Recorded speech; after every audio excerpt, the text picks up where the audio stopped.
This conference will now be recorded.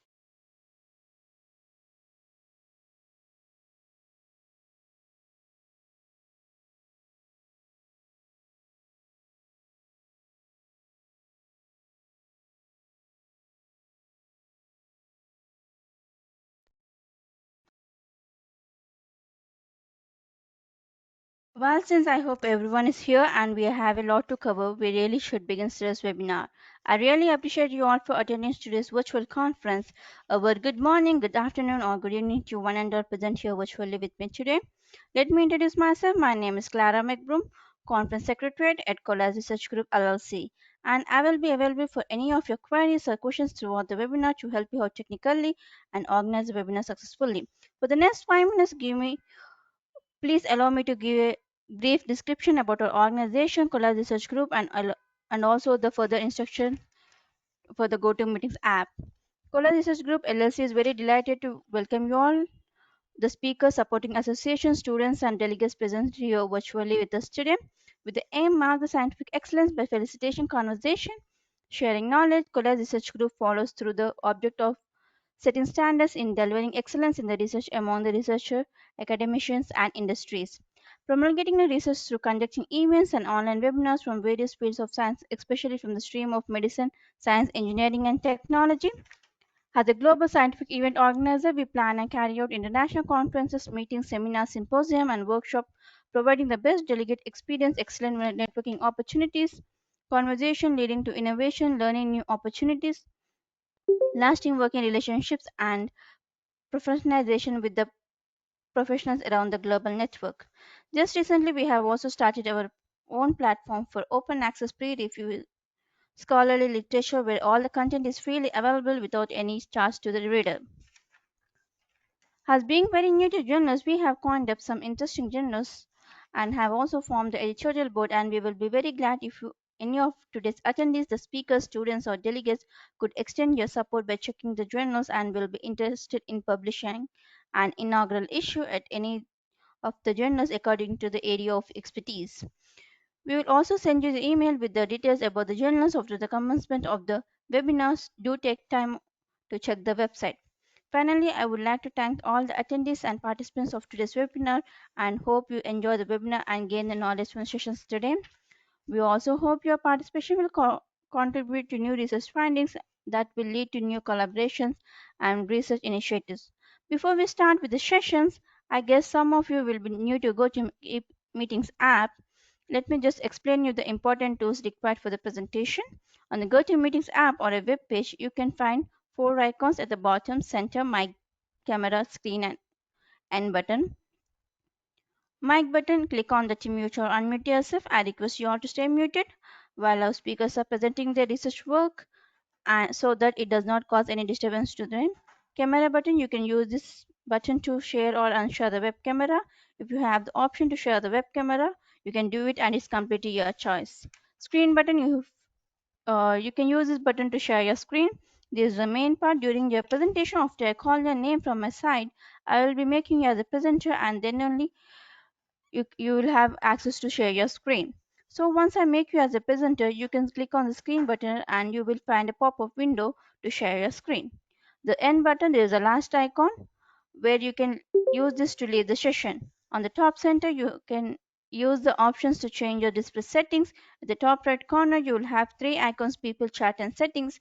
In chat option, you can chat with me or any other participants. For the settings, you can use this button to check for the settings of your speakers and microphone. So mention kind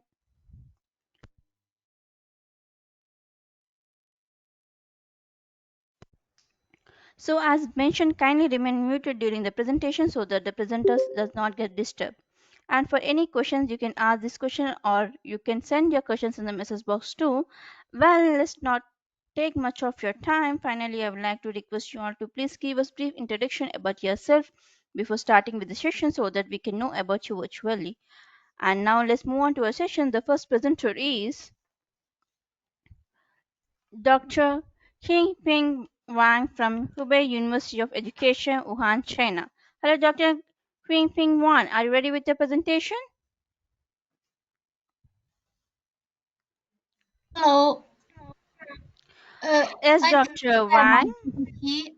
Hello, I can't share my PPT. Please give me access. Yes, I have made you as a presenter. Kindly click on the screen button to share your screen, please. Okay, thank you.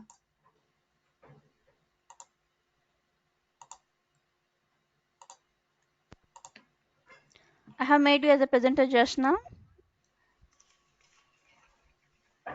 Does it work? Can you see? Yes, your screen is shared. Can you make it as a full screen mode and start your presentation, please? Yeah, let me see.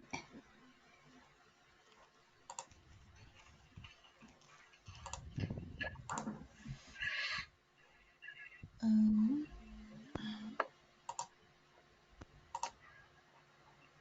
is it okay? Yeah, it's perfect. You can start your presentation now. Okay. Hello, everyone. I'm going to talk about pyroelectronic uh, energy harvester for waste heat recovery.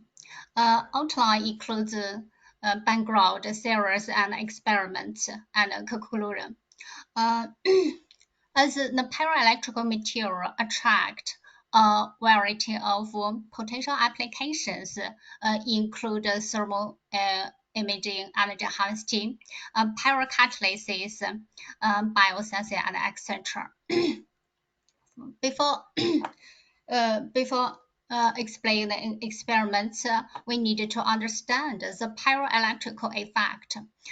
If we place the polarized pyroelectrical material into the two conductive electrodes uh, at a steady state, that means a thermal equilibrium, the polarization, the spontaneous polarization is unchanged. That means keep constant, and there's no current flow through the emitter. As the screening charges present on the material, the surface of the material keep neutral.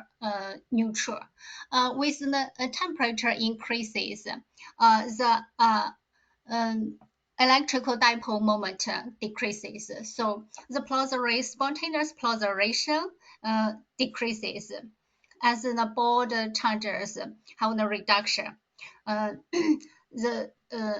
thus, there's the current flow, the external circuit. Likewise, upon cooling, the polarization increases uh, uh, as the dipole regain their position, regain their orientation. So there's a current, a flow on opposite direction.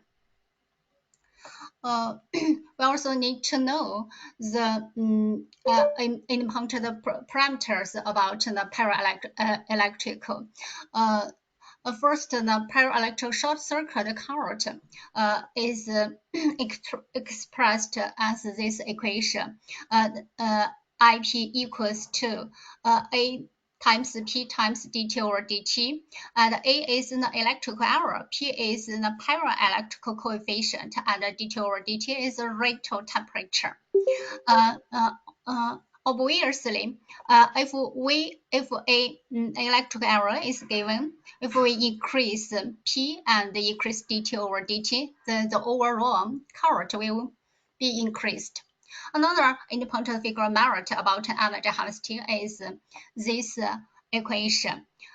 From this equation, we can see that if we decrease the dielectrical property and the heat capacity, we can increase the energy harvesting figure merit.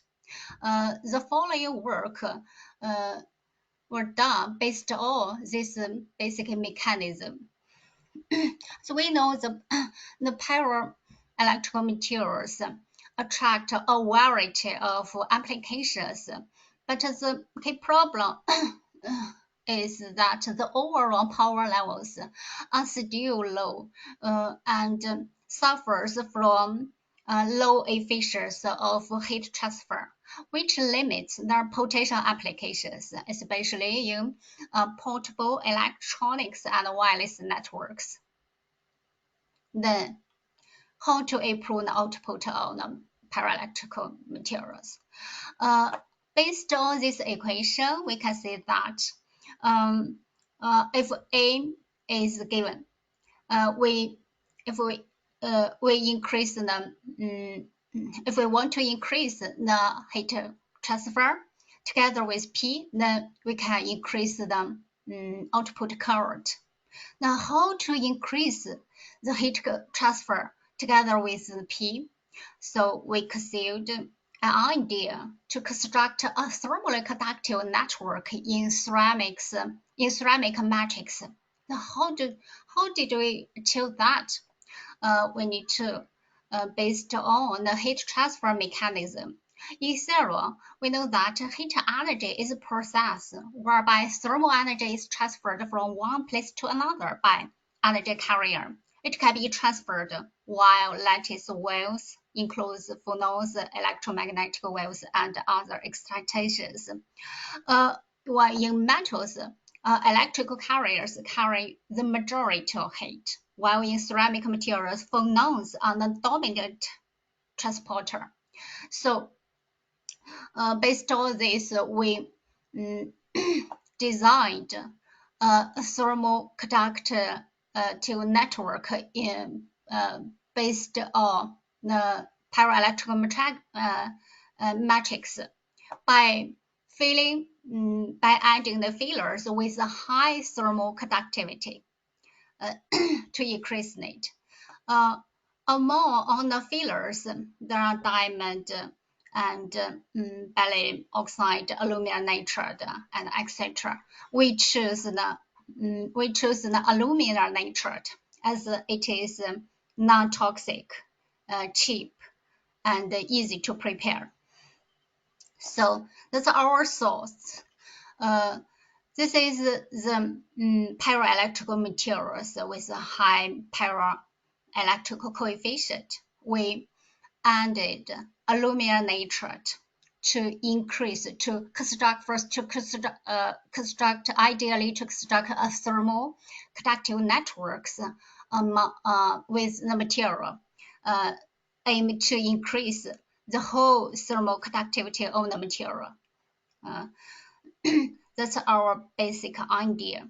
The thermal conductivity test results show that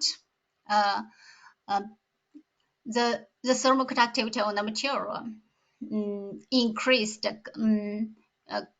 when we added 0.2% of the aluminum nitride compared to the pool.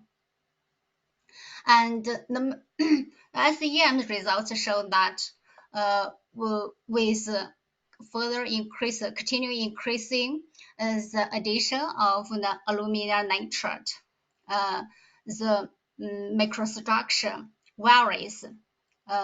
Firstly, there appears pores and defects, while the illumination was 0.2%.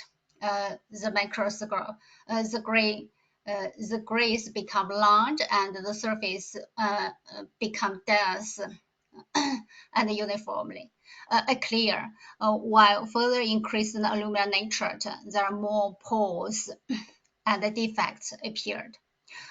We also did the elementary distribution test. We can see that all other elements distributed, such as lead, nitride oxide, distributed evenly with material, while aluminum just appeared on the boundaries of the grains. We also did the P loops and paraelectric coefficient test. We can see that the sample with 0.2% aluminum nitride, the polarization achieved the maximum value as well as the paraelectrical coefficient. so it did work. The energy harvesting test showed that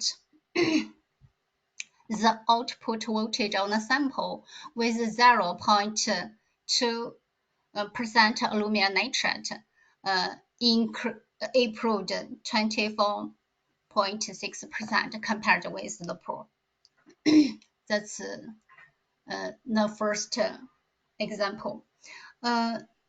Based on this work, we found that but the overall power is still wrong. We aim to increase the output power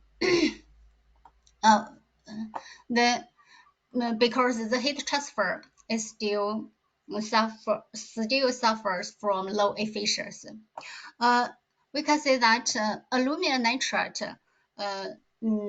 which is easier to react with moisture and water and has higher automatic mass because the aluminum atoms stack at the grain bodies, which limited thermal conduction between the grain bodies compared with the grain interior.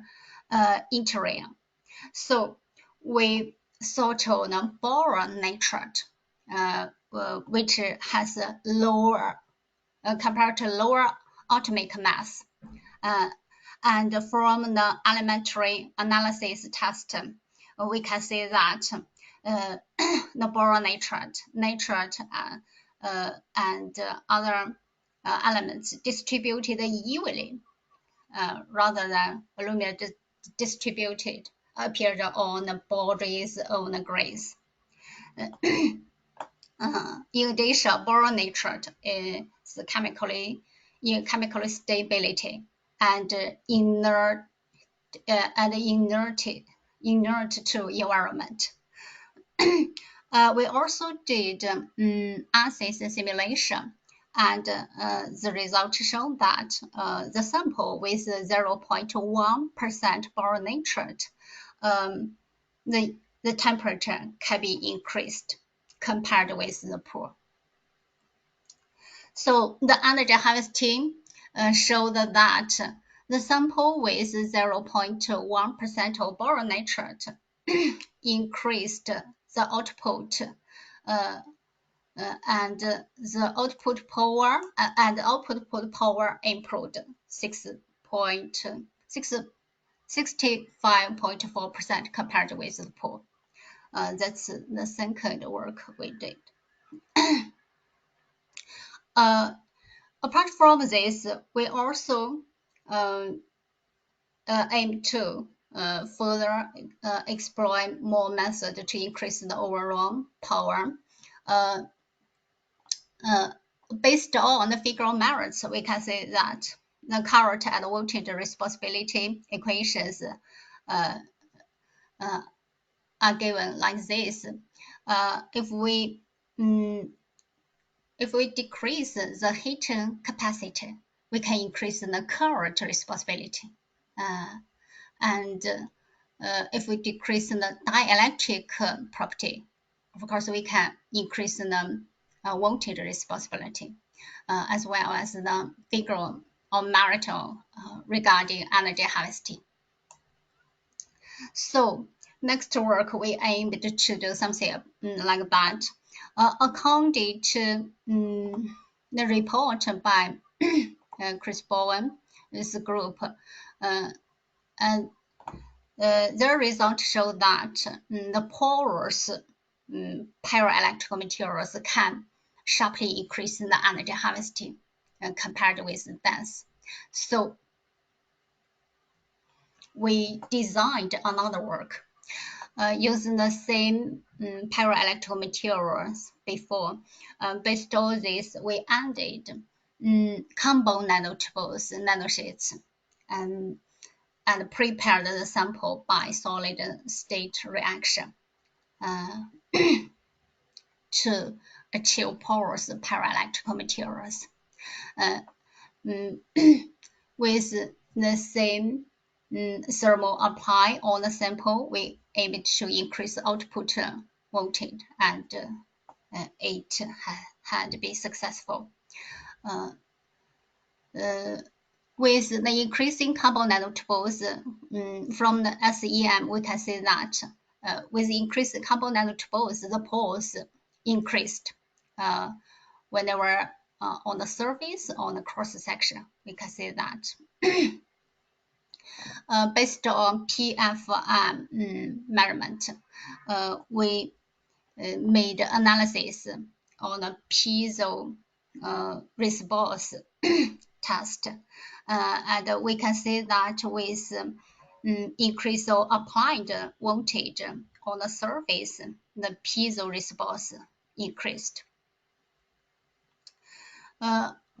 Likewise, the electrical properties and figure merits were also tested, and we found that the sample with 0.6% of carbon nanotubes achieved the highest voltage responsibility and figure merits, and accordingly, the energy harvesting results show that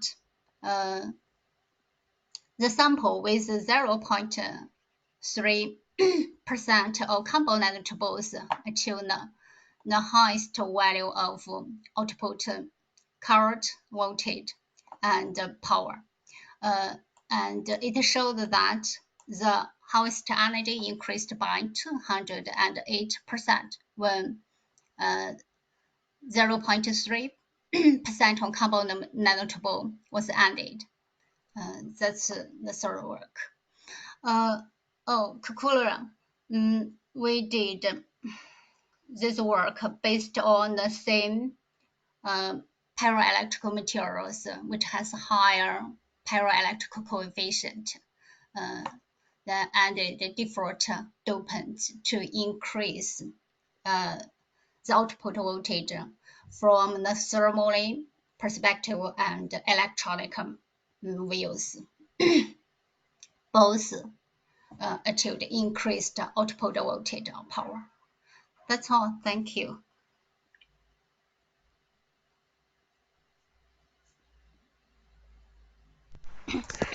Thank you, Dr. Yingping Wang, for your presence and presentation. Does anyone having any queries?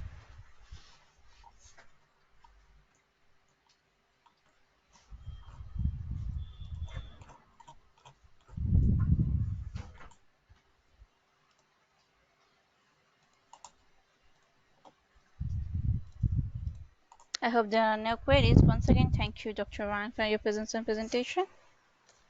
Thank you. Now let's move on to the next presentation from Dr. Marco Ubaldi from Università degli Studi di Milano, Italy. Hello, Dr. Marco, are you ready with the presentation? Yeah, I'm waiting for the allowing for sharing my screen. Yes, now I'm making you as a presenter. Kindly click on the screen button to share your screen, please.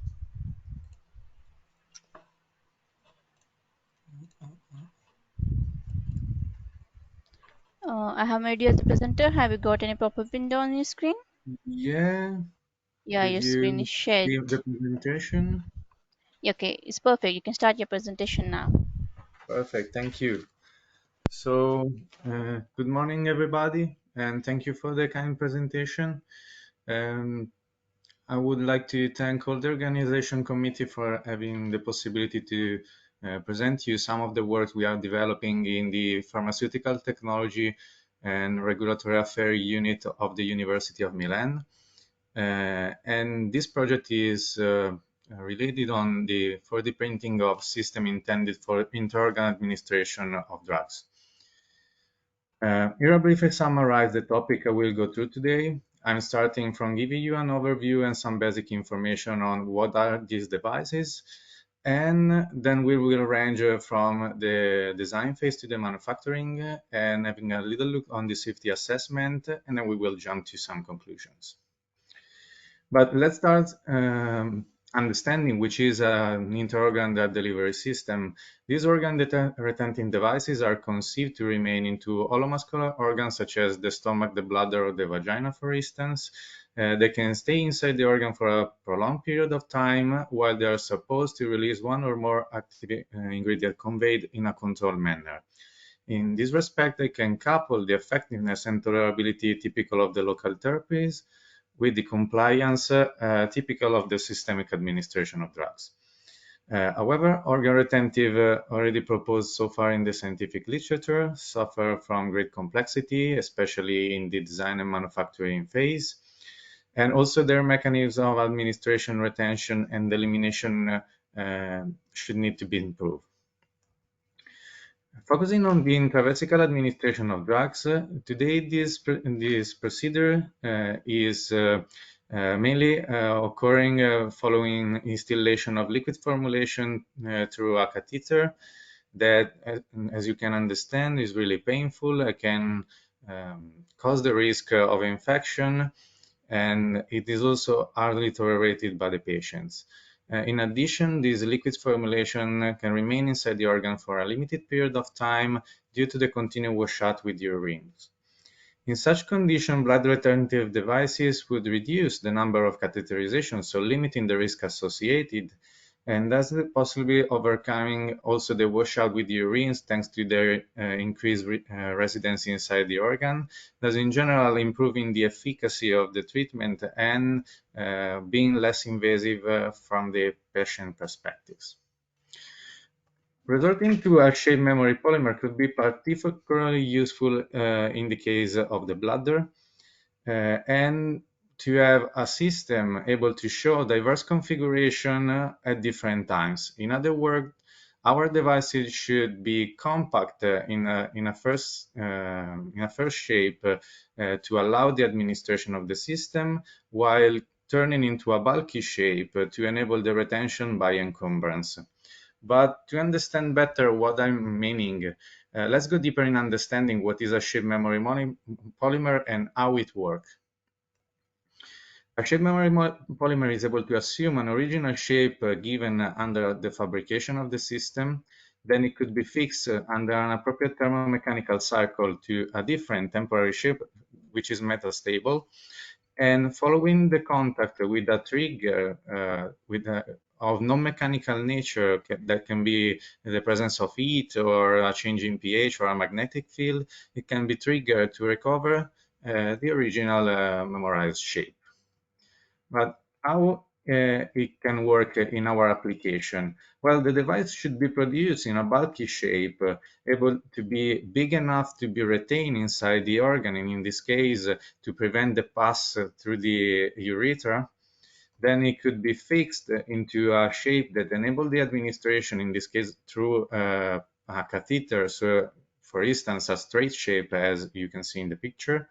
Then one is collocated inside the organ. The presence of the liquid inside and the heat given by the body temperature should trigger the recovery.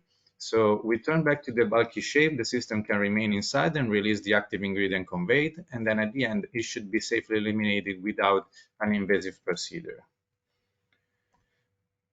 Based on these premises, we try to select a shape memory polymer. In this case, we selected an hydrophilic shape memory polymer like the PVA, as it has some pharmaceutical grades, which means a lot in terms of a regulatory point of view is more acceptable. Then is also a swellable soluble material, which means that it is able to interact with biological fluids, undergoing slow erosion or dissolution phenomena, and being potentially suitable for a non-invasive elimination. It also holds good hot processability, which means that it is able to be processed with techniques such as hot melt extrusion and 3D printing, for instance, by fused deposition modeling, that are the techniques that we employed in this project. And also, as you can see from the table, it is described to have a shape memory behavior, being able to recover an original shape after the thermical programming. As a way of an example, you can see in the first row, in the first column, the original shape, which is straight. that is turned and deformed into a temporary U shape. And then in the green picture, you can see the evolution of the system over time, turning back to the straight shape. And below you can see the system produced on the contrary way, so an original shape as a U shape, turning straight and then recovering. So based on these premises, as a first attempt, we designed some matricial system in which a drug is embedded into the polymerical material during the manufacturing process. And this system has some designs as an original shape, as a U shape, and an helix shape to be bulky to enable the retention, and a temporary I shape, which means a straight shape to allow the administration of the system. This concept allows an easy manufacturing and a good control on the release of the drug, which is directly dependent on the drug load and on the molecular weight of the polymer considered. However, it has some cons as the drug is exposed to the heat during the manufacturing process, and since the drug load influences the release behavior and the shape response, a limited amount of drug can be charged. To overcome these limitations, we design and manufacture some reservoir systems made of PVA. These items have original U shape for the retention, again, as 50 before. minutes, but I'm prepared. It's okay. Okay. And a temporary E shape for the administration. These items are composed by the pure polymer, but have some cavities inside. I hear the speaker in the background. Sorry, are there some problems?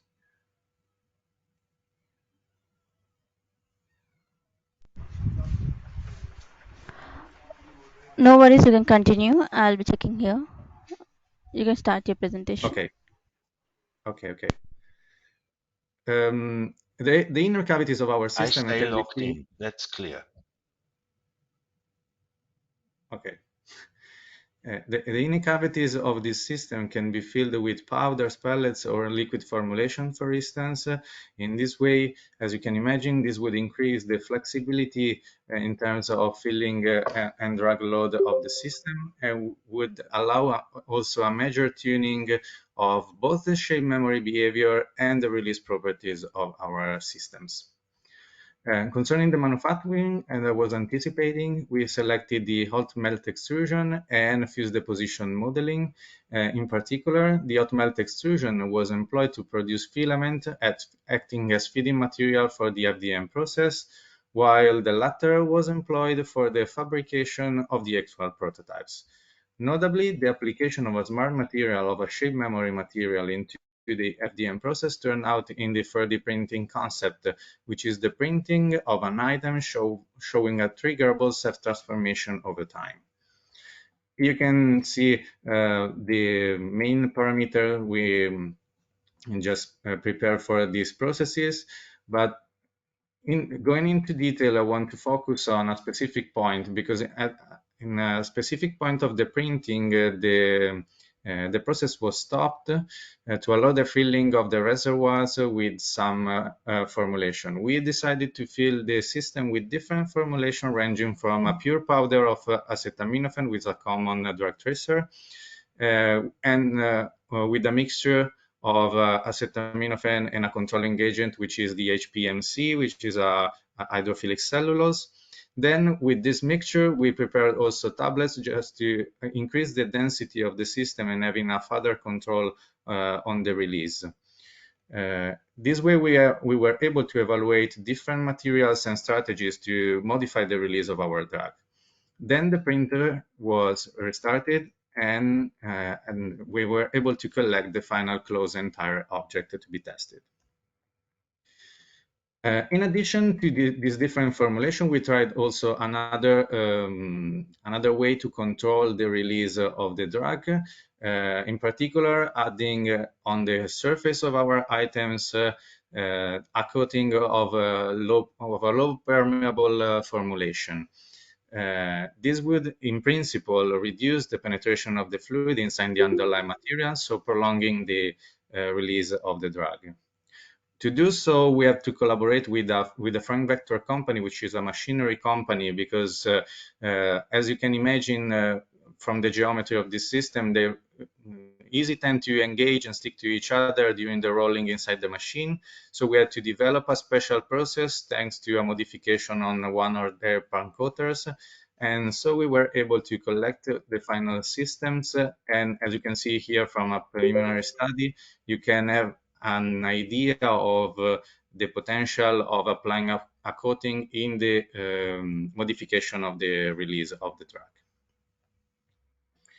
Then we characterize all the samples for the shape recovery and release performance. For the shape recovery, the original U shape was programmed into a temporary straight shape, then was placed into some simulated urinary fluid at 37 degrees, and the evolution of the system was recorded. As you can see from the pictures, the recovery occurred fast within the first 5 minutes of testing.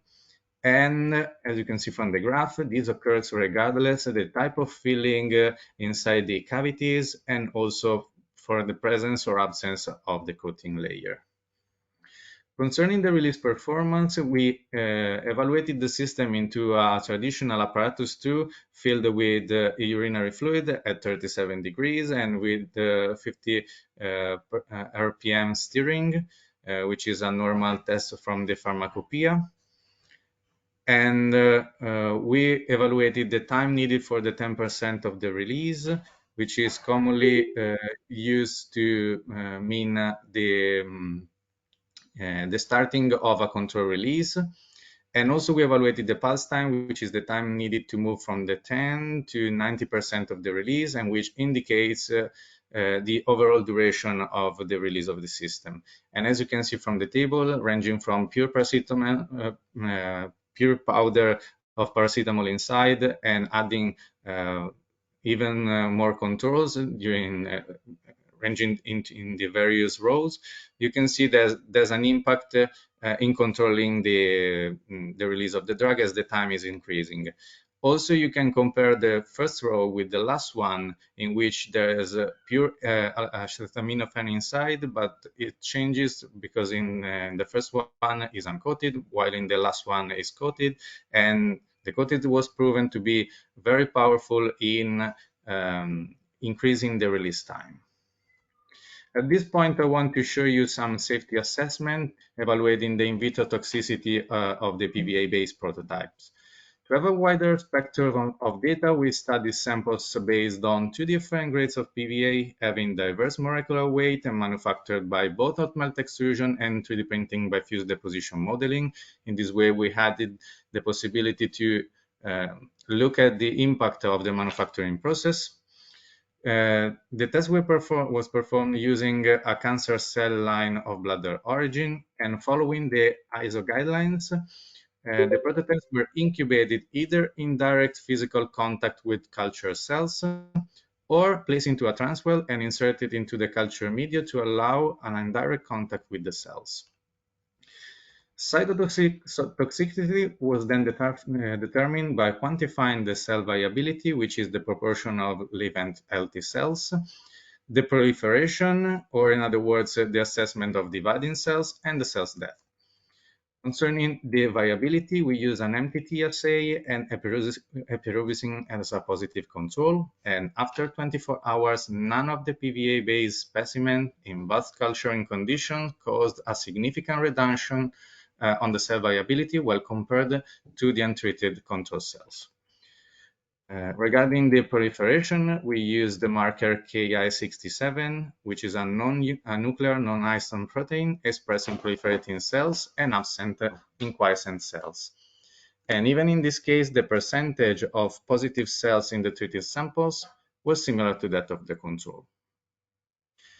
Concerning the cell death, we use the dissipation of the mitochondrial membrane potential mitotracker orange fluorescent and a potentiometric dye, which accumulates in mitochondria within living cells, but not in dying cells. This means that, in principle, we should have difference in the fluorescence of the samples if cell death is occurring. But as you can see from the picture, there's no differences between the fluorescence of the control compared to the treated samples.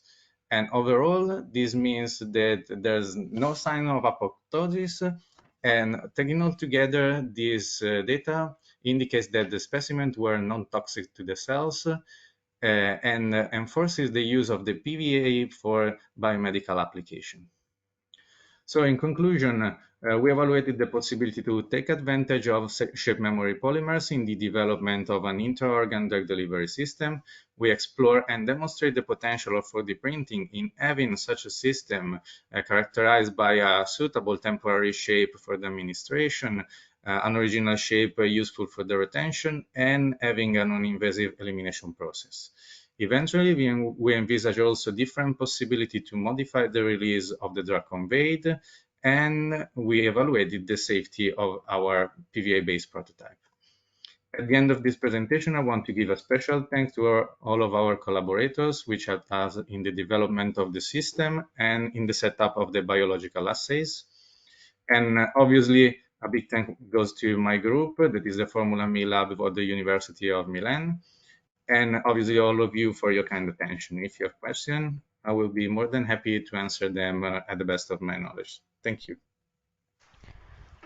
Thank you, Dr. Marco, for your presence and presentation. Does anyone having any queries?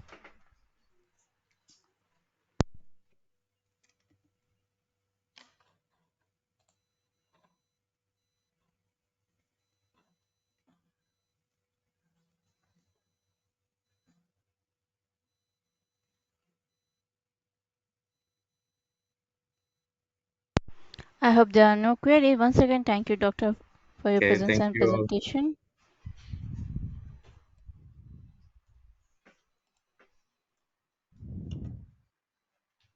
Now let's move on to the next presentation from Dr. Sara Kitano from IBN Tofel University, Morocco. Hello, Dr. Sara, are you ready with the presentation?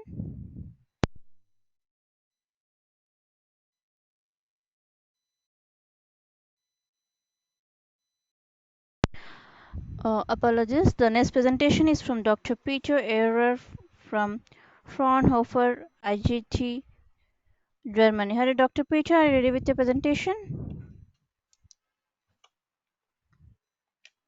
Hello, Dr. Peter. Yes, I'm here. I'm ready. Yes, and now I'm making you as a presenter. Kindly click on the screen button to share your screen, please. Yeah, just a moment. Jetzt sollen wir teilen.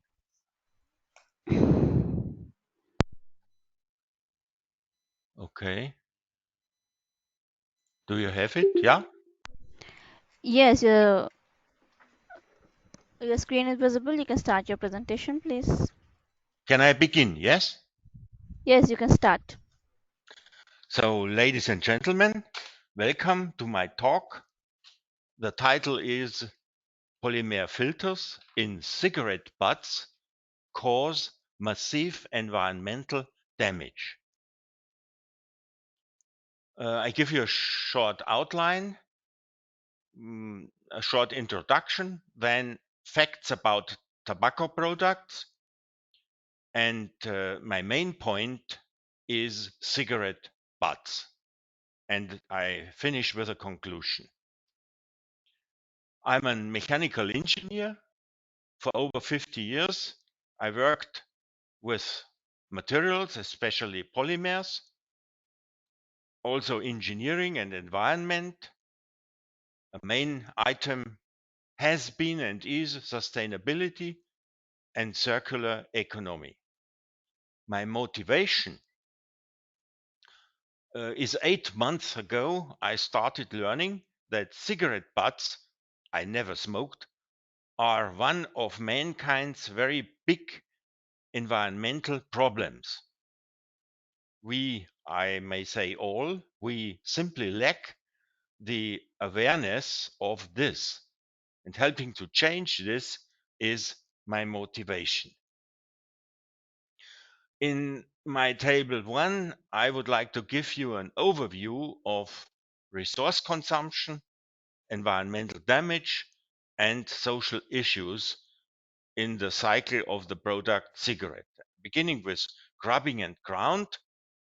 The cigarette production requires each year 0.2 million hectares worldwide. Another item is the fire clearing, and I think very astonishingly, trees are needed 600 million per year. The second cycle step is tobacco planting and growing. The total land consumption worldwide is over 3 million hectares. We need fertilizers. We need a lot of water, 22 billion liters per year, and significantly more than other plants. Examples you can read. And we need pesticides.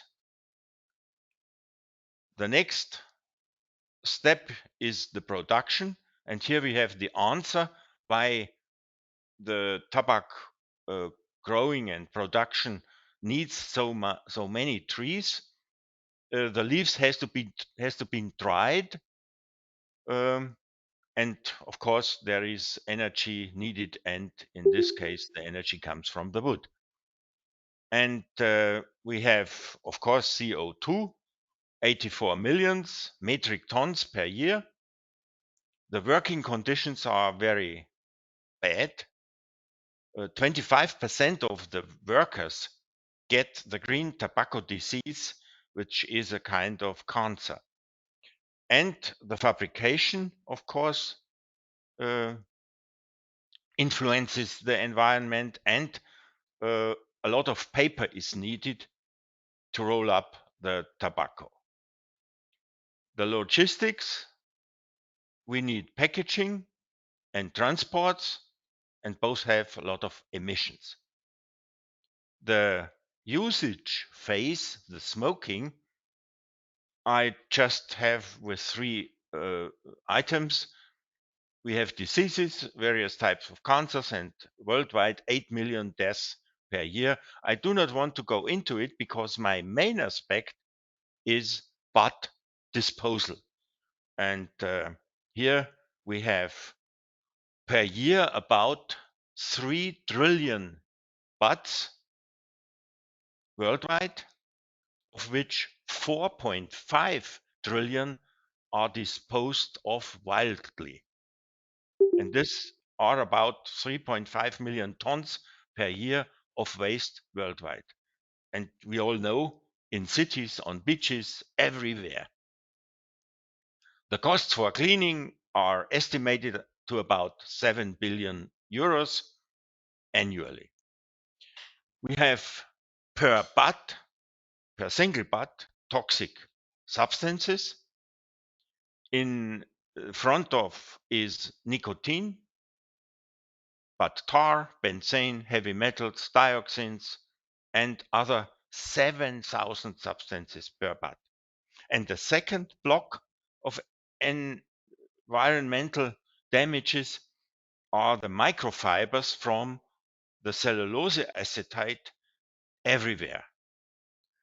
The degradation of this cellulose acetate filter happens in 10 to 15 years in fresh water, and astonishingly up to 400 years in salt water. A few facts to economy.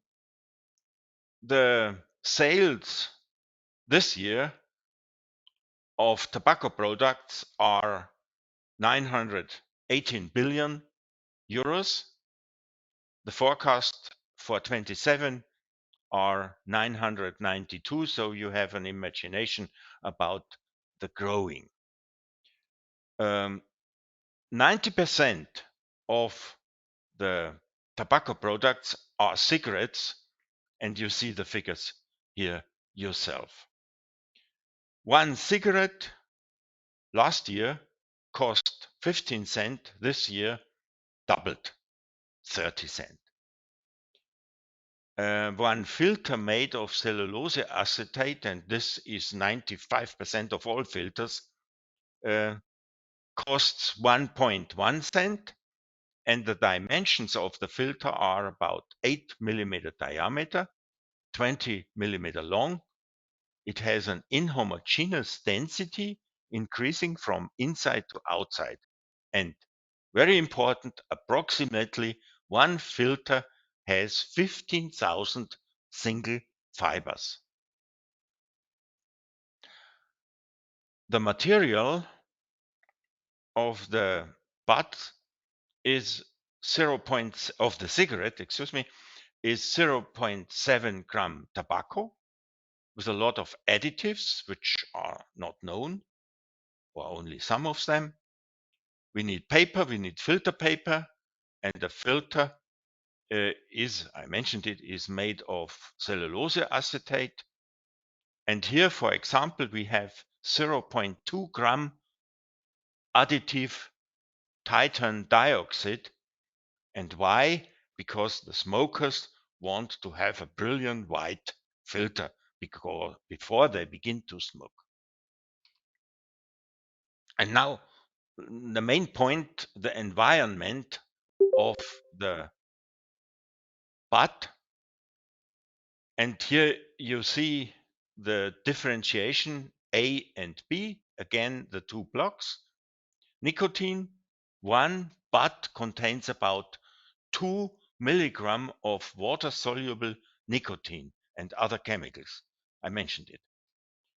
Based only on the natural pesticide nicotine, that adds up to 18,000 tons of nicotine per year, worldwide, distributed to groundwater and oceans. On Earth, we have about 1.23 trilliards liter of water, and this gives about 0.154 nanogram nicotine per liter of water annually worldwide. Over the past 50 years, this accumulates to 5 milligram per liter water. And now there are very astonishing open questions. How long I would like to say, scientifically not yet cleared. How long is the nicotine toxic in water? It's incredible, but this is scientifically not solved. Degradation of nicotine over time and temperature is open. The World Health Organization report of 2017 and others say there is nothing done, and EU papers require on these items research. I looked in Germany, who is in water chemistry a well-known scientist, and I found two at Fraunhofer one and at University Tübingen, one lady, and they both said to me a few weeks ago, these questions are unknown, scientifically not worked on. And I didn't believe it. I'm a mechanical engineer, and the question is so important. How long is the toxic time for nicotine in water? Okay, I just want to share it with you and to say we have to do something here. The second block are the microfibers of cellulose acetate, and I already mentioned it, 15,000 fibers per filter, per butt. And in the long time of degradation, these butts fall down to many multi-particle within the 15 or 10 to 15 years in fresh water and also in soil, and the 400 years in seawater. And this ends up with about 70 trillions of cellulose acetate fiber pieces that are everywhere. On average, that would be 1 cellulose acetate fiber per liter of water, which seems tolerable, but the average is hugely deceptive. Regional peaks and ocean currents shift the result locally by orders of magnitude. Here's a picture. You see a cross-section of the filter of a new cigarette. Here we have a cigarette which the smoker didn't inhale very heavily. And here we have the cross-section of a cigarette and a smoker which inhaled strongly. And here it is cut open, and this is the new one cut open. So we see a lot of things happen during smoking. I don't want to go into it, but just want to show differences. And here we can see 2 pictures of SEMs images of the cellulose acetate filter microfibers. This is new, not smoked, and this is in a smoked condition, and we presumably see here the deposits of nicotine and tar. Some social aspects, I just will mention 2 of them. The health burden of working in tobacco cultivation and in the manufacture of smoking products is roughly equivalent to smoking 50 cigarettes a day.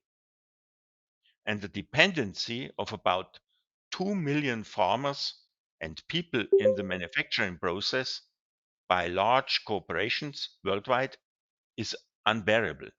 We have chemicals, pesticides, child labor, species extinction, health, finances, land grabs. So a lot to be aware of. I'm coming to conclusions, and it's done via a selection. Cigarette butts are one of the major waste problems of mankind.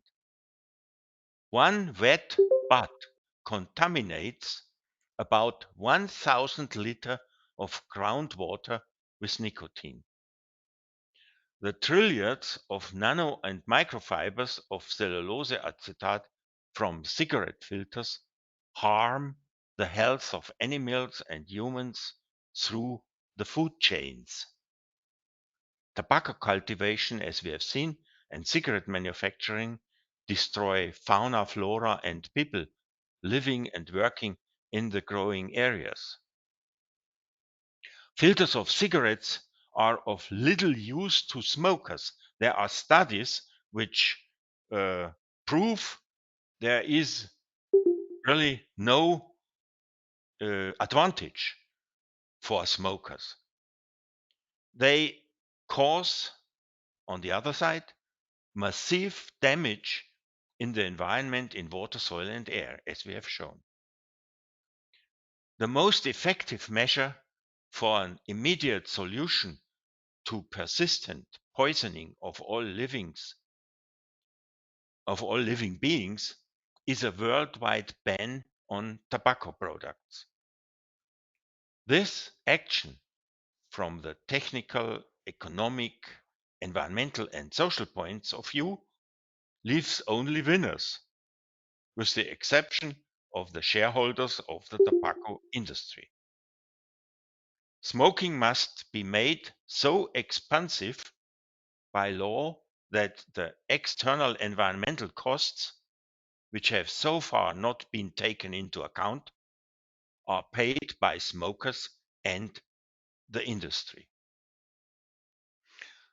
The open questions, some of them I already mentioned, are long-term effects of nicotine in water, dissolution behavior of nicotine in water with temperature, pH value, surfactants as parameters. Can the dissolution of nicotine in buds in water be significantly slowed down? That's a question of an engineer. Would be one step we could work on. How can the toxic effect of nicotine in water be reduced? Why does cellulose acetate break down so much faster in fresh water than in salt water? That's an unsolved question. We could learn something about it, perhaps. What is the mechanism of the chemical degradation of CAF in water, soil, and air? Can CA filters be kept closing during disposal? Not kept closed during disposal, excuse me. Avoid microfiber and nicotine leakage? Question mark. How much are recycled products from smoked SA filters chemically contaminated? And question marks, and so on.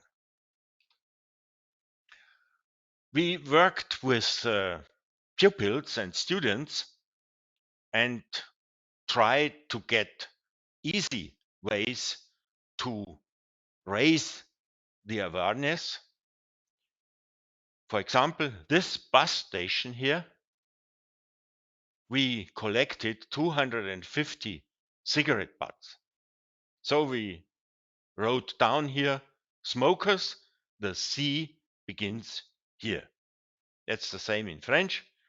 And this iron box has been made by pupils as a safe cigarette butt box, and we are negotiating with companies to install this box on their grounds and also in cities administration and so on.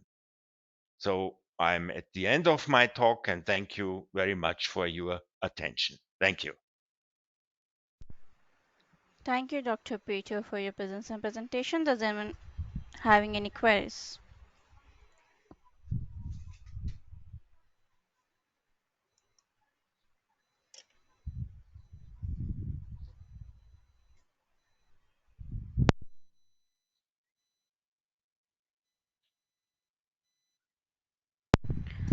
I hope there are no queries. Once again, thank you, Dr. Peter, for your presence and presentation. Now let's move on to the next presentation from Dr. Debarjyoti Mandal from Lovely Professional University, India. Hello, Dr. Debarjyoti, are you ready with your presentation? Yes, ma'am. I am ready with my presentation. Okay, now I'm making as a presenter. Kindly click on the screen button to share your screen, please. Okay.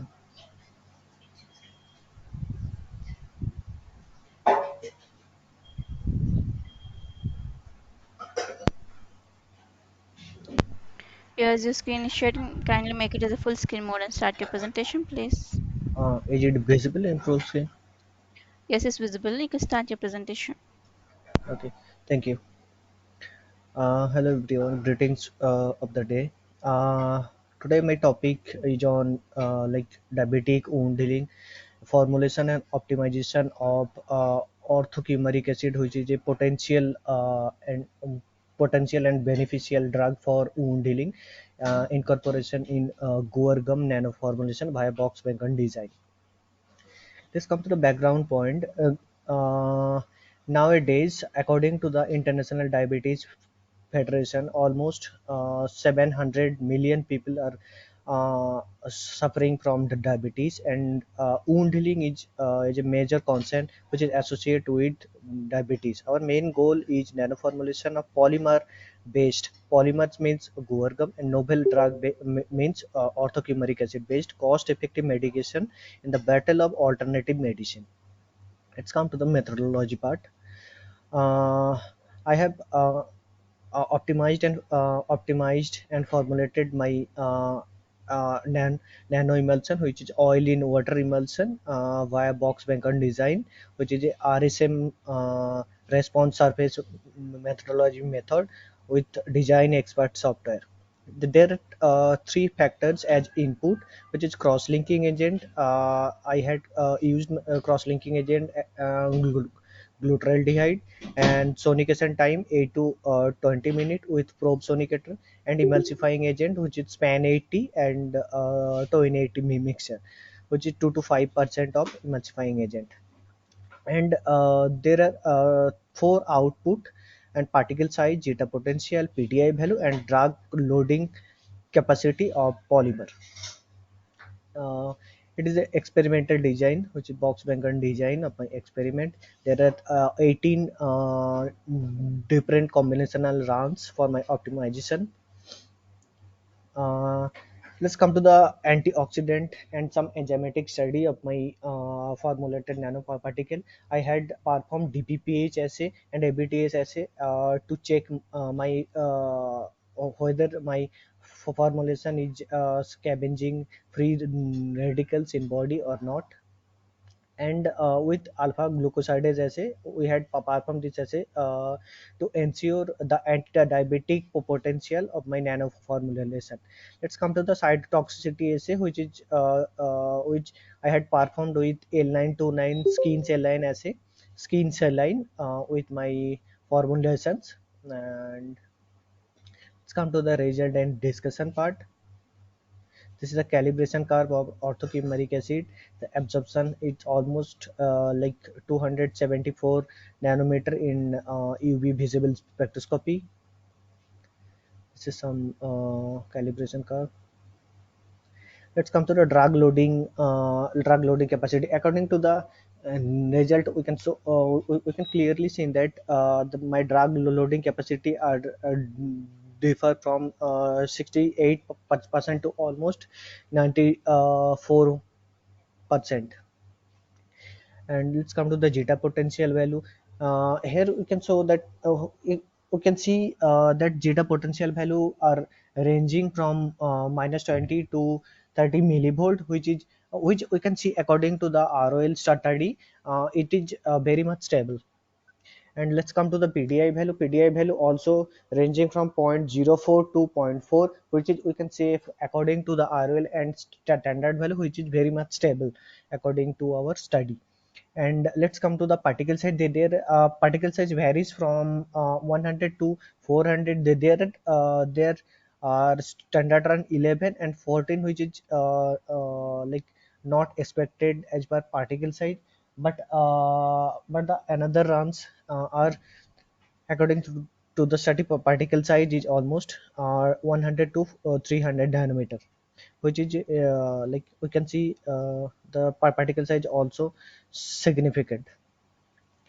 This is the optimization result, output result of orthocumaric acid loaded guar gum. uh, and we can see clearly the optimized formulation value according to the Box-Bangton design, the cross-linking agent, sonication time, and emulsifying agent, like 2 ml to 14 minute, and 3.5% of emulsifier agent. This is some zeta potential, nanoparticle size, and values of my rounds. This let's come to the graph. This is the optimization of my the different type of output values: zeta potential value, particle size value, PDI value, and drug loading value. And let's come to the drug release study. When I performed my drug release study, we have used DSP DSP apparatus, paddle apparatus, and UV visible spectroscopy as per standard protocol. We can see almost all the standard run. The drug is released almost 24 to 25 hours in 24 5 to 25 hours. Let's come to the same photograph or orthochromatic acid. The left hand side photograph is like drug loaded nanoparticle, and the right hand side photograph is blank the nanoparticle. We can clearly see the blank nanoparticle is a little bit smaller than drug loaded nanoparticle, as the blank. And let's come to the DAC photograph. We can see the stretching of DAC for photograph of the different type of raw drug, gorgum, and blank drug, and drug loaded gorgum nanoparticle. This is some ABTS activity, the DPPH activity. According to the result, we can see our concentration wise inhibition rate almost 50 to 60 per percent according to the result. And as per ABTS value, it almost 60 to 66%. And let's come to the alpha glucosidase value, which is for diabetes potential. We can clearly see the diabetic inhibition rate almost 66 to 70 per percent. And let's come to the cell viability. As we can see clearly, the concentration dependent manner, the values are the cell viability are ranging from almost 60% to the 94%. Let's come to the conclusion part. We can see the our optimized nano formulation, which is oil in water emulsion, is very much potential according to our antioxidant result and anti-diabetic result. The formulation is also biocompatible with skin cell line, which is A929. Therefore, the stabilized nanoformulation could be suitable for drug delivery in diabetic wound healing. This is the acknowledgement. This is the area of my research: molecular docking, nanoformulation, animal cell culture, animal handling, microbiology, and target disease like diabetes and wound healing. Thank you. That's all from my side.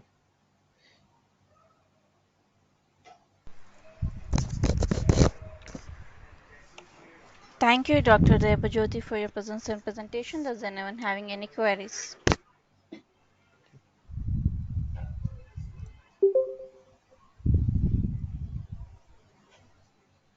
I guess there is no query. I hope there are no queries. Once again, thank you, Doctor, for your presence and presentation. Now let's Thank move you. on to the next present. Thank you. Thank you, sir. Now let's move on to the next presentation from Dr. Anita Lorna Visan from National Institute of Laser, Plasma and Radiation Physics, Romania. Hello, Dr. Anita. Are you ready with your presentation? Hello, yes, I am. Thank you. Hmm. Now I'm making you as a presenter. Kindly click on the screen button to share your screen, please. Yes, yes.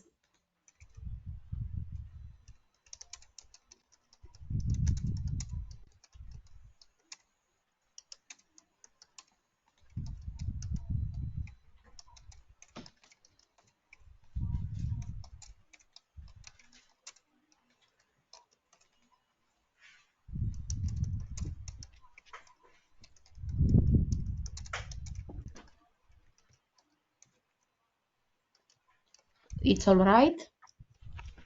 No, your screen is not shared.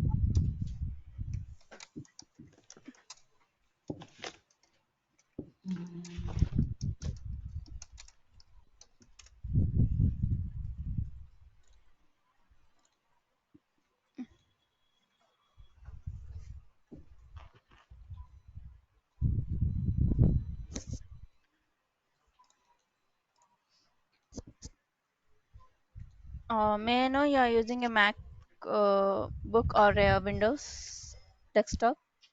Okay, to the windows to share. Yeah, now I have made you as a presenter. You'll get. Did you got any pop-up window? Yes, I'm to window. Ah, pop up. Okay. Mm. In that you can And select the entire screen or just the application. If you have opened your PPT, just select your PPT in the okay. application or a window Okay. tab. I will try now. Now it's okay. No, it is not shared yet. Just a second.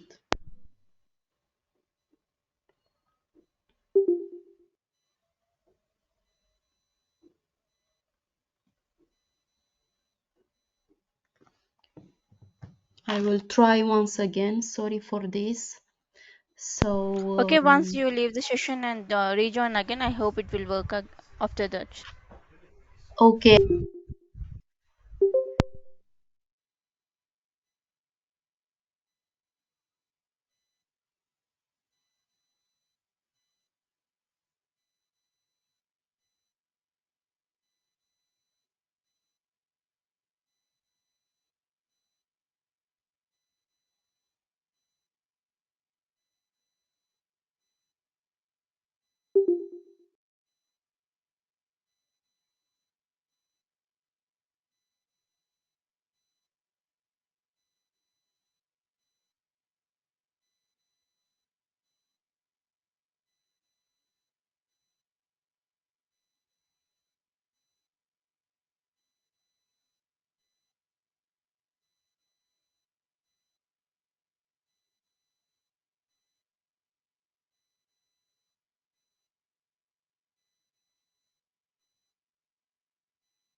Yes, Dr. Hello Anita, again. can I Sorry make you for as a this. presenter now? Yes, I will try again, please. I will try Yeah, I by have made you as a sharing. presenter again. Okay, to share screen, and I will select from pop-up. So,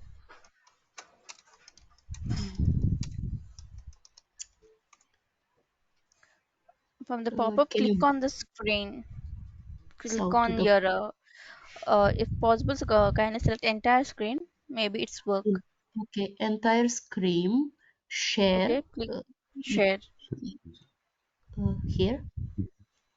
No, share with system audio. Comanda îi pe share. Okay. Yeah, your screen is shared. Uh, dismiss, Mm. and now from Open your PPT. it should work now. Make it as a full screen mode and start your presentation. Fine. You can Um, start your presentation. Thank you so much. Sorry for this convenience. Okay, no So problem. good Start. afternoon, everybody, and thank you for the chance to present our work related to fabrication by matrix-assisted pulse laser evaporation technique of green polymer systems for antimicrobial medical surfaces. First of all, I will start by presenting the motivation of our research and the scientific background, and I will continue with obtained results and conclusion and perspectives. The use of natural and renewable products, lignin and aloe vera plant extract for infections prevention, is a green alternative for synthetic currently used antibiotics. So our idea to use of these natural derived products involves reduced cost and represents an attractive solution for the fabrication of biodegradable thin films, thin surfaces with antimicrobacterial, antimicrobial, antioxidant, and anti-inflammatory potential.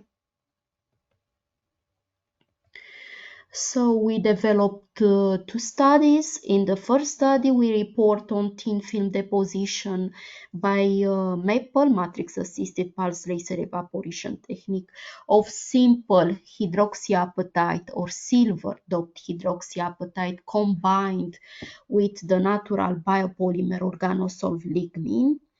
And in the second study, we aim for obtaining functionalized implants covered with biomimetic apatite, lignin, and aloe vera coatings. Okay, so regarding the experimental part, solution consisting of hydroxyapatite or silver doped hydroxyapatite powder and lignin were dissolved in distillated water and were homogenized by rapid vortexing and flash frozen in a liquid nitrogen cooled copper container. The container with the obtained frozen target, like pastilles, was then mounted on a cryogenic holder inside the deposition chamber, which is presented here, and rotated in order to avoid overheating and excess ablation during multi-pulse laser irradiation.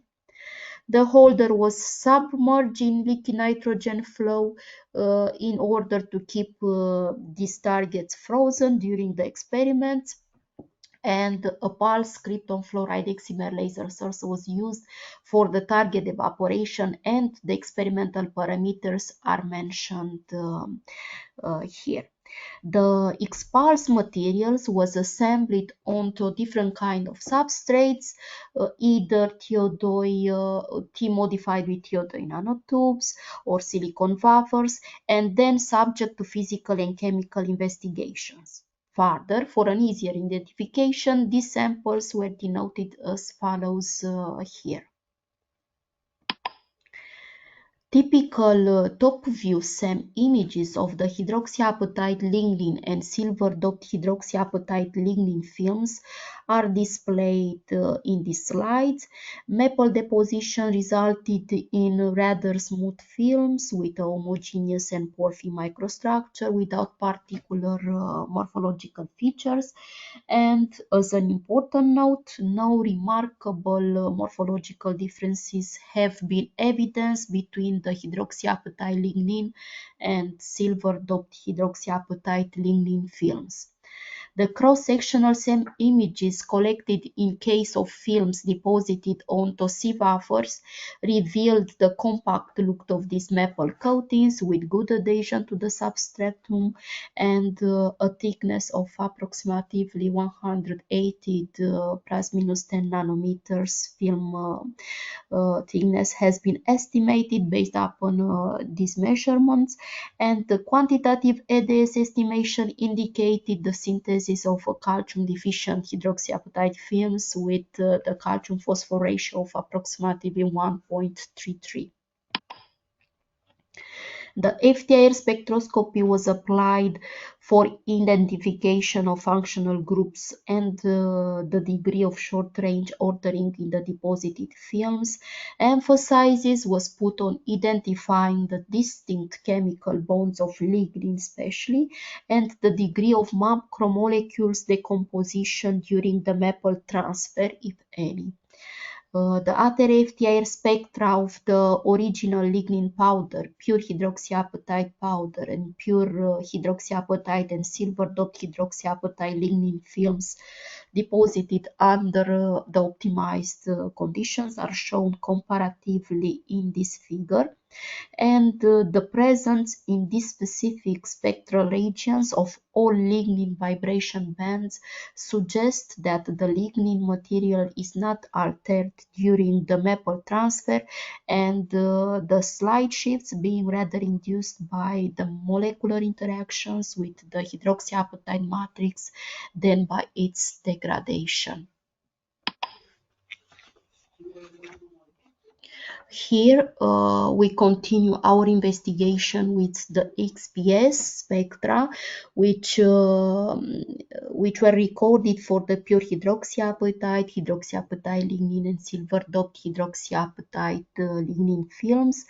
Once again, the presence of lignin was demonstrated in both hydroxyapatite lignin and in the more complicated case of silver doped hydroxyapatite lignin. The intensity variation of the XPS components after the sputtering cycle is given for the two cases. And the lignin signature was revealed to be dispersed in the hydroxyapatite matrix, as evidenced by the massive increase of the carbon bonded signature accompanied by a slight increase of the component associated with oxygen bonded carbon or oxygen containing radicals. This indisputable proof that the lignin has been effectively transferred into the hydroxyapatite composite films would consist in determining the experimental stoichiometry fraction from the XPS data, considering the addition of 10% of lignin into the hydroxyapatite matrix.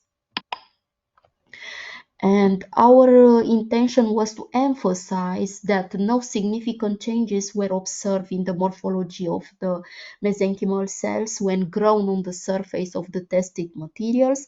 The experiments have shown that the maple composite coatings exhibited no toxicity towards human cells and allowed a sustained growth of the cells. Um, um, and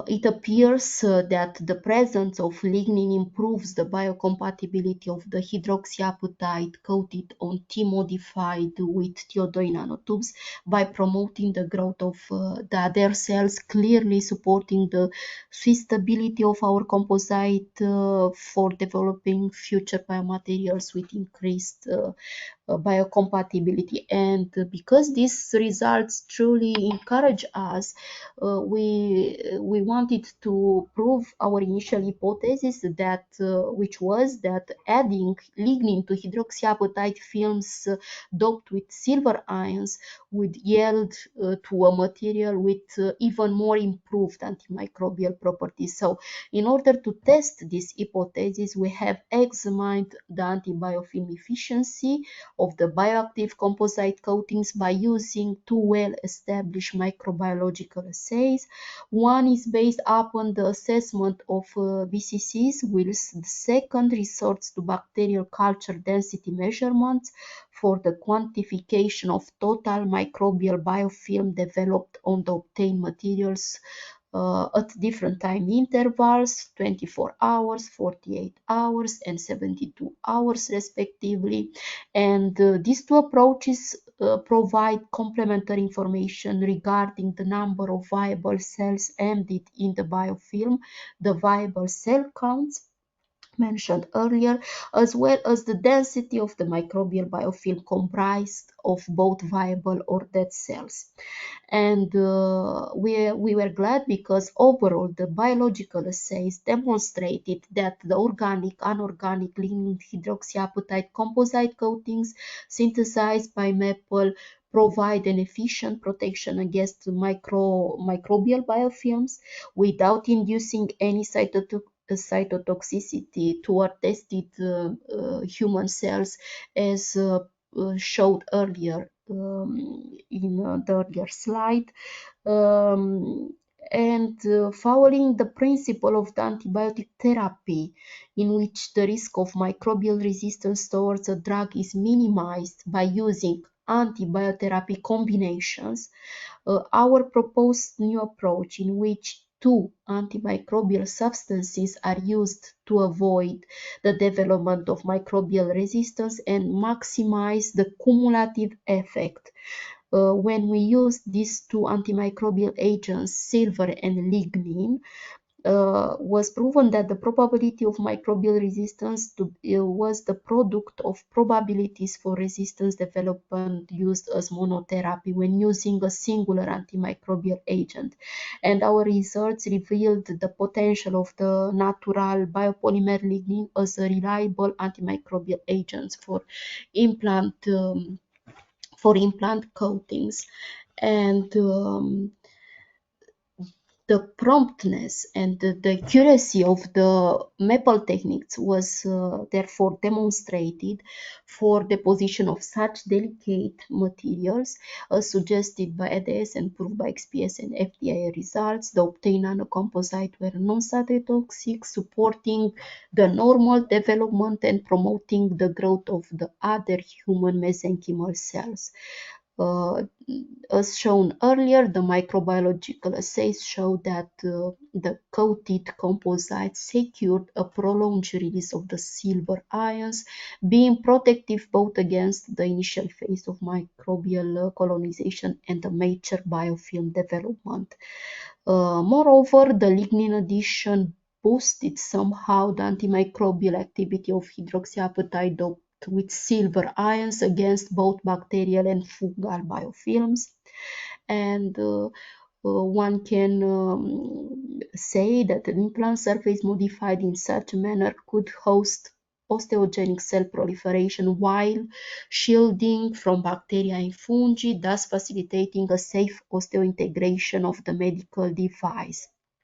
But we didn't stop here, and in the second study, we report on maple deposition of apatite, lignin, aloe vera functionalized coatings onto different substrates by the same pulse excimer laser. Further, the samples are denoted as mentioned here. And in the first phase of the experimental results, 3 recipes with 3 different concentration of the essential oil were tested, and obtained coatings were next characterized by physicochemical and biological investigation. And the deposited maple hydroxyapatite, lignin, aloe vera films show pore adhesion, which could be detached easily, unfortunately, from the T substrate. But however, these value were close to or even higher to the minimum of the 15 megapascal, which is the value imposed by international standard ISO, which regulates the manufacture of implant coatings for biomedical applications at mechanical loads, which have been obtained. In the case of the hydroxyapatite lignin aloe vera thin films, the maple deposition generated a quite smooth films with homogeneous microstructure and without pores, without characteristic morphological feature. And when the amount of essential oils is equal to that of organic material, a fine, uniform, and relatively homogeneous distribution of deposited materials can be observed here.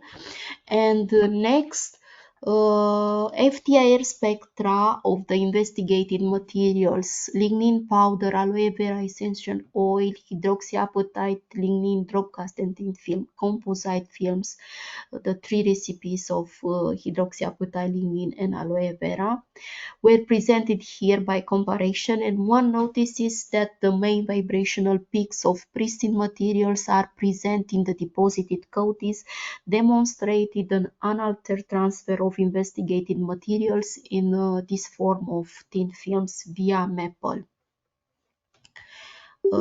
Next, the survey spectrum general of all the blends deposited reveals the presence of the component elements from the composite films, and demonstrating once again the unaltered transfer of lignin and organic materials like essential oil, aloe vera.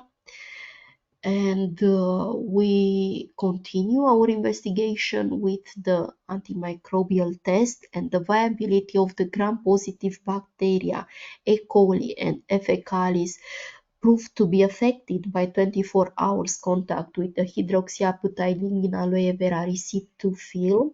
In the case of the gram-negative bacteria included in the study, the hydroxyapatite lignin aloe vera receipt-3 film inhibits the microbial growth after 24 hours of contact, and one can say that between the 3 types of film-coated material tested, hydroxyapatite lignin aloe vera receipt-2 film after 24 hours inhibits the development of the Candida albicans strains.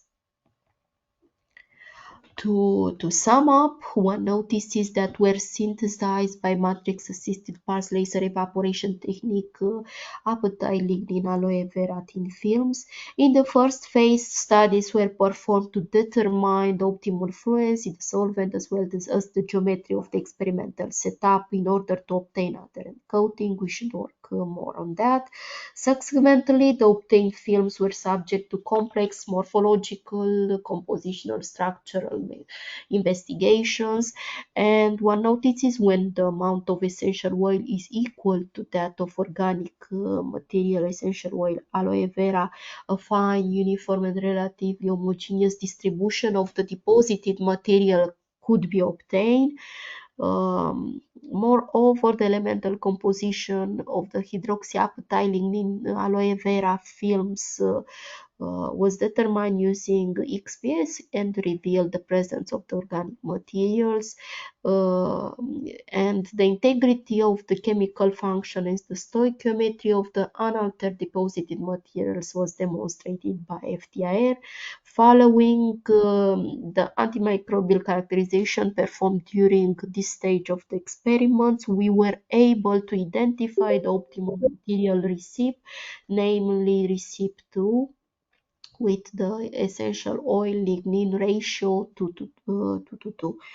And in the future, our intention is to introduce more active therapeutic compounds, anti-inflammatory, antimicrobial, with different release kinetics in order to obtain drug delivery systems.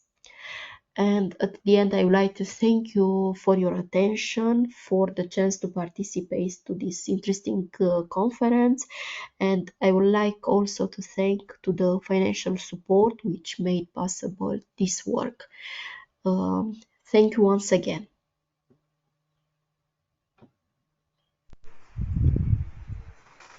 Thank you, Dr. Anita, for your presence and presentation. Does anyone having any queries?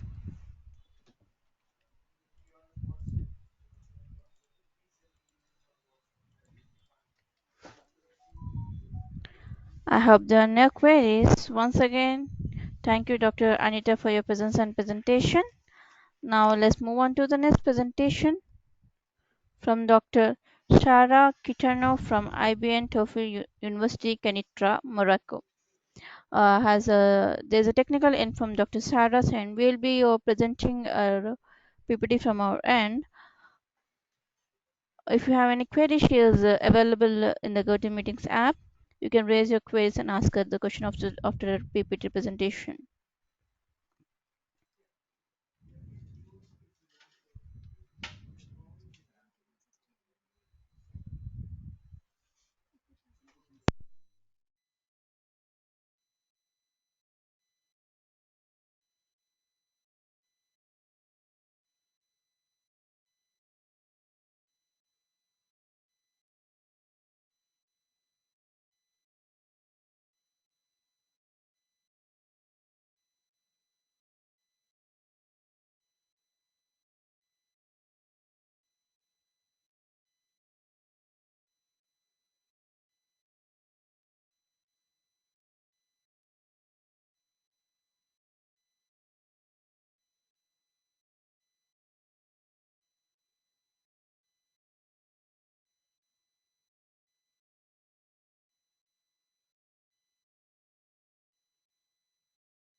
Hello, everyone. There's an technical error in her PPT. Just give me 2 minutes to rectify it.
My presentation is in three parts.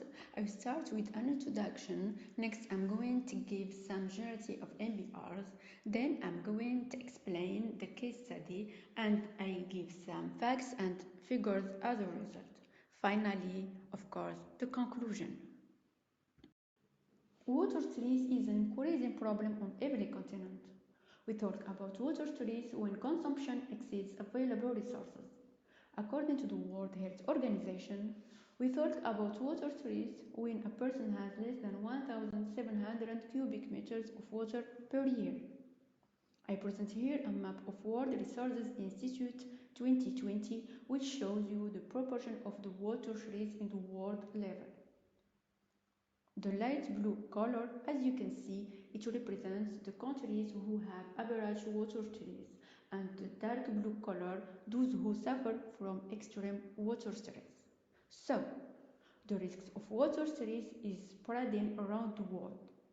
The factors that cause this problem are not only climatic, they are of economic, industrialization, population growth, and urbanization origin. Therefore, the interest for wastewater treatment increases in step, and the reuse has become an environmental and economically viable option. So, to treat municipal wastewater, there are many options like activated sludge process, moving batch bioreactor, sequencing batch reactor, and other technologies. Nevertheless, the treatment efficiency of these processes is usually limited by the difficulties in separating suspended solids. To overcome this problem, one of the most promising technologies for wastewater treatment and reuse are membrane separation systems combining with other technologies. However, what is MBR technology? MBR is a membrane filtration process in conjunction with the activated sludge process to treat and remove pollution from wastewater. So, let us look at MBR process. MBR is an improvement of conventional activated sludge process where the secondary clarifier is replaced by a membrane unit, producing two outputs: permeate the highly treated effluent and retentate the concentrated sludge. I'd now like to move to MBR history. The first apparition of MBR was in 1969 by Smith and co-workers. Then in 1970 was the first commercialization in Japan by Dor Oliver, which introduced the original process. In 1990 was the first idea to submerge the membranes in the bioreactor by Yamamoto and co-workers, and currently the MBR technology is thriving all over the world. Before MBR assessment, let us look at MBR configurations. As it is known, there are two types of MBR technologies. The first one is the external MBR, in which the membrane is placed outside the bioreactor. This configuration is applicable to loaded effluents using ceramic membrane with internal-external filtration. Another configuration is the submerged MBR, in which the membrane is placed inside the bioreactor. The filtration used is frontal with a recirculation and extraction of the excess sludge.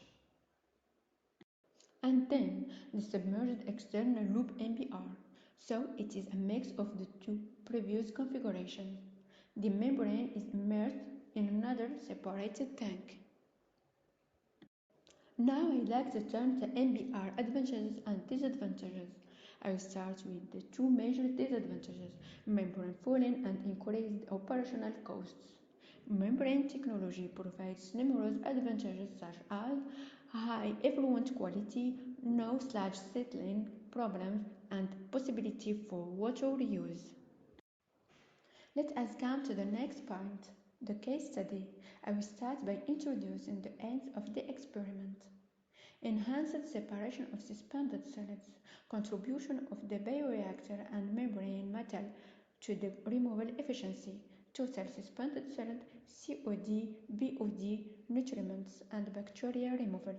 Have an effluent meeting the standards of rejection and reuse in the field of irrigation. Now let us consider the material and methods used during the study. The effluent used was the municipal wastewater. Their characteristics can represent the medium-strand urban wastewater seen in Morocco and in most cities around the world. The activated sludge treatment was used to remove organic carbon and nitrogen, while the physical treatment was made using a ceramic membrane. As you can see, the membrane pilot used consists of three tanks: the annexic tank, the aeration tank, in which four diffusers placed at the bottom of the reactor and makes a sequenced aeration. The third one is the cleaning tank used for membrane cleaning, and of course the ultrafiltration membrane unit placed outside the bioreactor. The ultrafiltration membrane used is ceramic in tubular model and has a contact area of 0.45 square meters with channels diameter of 6 millimeters. I'd now like to move to the results. The following figures compare the performance of the MBR and activated sludge processes in the reduction of carbon, nitrogen, phosphorus pollution, and the total suspended solids removal.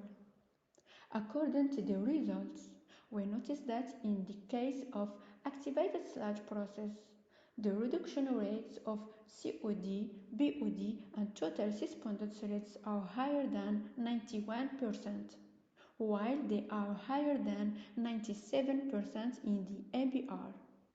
Similarly, the reduction of nutriments is higher than 60% in the activated sludge process and higher than 90% in the MBR process case. Now I'll focus on the MBR effluent quality. If you look at this table, you will see that the ultrafiltration membrane is able to retain suspended solids and the metal ions attached to sludge flags. MBR system can achieve microbial removal in far fewer steps.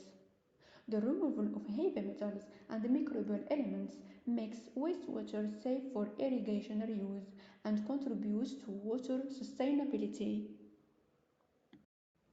The energy consumption study was carried out in order to show how each element of the process contributes to the overall consumption.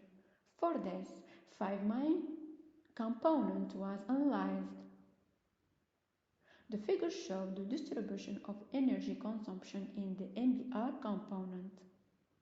The total energy consumption of the MBR is 1.75 kilowatt hours per cubic meter, of which the biological aeration process consumes 0.93 kilowatt hour per cubic meter, a rate of 53% of the total consumption.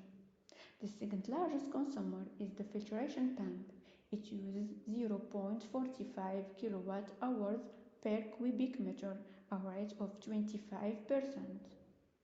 In a similar study, they found that the total energy consumption of the MBR varies between 0.87 and 1.05 kilowatt hours per cubic meter, and the cost of biological aeration is 52%. Aeration is the largest contributor to process energy. Therefore, opportunities to reduce aeration have the potential to significantly reduce overall energy requirement. To give you a visual representation of the results, those are samples of the feed wastewater, the bioreactor effluent, and the outcome of the MBR process, which proves the high efficiency of MBR technology. Also, we noticed big changes in color and smell. Restorative water can be used for golf or municipal green spaces irrigation. I will conclude with an evaluation of the MBR process. So, I present here a table of the MBR advantages compared to conventional activated sludge process. Concerning the installation, we can say that the MBR is more modular and adaptable for the improvement of existing installations. In relation to the operation, we can say that the MBR is very reliable because there is an excellent quality of water produced.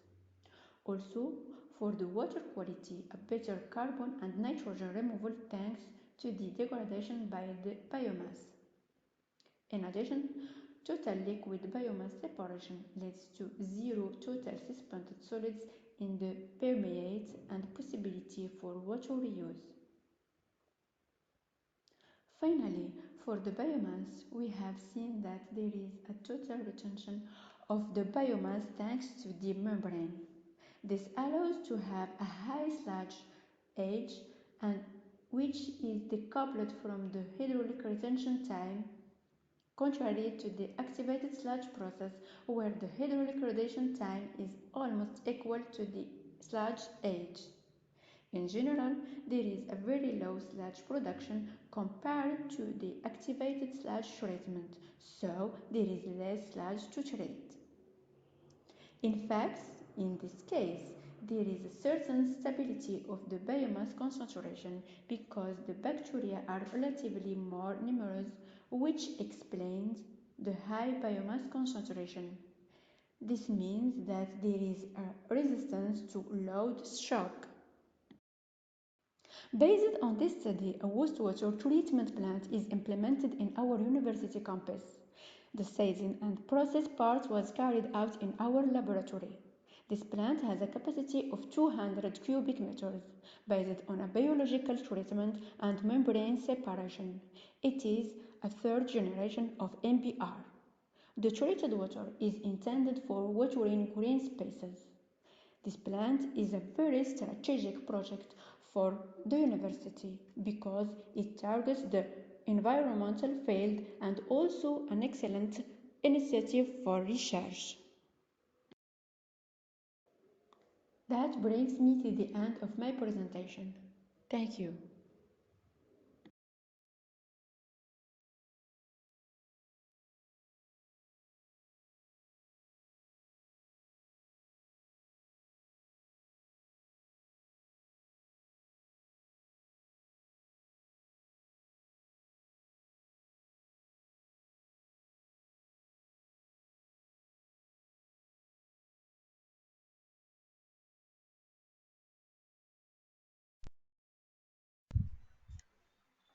Well, that's the presentation from Dr. Sara Kitano.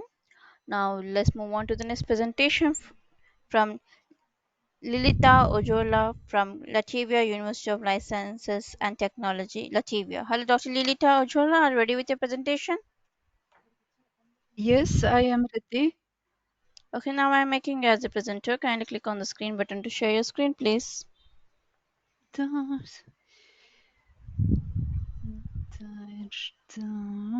Share.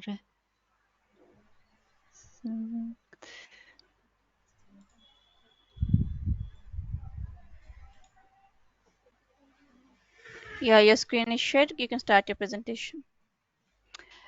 Thank you. I am Lilita Ozola from Latvia, from northern country, and there are many problems with foundation design. And for example, for Spain people, that may be interesting if your constructors go to northern countries with their service. And so the title is Efficiency of Thermal Design of Shell Foundations. It is done. This work, this research by Lili Tozol and Guntis Andersons.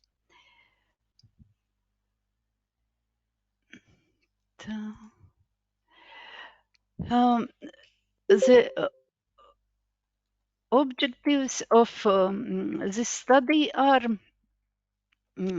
examination of freezing temperatures, temperature data range for Latvia region, to draw up methodological background for frost protected shallow foundations design, and to assess the practical usefulness of the implementation of a foundation insulation method regarding local climate conditions and subgrade soil properties. In northern countries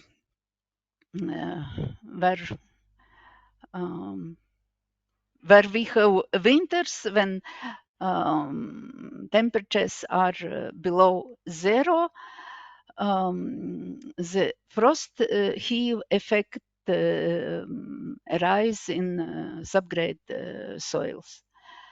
The effect is very interesting. It is the non-uniform change of volume of a subgrade soil due to expansion of freezing water in the soil. The process is very complicated, resulting the heave effect is much greater than the freezing water in the soil is capable of producing. For this reason, building foundations must normally be built below the frost depth, and it is a significant part of the construction costs, of course. And because of nowadays different methods are developed with purpose to decrease this foundation depth. Different there is as I said, there is very complicated theory in background, but in construction field we should take into account that frost heave will rise if temperature will be below zero, and for foundations that means that will be upward pressure recognized in field tests about 1200 kilopascals in clay soils and 3000 in silty sand. And it is not acceptable, not safe to rest foundation within this layer where temperature is below zero.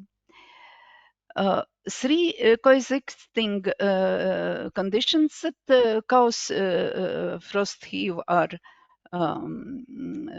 the soil is frost susceptible due to a large silt fraction, grains of size less than 0.02 millimeters comprise more than 3% of the soil, as it is stated by ISO standard, which is harmonized by European standard commissions. The second factor is that soil is above approximately 8% water saturation due to supply in the surrounding area, and from below, above, and or laterally into the freezing zone, sub-freezing temperatures penetrate the soil. Removing one of these factors prevents the possibility of frost damage. And one of these may be insulation, which helps with the third one factor, it is shielding the foundation from transfer of sub-freezing temperatures into subgrade matrix. Depending on the soil type, a layer of 200 up to 300 millimeter depth would be required to provide the same insulation as 50 of foam insulation, or 80 millimeters of fiberglass insulation. As it is understable, that everything in this design approach relates to lengths of frost season and temperature range. Because of the data processing, data mining of temperatures, and after data processing of winter temperatures were made to determine the winter period for every year, and after to evaluate the freezing index, which is related to insulation sizes, which should be used. Latvia, it is country around the Baltic Sea, and there is very big changes of temperatures. We have very different winter periods, and because of this is big work with data processing. According the standard methodology, the first step is determination of winter period. It is period when day temperatures stay below zero.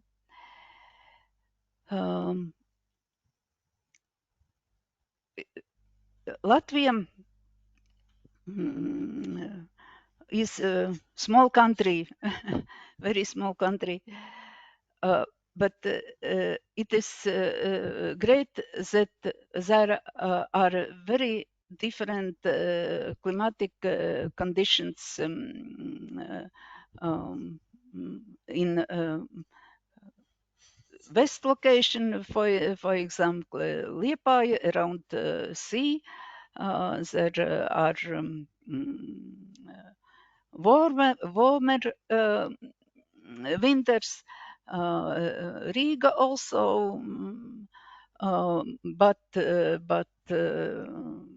location Alūksne, where height above sea level is 200 meters, and Daugavpils, where height is 100 meters only. There are winters with more lower temperatures. Because often this research, these 4 locations where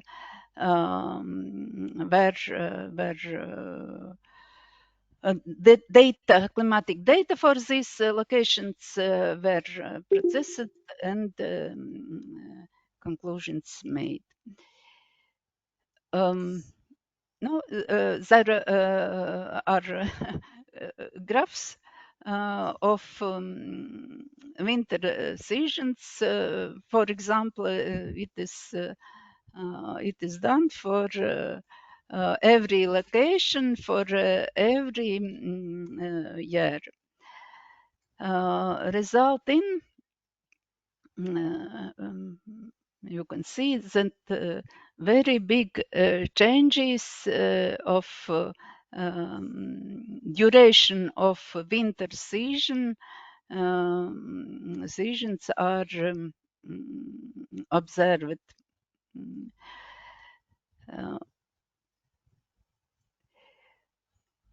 Is determination of freezing index is fundamental characteristic for the design is based on Gumbel distribution for data processing.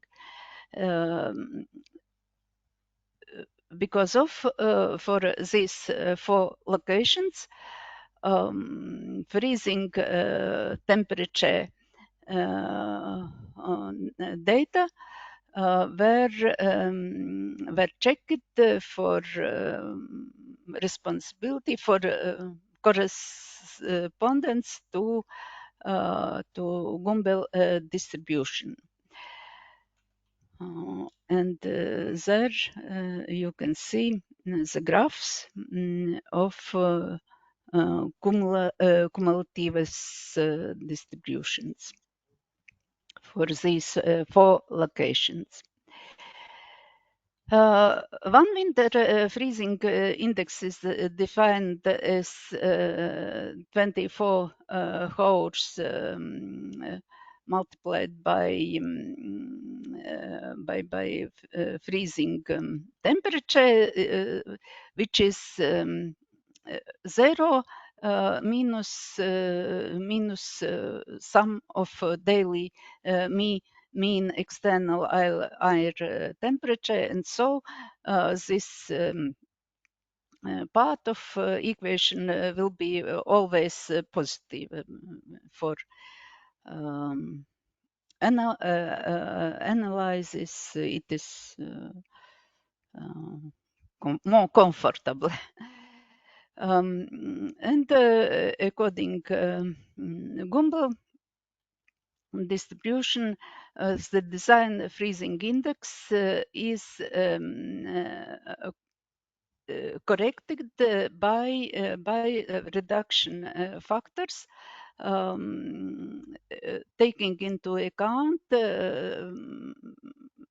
statistics of current location. Result in the following frost season characteristics were obtained for different reference periods. As we know, buildings should be safe enough for next 50 more over 100 years, because of we should know, we should analyze the data regarding this period of time, but of course we cannot predict future. We should base on history. Climatic data in our country are available approximately for 75 years before. From 90-30 years we have data, and this we can use. From this table, it seems that no many differences in temperatures. No, is we see that if we choose 25-year history, the length of winter season is less, but and minimal temperature of absolutely minimal temperature of frost season also is higher than it was observed in history of 75 years. But freezing index is affected more significantly. And there are diagrams where we can see that the freezing index is dependent on the reference period which is from which the data were mined. If we choose 10-year reference period, last 10 years, it seems freezing index is low, and insulation sizes will be decreased. For last 20 years period, the freezing index is higher, and moreover for 70-year period more higher. That means that reference period is very significant, and it is not recommended to choose these periods 25, 30 years only. This research were done with purpose to have some information and to assess the benefit of foundation insulation and benefit in lowering of construction costs. Single story unheated building were chosen as model of sizes 19 per 31 meters in plan, and freezing depths of the soil depends on both climatic conditions in area and properties of the soil. Different soils were included in research, such as clay sands, sandy clays, and silt sands.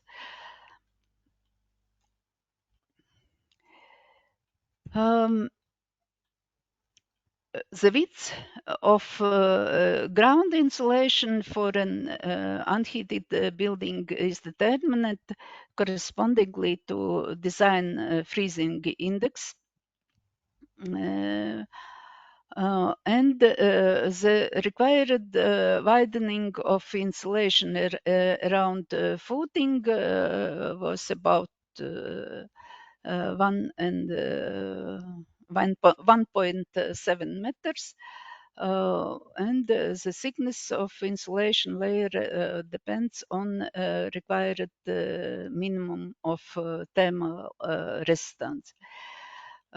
Extruded polystyrene styrodur material were chosen for insulation.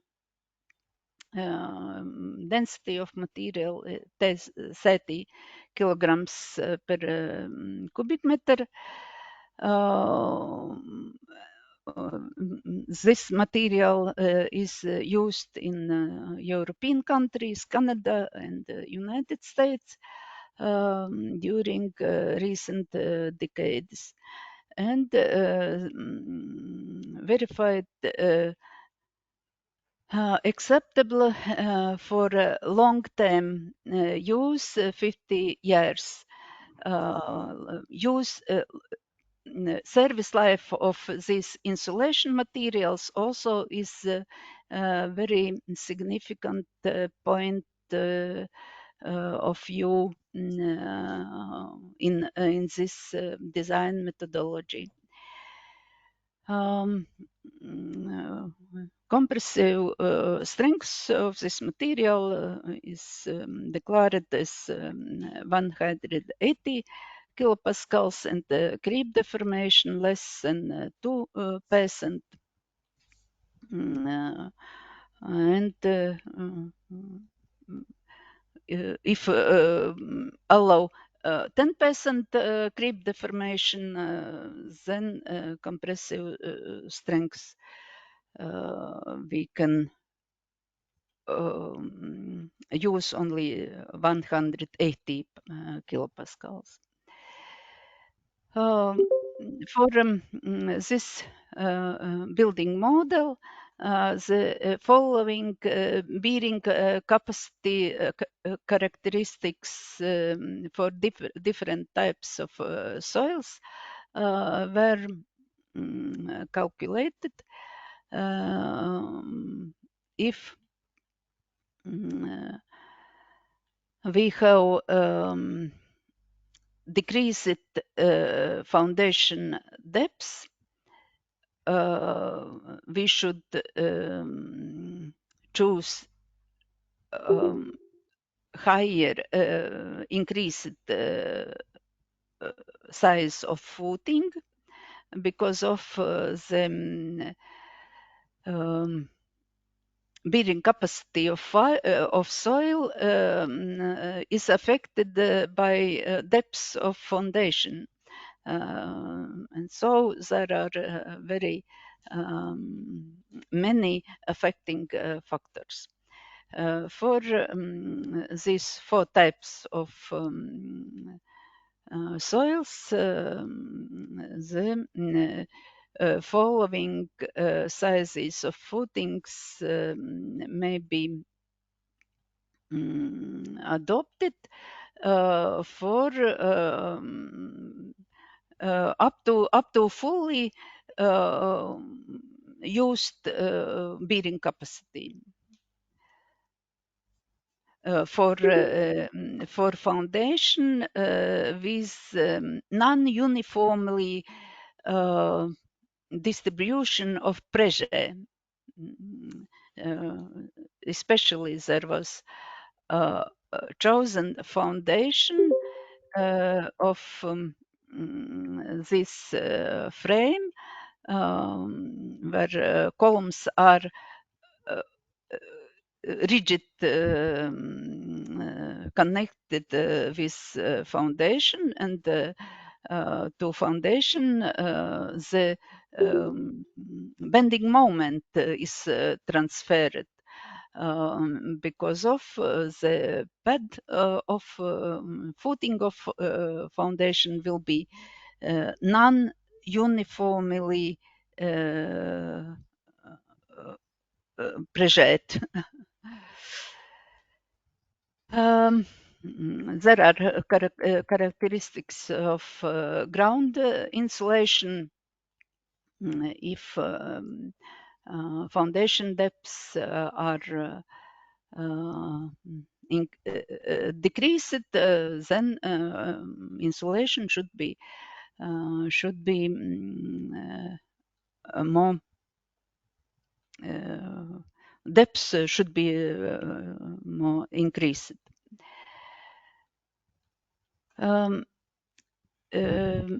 Result,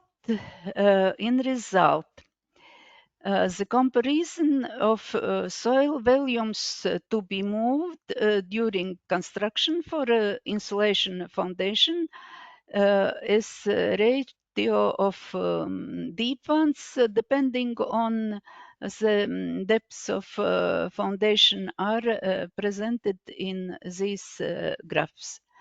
And it is found that shallow foundations, protected, frost protected, insulated shallow foundations are effective at depths less approximately 0.8 meters. And there are more detailed graphs for silty sands and clay soils.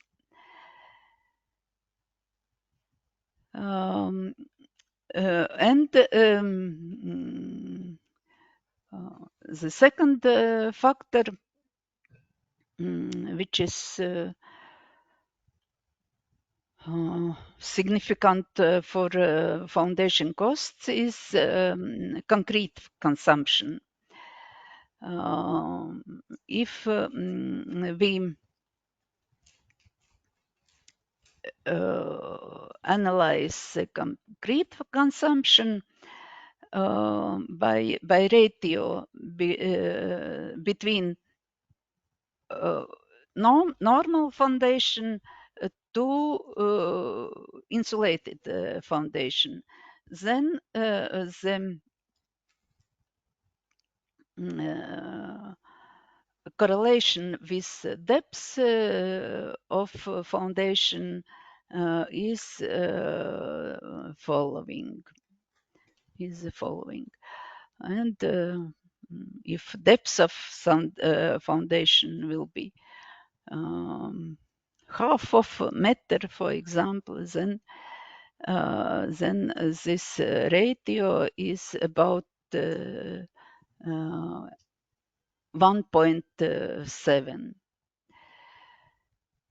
for clay sands. For silty sands and sandy clays, clay sand, that will be about 1.5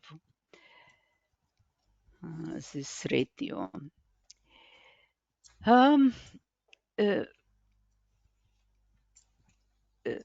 Doing this work, many ideas arise, and for discussion, I would like to say that the main objective of frost protected shallow foundation design is the value of the freezing index. Results of temperature data processing for 77 winter seasons testifies that quite distinctive reliability levels may be defined depending on the number of frost seasons sampled from which temperature data were mined. The range of variation of freezing index exceeds 15,000. That involves the range of uncertainty for insulation size required. Selected about 25, 30 centimeters. Normally, the freezing index value derived from a longer reference data period should be of higher confidence level. At the same time, the graph of winter seasons average temperatures displays some trend of increase as it is found from the trendline equations showed in these graphs in red color. It is increment observed about 0.025 up to 0.032 per season for continental stations, Alūksne and Daugavpils data mining stations. But for coastal stations, this increase in winter season temperatures is only from 0.0016 up to 0.014 for Riga station. Because of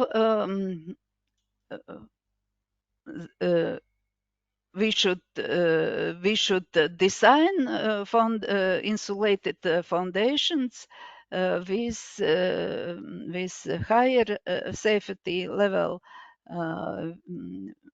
taking into account the lower temperatures observed during last 70 years. And more comment, the use of decreased depths of foundations approved by building codes for heated buildings is an item under discussion when approaching the sustainability aspects of buildings due to service life of insulation. Normally, there are expected periods in service life when the building remains unheated for some seasons. From this point of view, frost protected foundations by insulation may be a good safety measure for the expected non-occupation periods of heated buildings when heating may be interrupted due to a change of service conditions. Because of we have stated decreased foundation depths, normal foundation depths for heated buildings.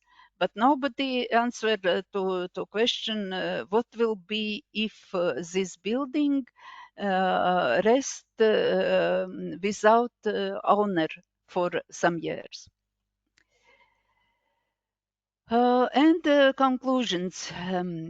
Due to the changeable climatic conditions for locations in Latvia, the freezing index values vary significantly depending on both temperature data variability and of duration of reference period chosen, consequently involving the uncertainty for insulation size within the range of 20-25%. Effectiveness of insulated foundations according to ISO standard correlates closely with the type of frost-heavant soil. For example, the use of heated foundations in clay soils, including silty sand, leads to increase of soil volume to be excavated and filled back. But concrete consumption for foundations decreases. In dusty sand soils, if the required foundation depth is less than 0.8 meters, both reductions are achieved in earth moving and concrete consumption. Insulation of foundations may be recommended for any heated building which, due to consideration of thermal expansion, has reduced depths of foundations. To ensure the sustainability of the building for the possible periods of usage, while the object may be left without owner. The decreased side area of foundations obtained using the insulation leads to decrease of heave forces and consequently to more safety in construction. Regarding human errors in construction, if for example, if the backfill is non-quality or the material is off grade, it is contains clay fraction. Also, these effects may be the thermal design may be recommended when the groundwater level is high. Since using this method, there is no need to lower the water table during the construction. And there are sources. There are our publications in 12 and 16 years. But this presentation, in this presentation, the data were updated. Thank you very much for your attention.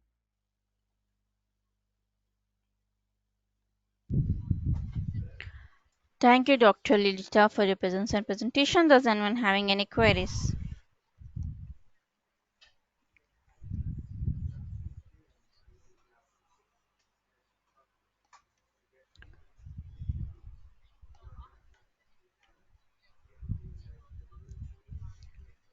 I hope there are no queries. Once again, thank you, Doctor, for your presence and presentation. Thank you.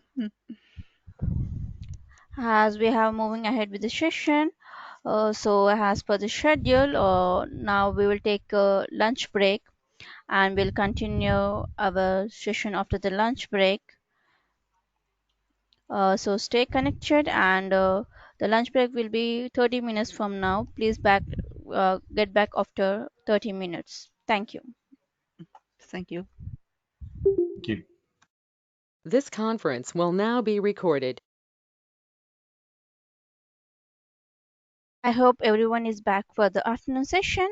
Now let's start. Our first session is from Dr. Xiaowu from Ethiopian Technical University, Ethiopia. Hello, Dr. Xiaowu. Are you ready with your presentation?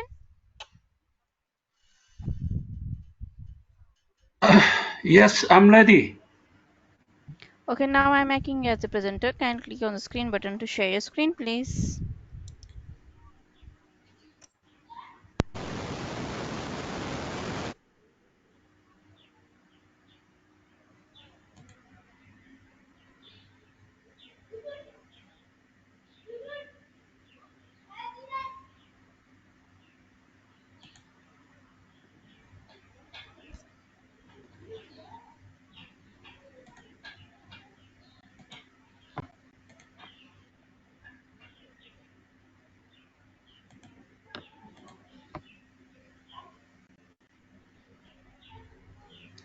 Can you see my screen?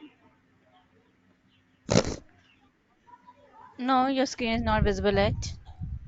Yeah. I'm trying to the yes.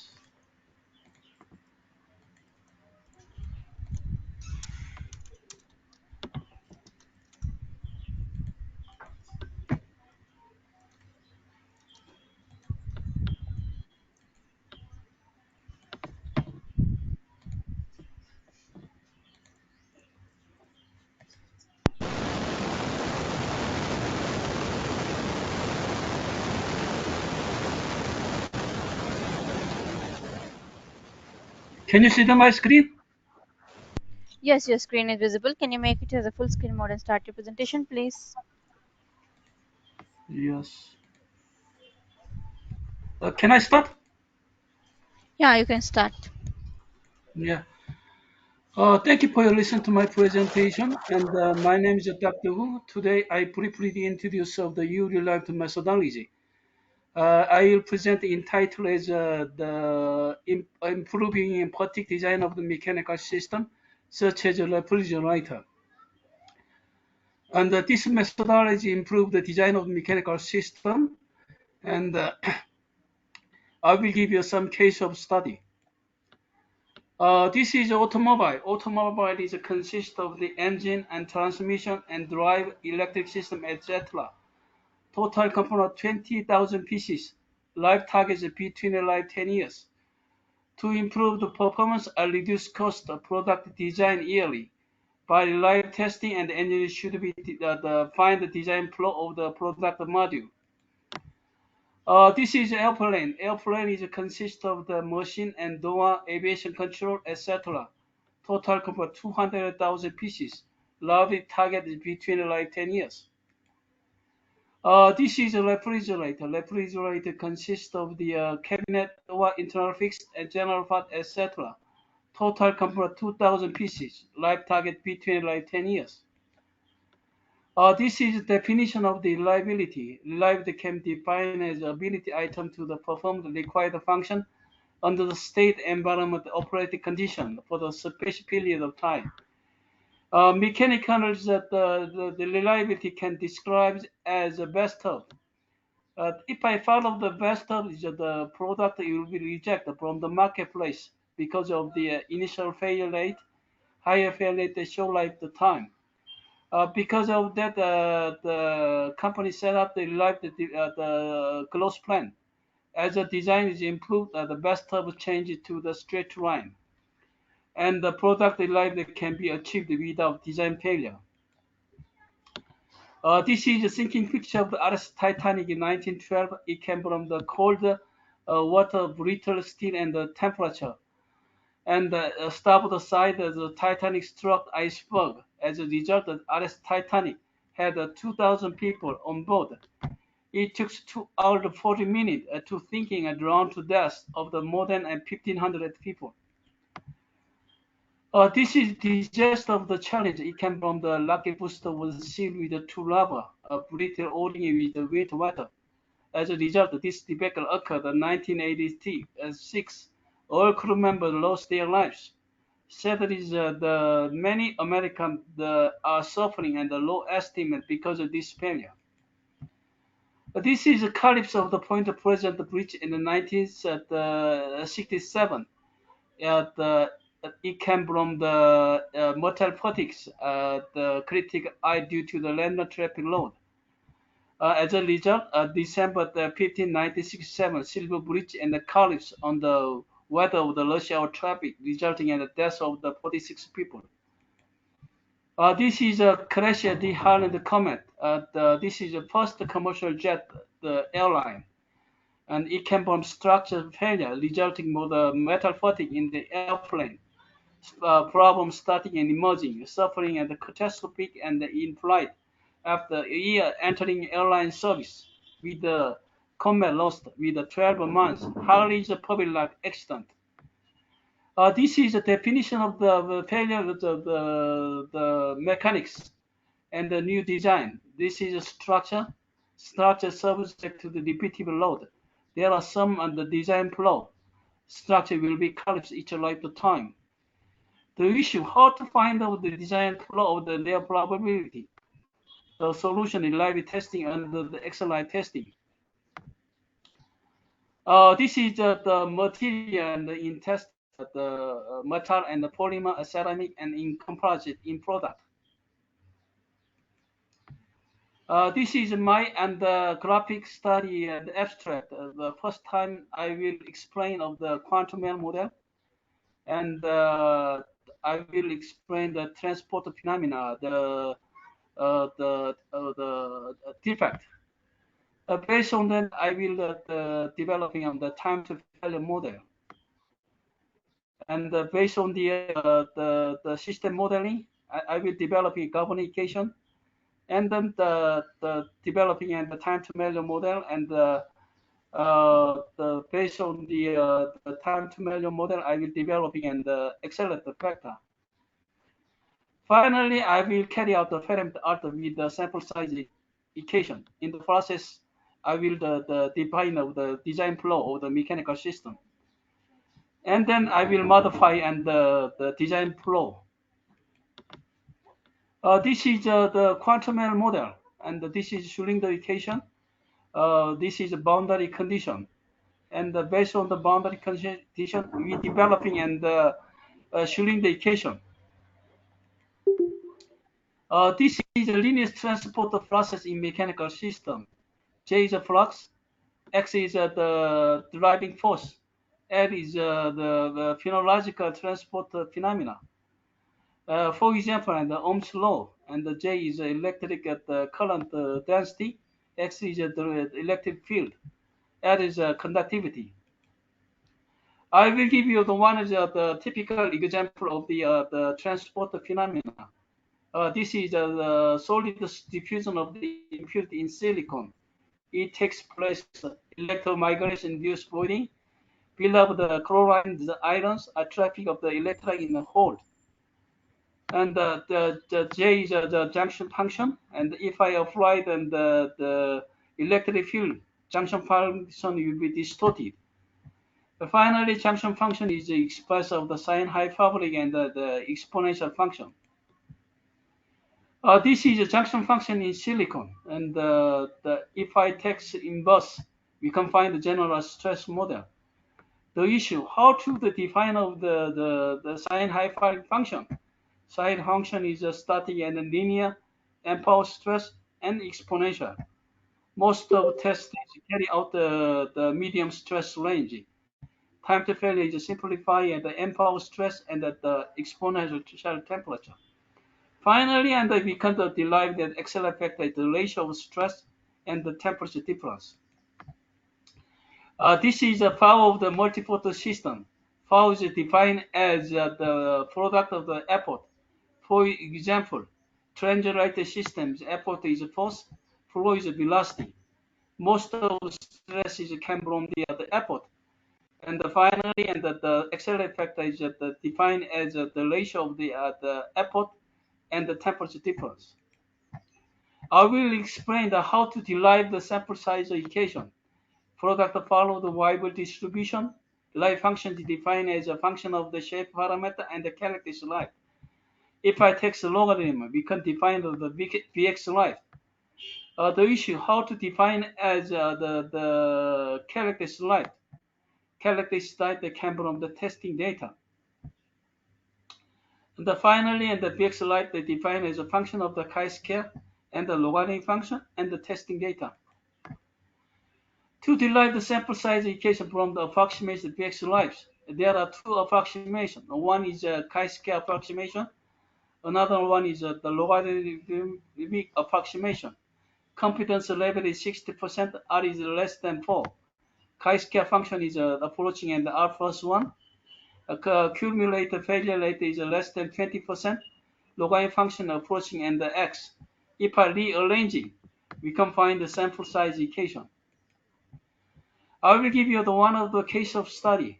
This is a redesigned compressor with the crankshaft. This is a refrigerator. This is a newly design of the crankshaft. There are a lot of the design port in compressor. We don't know which part is. Compressor life target depend on the pneumatic part. To find them, it requires reliable methodology.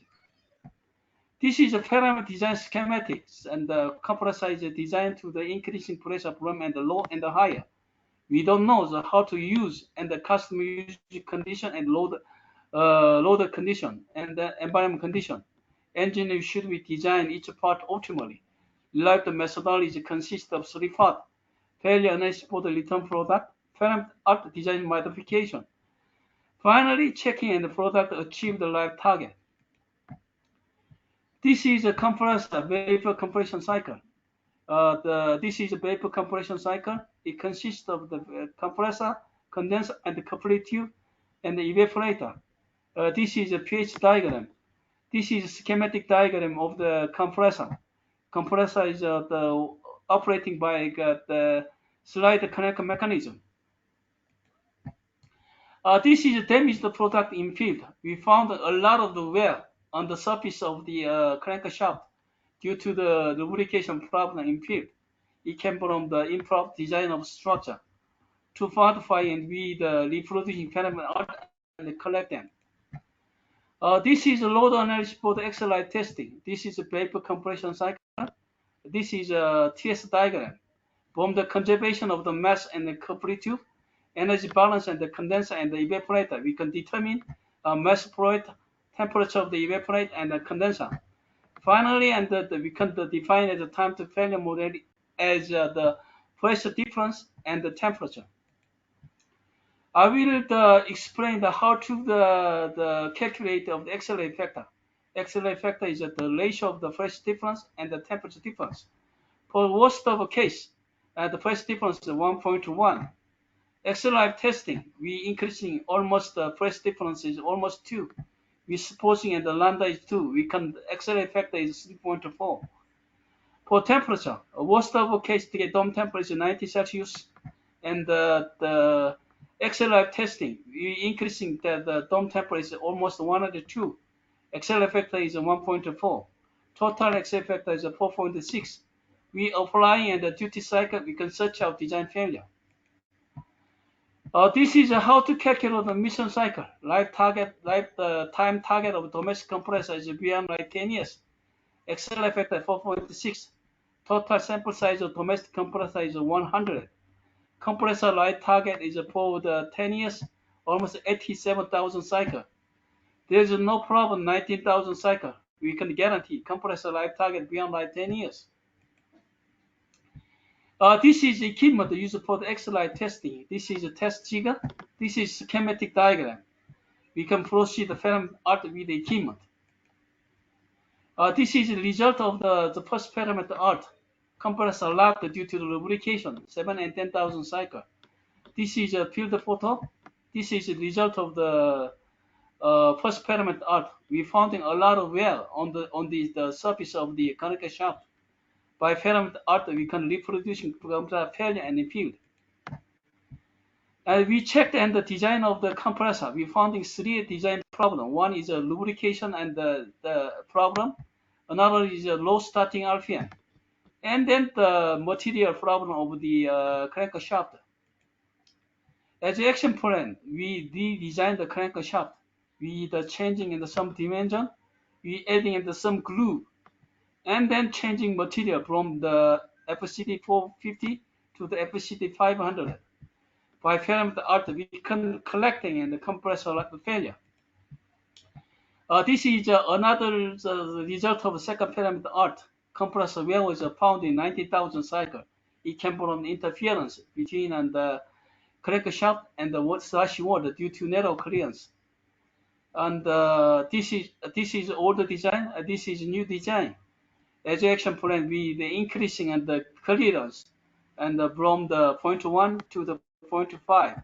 By parameter art, we can modify and design photo of the compressor. This is a summary of the parameter art result. There is no problem in compressor 19,000 cycle. In first parameter, we found the lubrication problem in the crankshaft. And the ejection point we modify and design. In second art, we found the wear of the on the surface of the crankshaft. In third art, there is no problem, 19 and the 20,000 cycle. Compressor achieved the life target is beyond 10 years. This is another case of the hinge kit system. This is a refrigerator hinge kit system. Hinge kit system consists of several parts. One is the cover, spring, and the damp, and the housing. There are a lot of the design part of the hinge kit system. We don't know which parts. Hinge kit life targets depend on the problematic part of the part. To find them, it requires derived methodology. This is a parameter design schematic. Hinge kit system is designed to close the door smoothly. We don't know, and the customer uses the loader condition. An engineer should be designed each part optimally. And derived methodology consists of three parts: failure analysis of the return product, parameter art and design modification, finally checking and the life target achieved. This is the damaged product in field. We found there are a lot of the crack on the hinge kit housing. It came from fragile structure. To the reproducing parameter art, we can collect them. This is a load analysis for the XLI testing. Hinge kit system is dependent on the door weight. To increasing and the impact, we add the additional weight on the end of the door weight. By controlling an impact, we can carry out the XLI testing. This is how to calculate the XLI factor. XLI factor is dependent on the ratio of the impact. Worst of case, the impact is 1.1. And XLI testing, we increase the impact almost to 2.68. We supposing in the lambda is 2, XLI factor is the 6.3. We adding in some the duty cycle, we can search out the design failure. This is how to calculate the rate of the mission cycle. Life target of the hinge kit system is beyond like 10 years.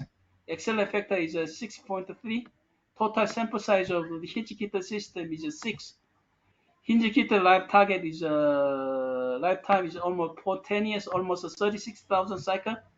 There is no problem on 41 mission cycle. We can guarantee the life target is beyond like 10 years. This is equipment used for the XLI testing. This is hinge kit system. This is a refrigerator. This is the test jigger and the controller. We can proceed the parameter with the equipment. This is the result of the first parameter art. Hinge kit housing and hinge kit system crack and the 7 and the 50,000 cycle. This is the field photo. This is the result of the first parameter art. We found a lot of the crack on the surface of the hinge kit housing. By parameter art, we can reproducing a design flow of the hinge kit system. As an action plan, we reinforced of the fragile structure of the hinge kit housing. We adding in some rounding outside. We adding in Hello, some rounding inside. hello, Dr. Srinamu. Your slide Yes, is not moving. Can you please check your slide once? Your slides are not moving. but not moving. Yeah, it's not moving. Yes, I think is that this is the. Tell me early, and I will find some solution. But I think is that this is the system problem. I think you are in I the don't. case study. Yes, this is a. Uh, oh yeah, I can find this solution. Share. You can see the slide. The slides are visible but when your change is not moving. Yeah, Can yeah, you yeah. make But it as a full screen mode? yeah, yeah. I will. Yeah. It's okay. Okay, perfect. Yeah, yeah. But can you start from the beginning? No, no, you can continue. Yeah.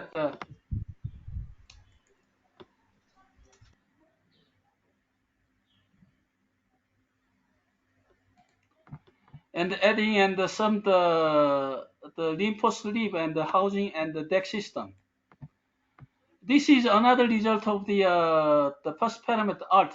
We founding and some the leaked oil damp. And this is old design. This is new design.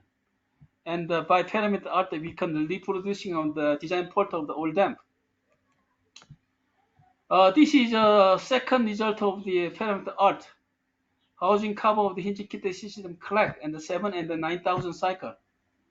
It can be the material problem. When operating in the hinge kit system and the damper spot the strike and the hinge cover. Finally, and the cover is a fracture.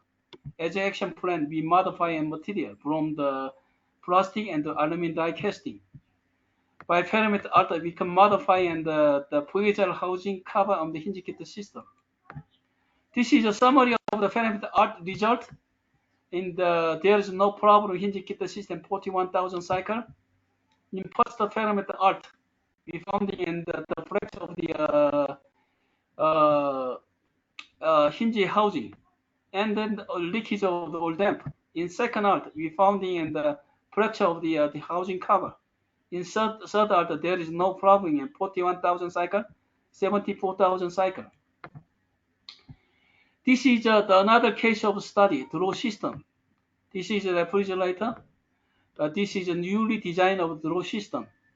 There are a lot of the design flow of the draw system. We don't know which partners.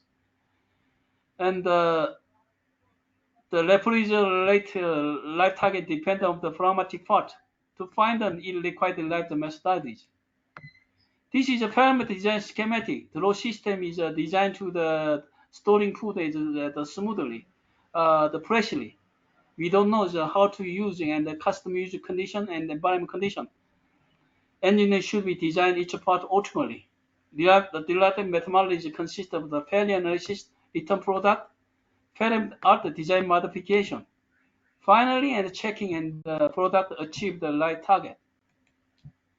This is a damaged product in field. We found a lot of the damaged product due to the design after use. It can be the improper design of the structure to modify and be reproducing pyramid art and collect them. This is a load analysis for the XLI testing. This is the pre-body diagram and for the draw system.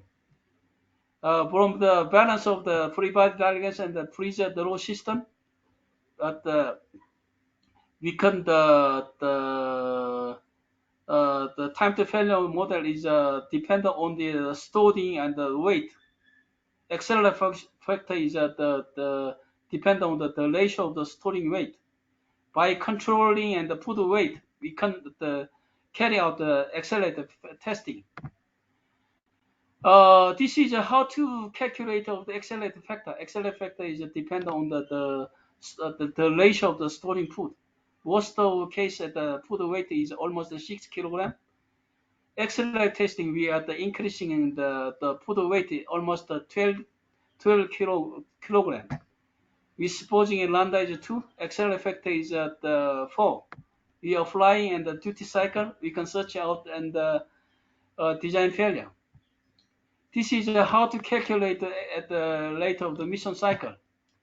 Life target of the draw system is BRI 10 years. Total sample size of the draw system is 6. Draw life target time is for 10 years, almost 36,000 cycle. There is no problem, and 7,000 cycle.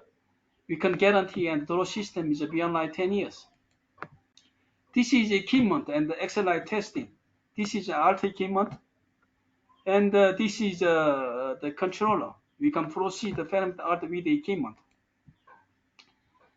And as a result, the accelerated loader, and we founding and so two the design problem. One is the center spot is bent, and another one is the lower is the breakaway. It came from the insufficient strength due to the design flaw. By parameter art, we can reproduce the draw failure. As action plan, we design of draw system. For the sport center, we adding in some additional reinforced leaf. And for the guideline, we exclude LoRa spot. By parent art, we can collect the raw system. This is another result of first parameter art. The box cover is broken, 7,000 cycle. This is a result of the first parameter art. This is a result of from the field by parameter art, and we can reproduce of the draw failure in field. As action plan, we check the design of the draw system. We founding and the design draw of the no corner of the high stress interaction area. Intersection area. As action plan, we redesign of the box, and we second of the reinforced leaf, and applying in the fillet. This is the result of the second parameter art. Guide rail is the collect, and the we founding, and the lola is the sunken, and at the 6,000 cycle. By parameter art, we can the founding and the design port of the draw system. As action plan, we redesign of the draw system. For the support rail, we extrude some leaf. For guide rail, we adding and some the backside leaf, and give the some increasing and some rounding, and the for guide rail. By parameter art, we can collect and draw failure. This is a summary of the parameter art result. There is no problem. The 30,000 cycle in first parameter art. We founding and the Fox rail design problem, and then in second art we founding and sunken roller and the crack of the guide rail. In third art there is no problem, and 20,000 cycle. Conclusion. This is my paper submitted to the mechanical system and the signal processing, and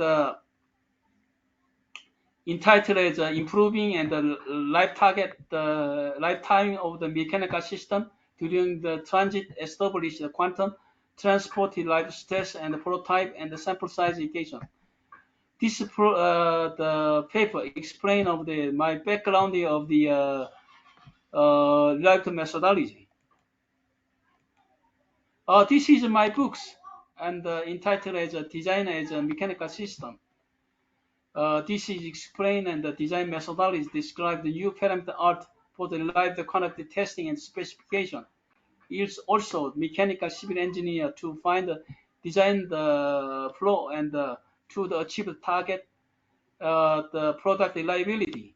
It also suggests a variety of case of study of the mechanical system, present of the Takuchi method, alternative the experimental methodology. This is my the publication. Thank you. Thank you for listening to my presentation.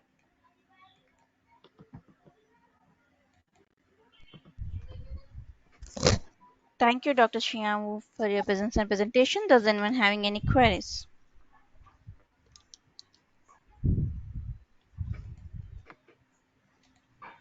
I hope there are no queries. Once again, thank you, Doctor, for your presence and presentation. Now let's move on to the next presentation from Dr. Mikhail Olam from INO University, Turkey. Hello, Dr. Mikhail Olam. Are you ready with your presentation? Yes, I am Okay, now ready. I'm making you as a presenter. Kindly click on the screen button to share your screen, please. Yes, just 1 minute.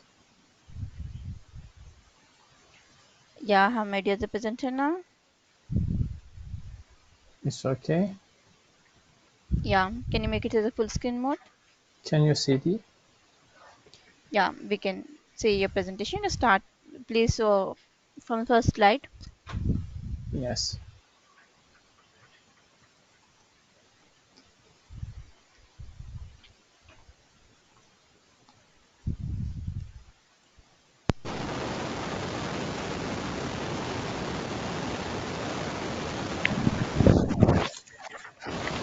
Firstly, I wish to thank you, the organizing committee, for this invitation.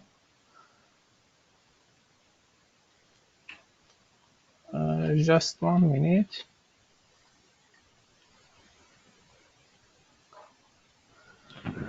With the increase in the population and the development of the industry waste are also increasing. Today, various methods are used in the ablation of this waste, pyrolysis, carbonization, liquefaction, gasification.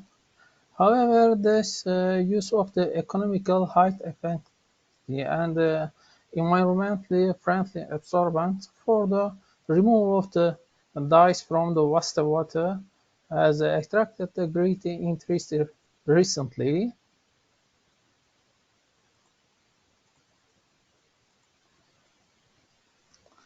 In this study, Gellidium algae were carbonized at 800 degrees Celsius and 9 minutes, and their carbonization yields, absorption capacity, physical and chemical properties were investigated.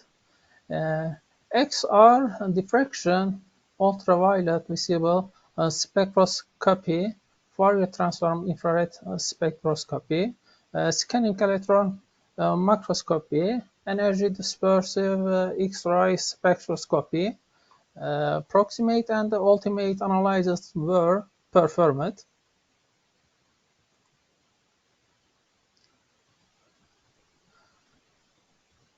The material crystal violet was used as the absorbent in the experimental study. Crystal violet solution was prepared by the dissolving 1000 milligram per liter in the distilled water in the used in all experimental study.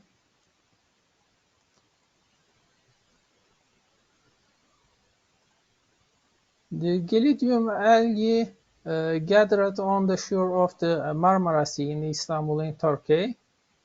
Can you see it, figure 2?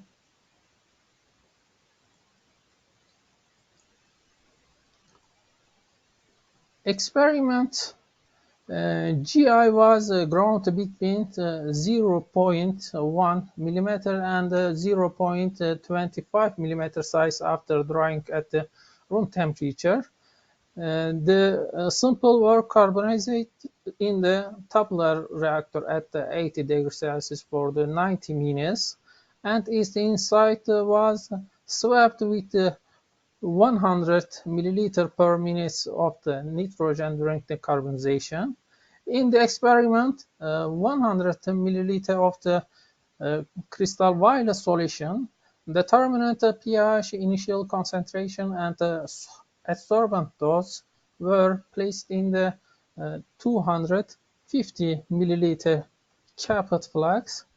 The initial pH was adjusted by the adding the 0.1 sodium hydroxide to the solution.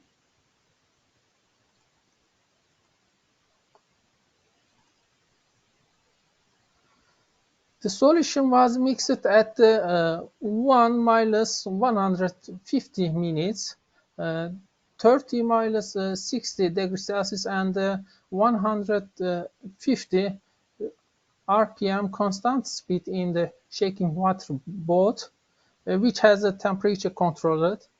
They are compression at 200 RPM per minute and 1 minute to separate the remaining CEV concentration and the absorbent in the solution. And they were analyzed using UV visible spectrophotometers at 590 nanometers.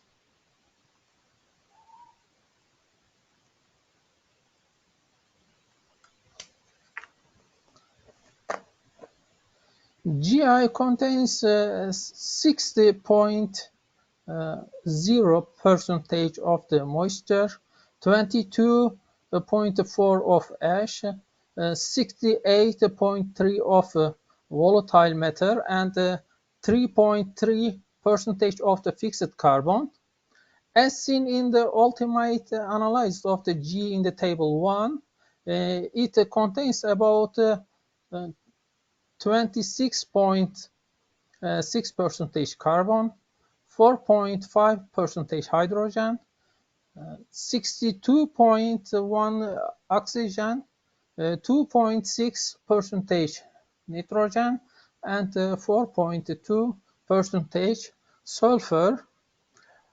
Although its carbon content is low, it is considerably higher than most biomass.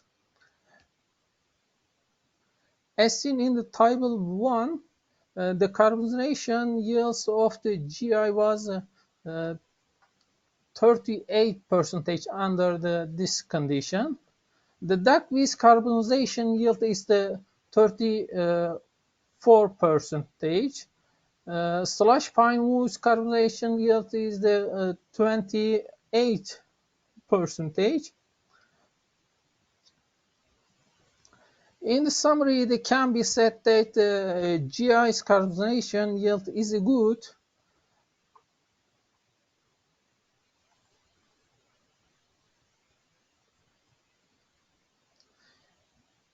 EDX analysis performed on the 10 micrometer surface of the sample were given in the figure 3. The GI sample also includes the potassium, calcium, silicon, phosphorus, magnesium, aluminium, chlorine, sodium in the EDX analysis.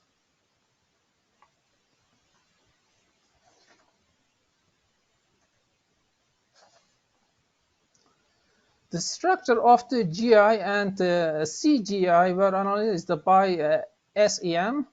SEM analysis of the GI before and after carbonization are given in the figure 4. As seen in the figure 4a, there were no porous structure in the surface morphology of the GI before carbonization, while porous structure were observed after the carbonization. Can you see figure 4b? The porous structure were formed in the surface morphology of the G.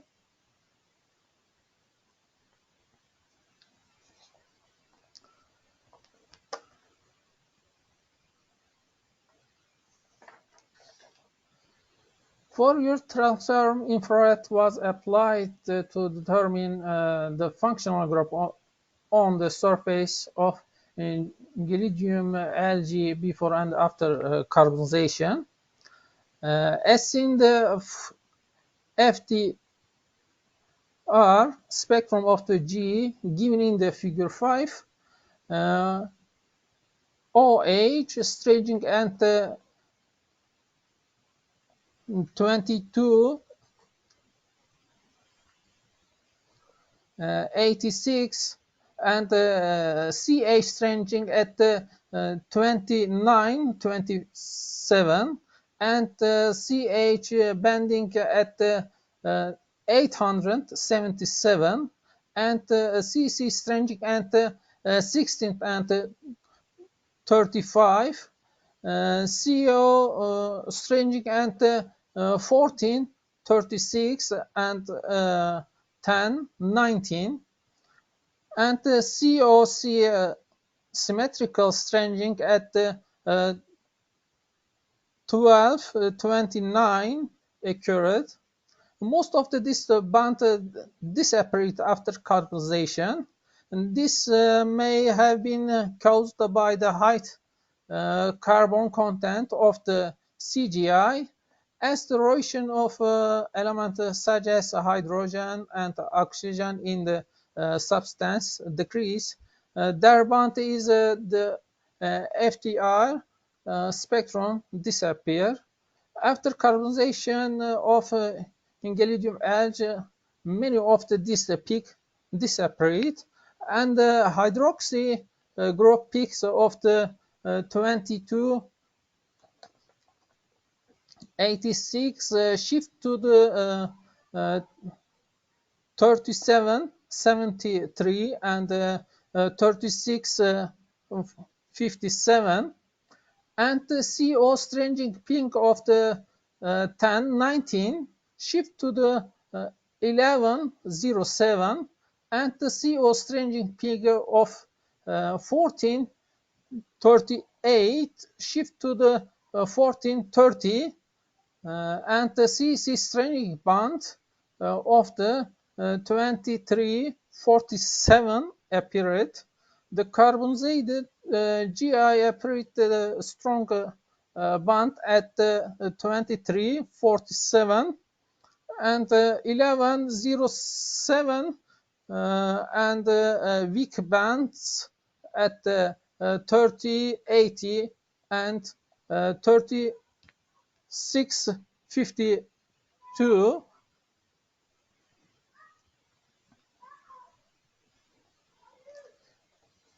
X-ray diffraction XRD analysis was applied to determine the chemical composition, crystal graphic structure, and physical properties of the carbon materials, and their XRD curves are shown in the figure 6. The two-band diffraction peak around 2 theta equal 22 degree in the XRD spectrum correspond to the diffraction of 002 planes, which are related to crystallinity. It can be said that the GI has a semi-crystalline structure due to the 2 theta equal 22 degrees broad diffraction peak and prominent peaks at 31 degrees, 45 degrees, 56 degrees, and 75 degrees in the XRD diffraction. In the figure 6, it's thought that this situation is caused by the present many organic in the inorganic elements in the GI, as seen in the EDX analysis given in the figure 3. However, the carbonization of the GI at the 100 degrees Celsius promoted the formation of the crystal structure because the 2 theta equal 22 degrees broad diffraction peaks disappeared, and some diffraction peak occurred, and prominent diffraction peak at about 26 that correspond to the diffraction of the 00 point plant of the graphitic lattice.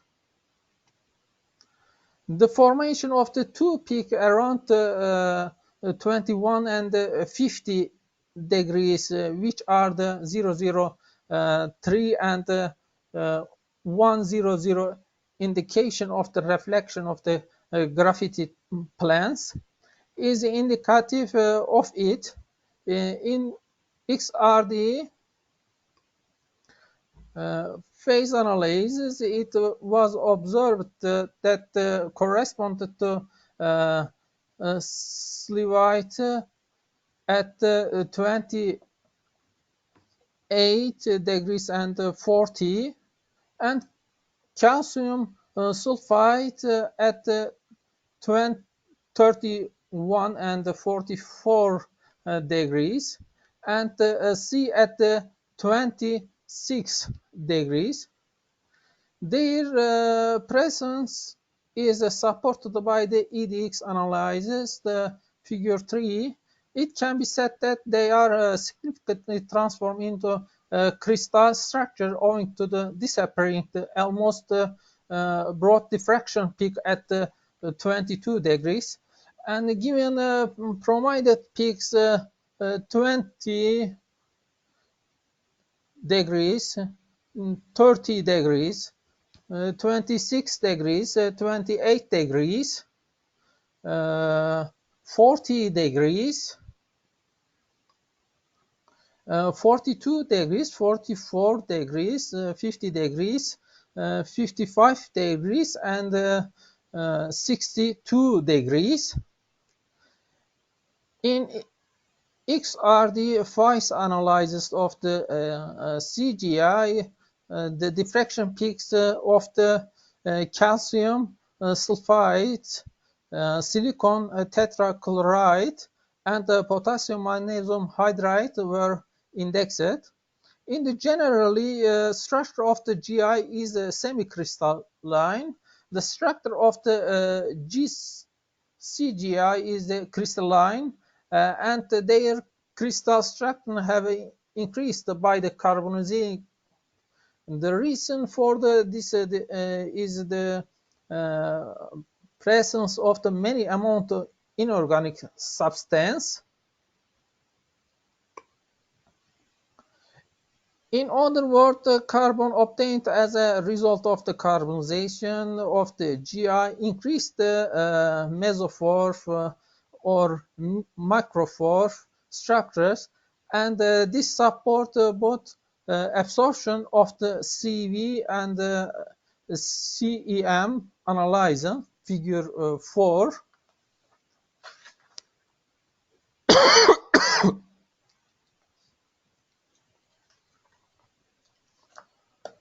The removal values of the crystal violet dye in the wastewater is given in the table 2. The absorption capacity and the removal percent is 9.63 milligrams per liter, and 90 is 99 in 50 milligram per liter CV solution, respectively. It can be said that CGI has a good absorption capacity compared to the many absorbents.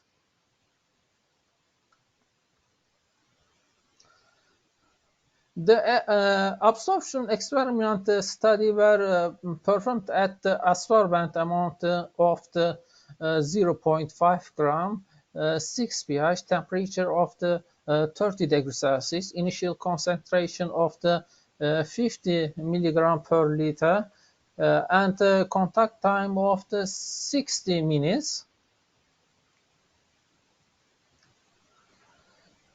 This study investigated the effect of the carbonizated duckweed wastewater,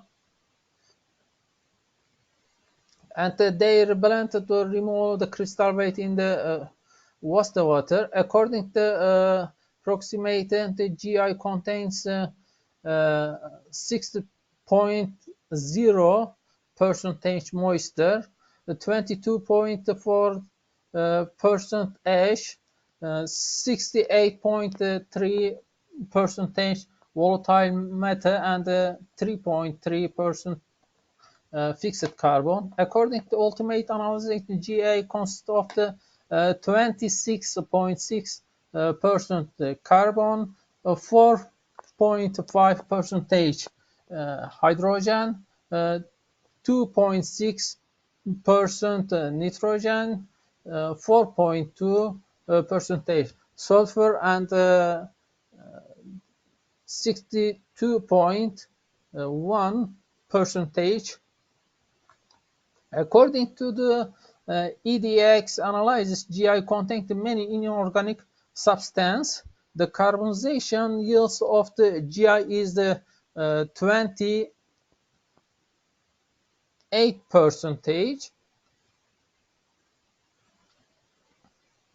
According to the FDR analyzes the peak of the functional group of GI change after the carbonization.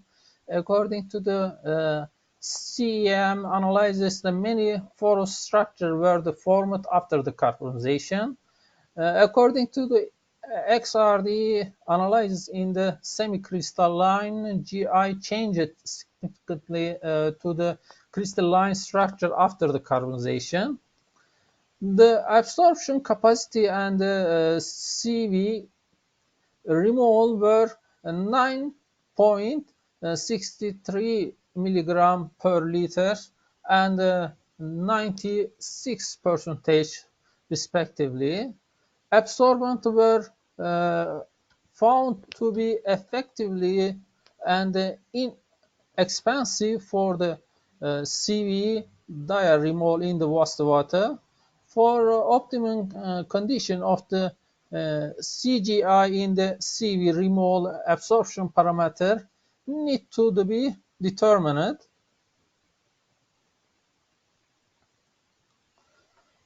Thank you for the listening to me.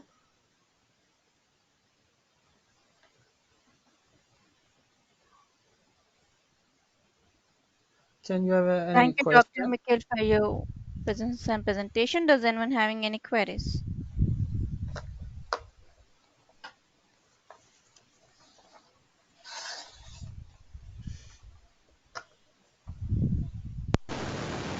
I hope there are no queries. Once again, thank you, Doctor, for your presence and presentation. Now, let's move on to the next presentation. Is from Dr. DP Diwan from Washington University School of Medicine, USA. Hello, Dr. DP. Are you ready with the presentation? Yes, indeed. Thank you. Now, I'm making you as a presenter. Kindly click on the screen button to share your screen, please. Sure.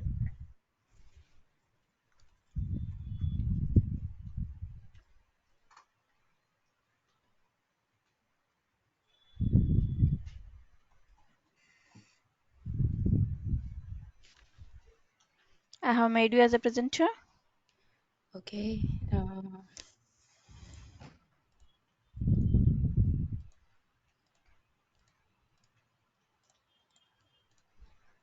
But this is disabled on my computer. May I know your which device you are using, a Mac or a Windows? Mac. Okay, then for a Mac, you should go to the settings and give permission for the GoToMeetings app to allow the screen sharing. Uh-huh. Then you have to leave the session and rejoin again. Oh, I see. Okay. I see. Mm. Okay.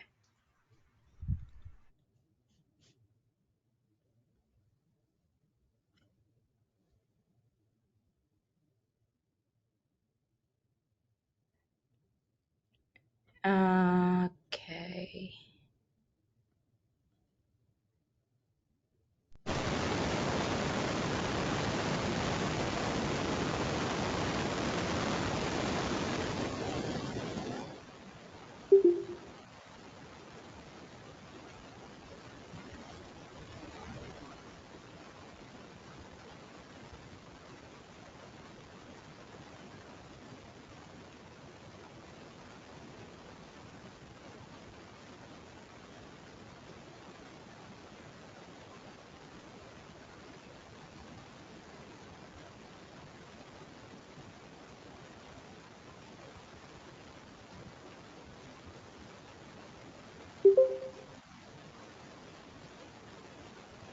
Is it working?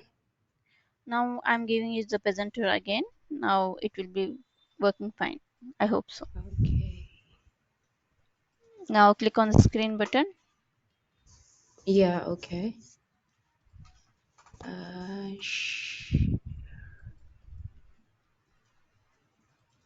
Yeah, your screen is shared now. Yeah, but I can't see my PowerPoint here. Please open your PPT once. I think you Okay. have given entire screen option for sharing. Uh-huh. Please open. I didn't want to give entire screen. Give me a minute. Okay, you can make it as a full screen mode and start your presentation. Okay. Yeah, that would be.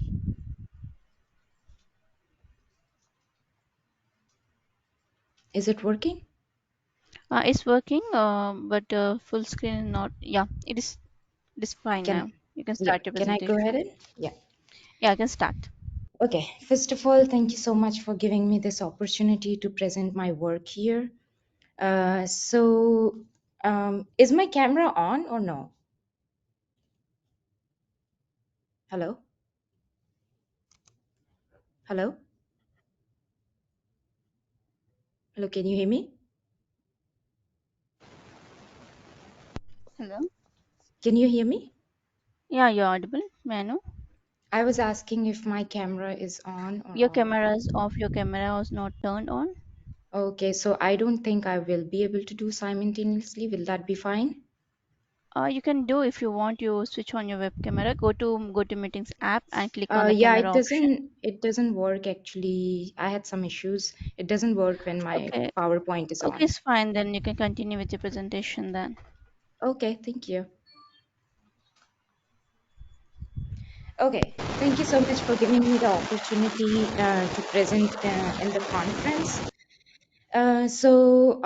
Given the title of my presentation, I was actually looking forward to discussing the NAMPT, NAD, and CERT1 axis entirely, but the data remains unpublished and is subject to copyright. So I have instead directed my talk to give you an idea about how we reached to test NAMPT and NAD in SAH, subarachnoid hemorrhage. So let's dive into it. SAH is an acute cerebrovascular disorder caused by rupture of intracranial aneurysms. So the figure on the right delineates the common sites of aneurysm formation in the cerebral circulation. The most common sites are ACOM and PCOM, where 30 to 35% of aneurysms occur, and MCA is 20% subjected to aneurysm rupture, while basilar arteries have less in common, 1 to 3% of aneurysm formation and rupture. Therefore, our research mainly focuses on aneurysm rupture in the circle of Willis. So intracranial aneurysms are actually mostly developed over the course of an individual's life, with only 10% accountable to genetic and familial cause. Whereas the modifiable risk factors include hypertension, smoking, excessive alcohol intake, all of which approximately double the risk of aneurysm development. This neurological emergency is characterized by extravasation of blood in the subarachnoid space, as shown over here. So this accounts for 50 to 15% of all strokes and has overall fatality rate of around 50%, which include 10 to 15% of the patient who don't even get to the hospital to be treated. Of these who survive, one-third remain moderately to severely disabled that preclude to work or resume their daily life activities. So it is pretty severe disorder. The main predictors of mortality and dependence after SAH are impaired level of consciousness on presentation, advancing age, and large volume of blood on CT scan. So what are the outcomes, primary outcomes of SAH? The largest treatable cause of poor patient outcome after SAH is early brain injury, which accounts for in 15% of patients and develop 1 to 3 days after the ictus. The other secondary brain injury is known as delayed cerebral ischemia, which occurs at 4 to 12 days after the ictus, and it accounts for in approximately 30% of the patients. Previously, much attention has been paid towards large artery vasospasm. However, therapies that reduce angiographic vasospasm have not translated to improve patient outcome. Driven by the results from the clinical trial CONSCIUS 1 and 2, this trial failed to improve the outcome. What was the reason behind that? This failure prompted a need for further research in understanding the uh, pathophysiological outcomes after SAH. In particular, substantial attention has been focused on processes that occur immediately after injury. During this critical early period, many patients develop secondary injury in the form of blood-brain barrier breakdown, neuroinflammation that eventually leads to neuronal cell death. With many investigators, including our group, elucidated independent contribution of EBI to poor long-term outcome, that is DCI, which I am going to discuss in rest of my presentation. So DCI is characterized by microvascular thrombosis, large artery vasospasm, as I mentioned, and autoregulatory dysfunction. And eventually that also leads to neuronal cell death, therefore poor outcome in patients with SAH. Though based on this improved mechanistic understanding, many strategies to prevent EBI and DCI have been explored over the years, but unfortunately none have proven efficacious. This is likely due to targeting individual element of what has proven to be a multifactorial process. So what are options that can help us to treat this debilitating disorder? To address this shortcoming, we and others have applied a powerful protective strategy, which is known as conditioning-based strategy, as a novel means of inhibiting EBI and DCI and improving neurological outcome after SAH. Conditioning is actually a concept where brain's inherent resistance to injury can be enhanced by exposure to a non-harmful stress stimulus. As Nazi says, what does not kill him makes him stronger. So the adaptive immune response induced by conditioning involve molecular sensors and transducer. It has effect on transcription factors, genes, and effectors that ultimately produce a cerebroprotective phenotype. For years, neurons were felt to be the principal target of this response, which is called neuronal conditioning. But multiple lines of evidence now show glial conditioning as well as vascular conditioning are involved in cerebrovascular phenotype. So getting an idea from here, we were interested in vascular conditioning. Now, we have a good idea about the beneficial effect of conditioning-based approach. What's next in terms of its application and therapeutic potential in clinical settings? Since the conditioning cannot be translated directly to clinics, how we can benefit from this pleiotropic strategy? The interesting review here provides answer to our questions. A couple of key highlights of this reference includes conditioning is an attractive experimental strategy. That means we can form preclinical studies in rodent models and then translate it to clinic. How? Using a therapeutic technique, using the drug or the molecule that are activated by hypoxia, which molecules can be directed by therapeutic approach in SAH patients. So in this context, the vascular conditioning is of special interest for SAH, as I mentioned before, given the central role vascular deficits play in blood-brain barrier breakdown, large artery vasospasm, microvessel thrombosis, and autoregulatory dysfunction play in the development of EBI and DCI. This vascular protection, along with 4 to 12 days window between SAH and DCI, provides us the opportunity for the therapeutic approach. So to validate the promise of conditioning-based approach in SAH, we did some proof of principle studies. We used endovascular perforation mouse model of SAH, which is commonly used in this field. And then we designed a timeline or protocol that we can use for the study. So for here, we pre-trained the mice on rotarod, which is an assessing factor for SAH-induced motor impairment, and exposed the mice to 8% oxygen for 4 hours. before a day before sham or SAH surgery. And then we did neuroscore and rotarod after the pre-training and sacrificed the animals for vasospasm or delayed cerebral ischemia assessment parameters on day 2. We found that hypoxia induces powerful protection against SAH-induced neurological disorder and motor impairment. As it is depicted here, this is sham, this is preconditioning, and this is SAH. So preconditioning has significantly improved the neurological function here. Similarly, rotarod, motor impairment, is improved versus SAH group. Same result we found in the vasospasm. The vasospasm is improved after conditioning approach, whereas versus SAH group. So in the interest of time, I'm going to quickly go through the mechanistic basis of conditioning based induced in neurovascular protection in next few slides.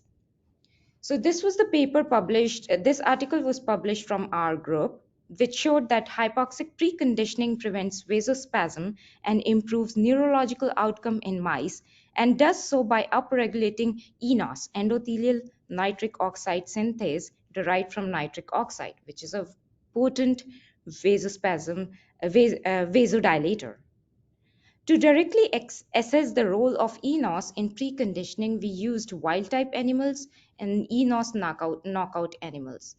So it is very clearly shown here that wild-type animals shown protection after preconditioning, whereas this protection was lost in eNOS knockout animals.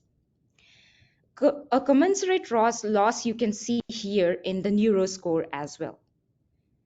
So since the sirtuins is known to upregulate eNOS, endothelial nitric oxide synthase, which is known to have vasodilatory effect, we further examine the effect of preconditioning on SIRT1. So this paper was published very recently to determine if SIRT1 is necessary for hypoxic post-conditioning induced protection. Mice were treated with vehicle control and EX527. EX527 is SIRT1 inhibitor. So this experiment is done post SAH, and the EX527 was given 3 hours after SAH in mice and then continued daily for 2 days. And we can clearly see here the protection was provided by SIRT1, as in vehicle controls, the vasospasm was lost here, but it retains in EX527 treated group. So now, great, now we have an idea. So what do we conclude? Hypoxic preconditioning provides powerful DCI protection, and preconditioning induced DCI protection is eNOS mediated. Hypoxia-induced upregulation of SIRT1 produces eNOS-dependent protection against DCI, and SIRT1, then we can conclude now here that SIRT1 activation is a promising pleiotropic strategy to combat DCI after SAH. Now we know about the mechanism of preconditioning induced neuroprotection, but the translation of this approach to clinics needs answer to the following questions. Does post-SAH hypoxic conditioning provide similar powerful DCI protection? And if so, what are the upstream molecular inducers of hypoxic conditioning induced DCI protection? In this context, we targeted sirtuin-1 because we have seen that it is a hypoxia responsive molecule, as shown here, and also in few other articles. It is an NAD-dependent protein deacetylase. It impacts a broad range of physiological function, that is stress, inflammation, apoptosis, and vessel function. We think that it might be an upstream inducer of hypoxia post-conditioning induced neurovascular protection in SH, and this hypothesis is also supported by other research groups. And we have already shown that it upregulates eNOS expression and activity, including the group below. So based on our preconditioning paradigm, we did first attempt with severe hypoxia. We call it a severe hypoxia because we are exposing the animals 4 hours before SAH. Since we said that this is post-hypoxia, we moved this treatment to day 1. Unfortunately, we ended up with high mortality in mice. So in our second attempt, driven by this pilot trial, we tested moderate and mild hypoxia. Mild hypoxia is 11% oxygen for an hour, and moderate hypoxia is 8% oxygen for a couple of hours. So what did we find? Both doses were well tolerated in control and SAH mice, with mortality rate of 2% in 11% oxygen treated one and 10% in 8% oxygen treated one, so moderate hypoxia.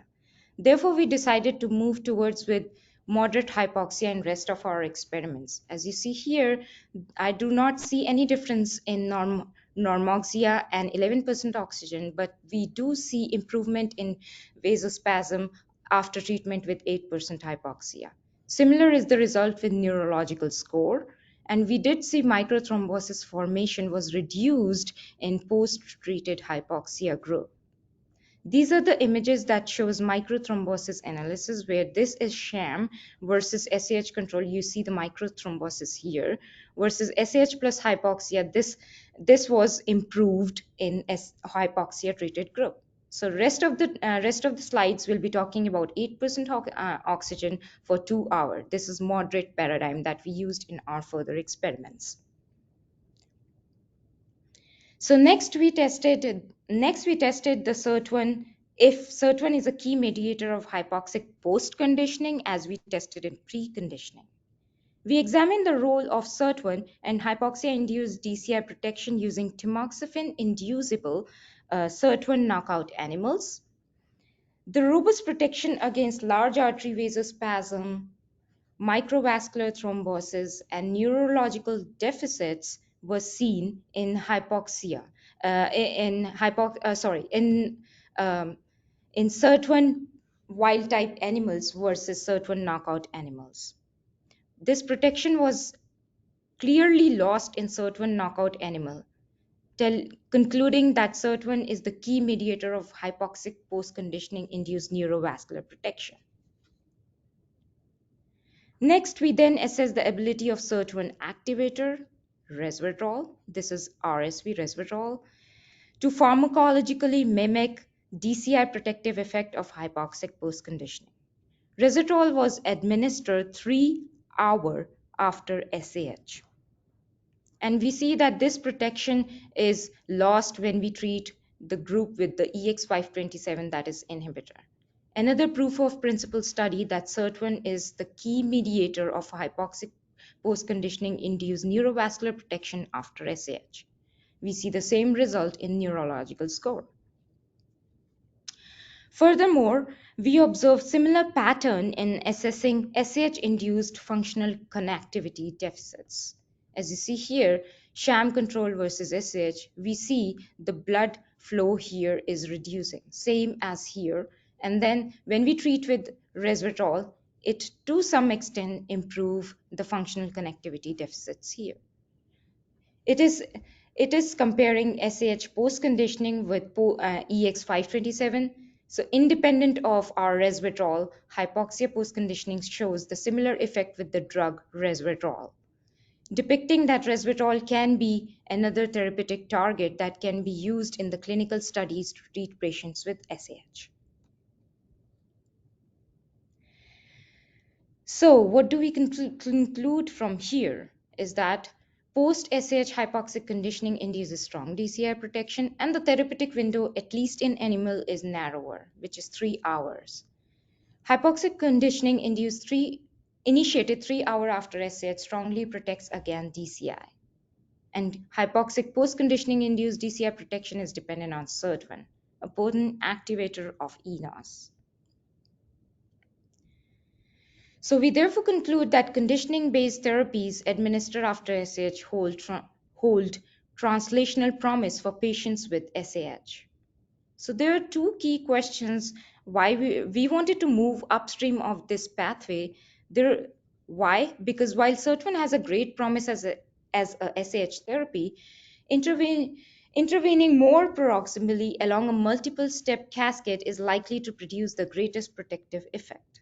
Secondly, there are possibilities that this mechanism may be SIRT1 dependent or independent.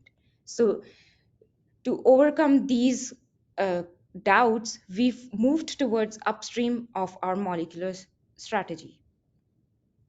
So that is where we stand here with NAMPT, NAD, and SIRT1 axis. NAMPT is a rate-limiting enzyme of the salvage pathway that converts NMN nicotinamide mononucleotide to the NAD, a critical cofactors for SIRT1 and other NAD-dependent enzymes. So this is the pathway we use both genetic and pharmacological approach to test its effectiveness in neuroprotection after SAH.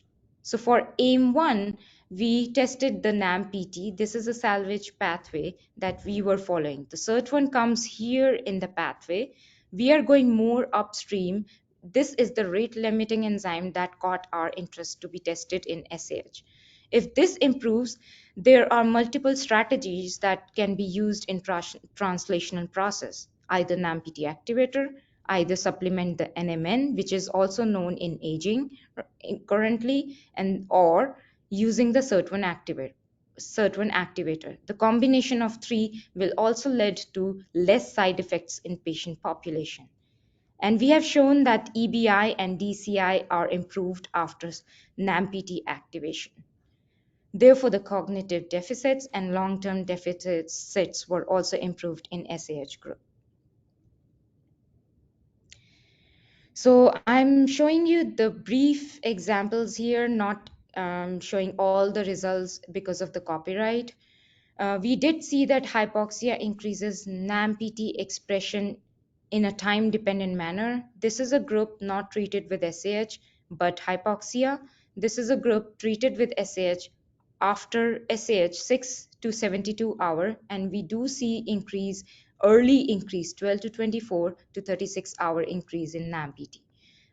So we got a very good therapeutic window for NAMPT expression to improve neurological outcome after the ictus. We do see NAD as I shown in my previous slide. This comes in the pathway.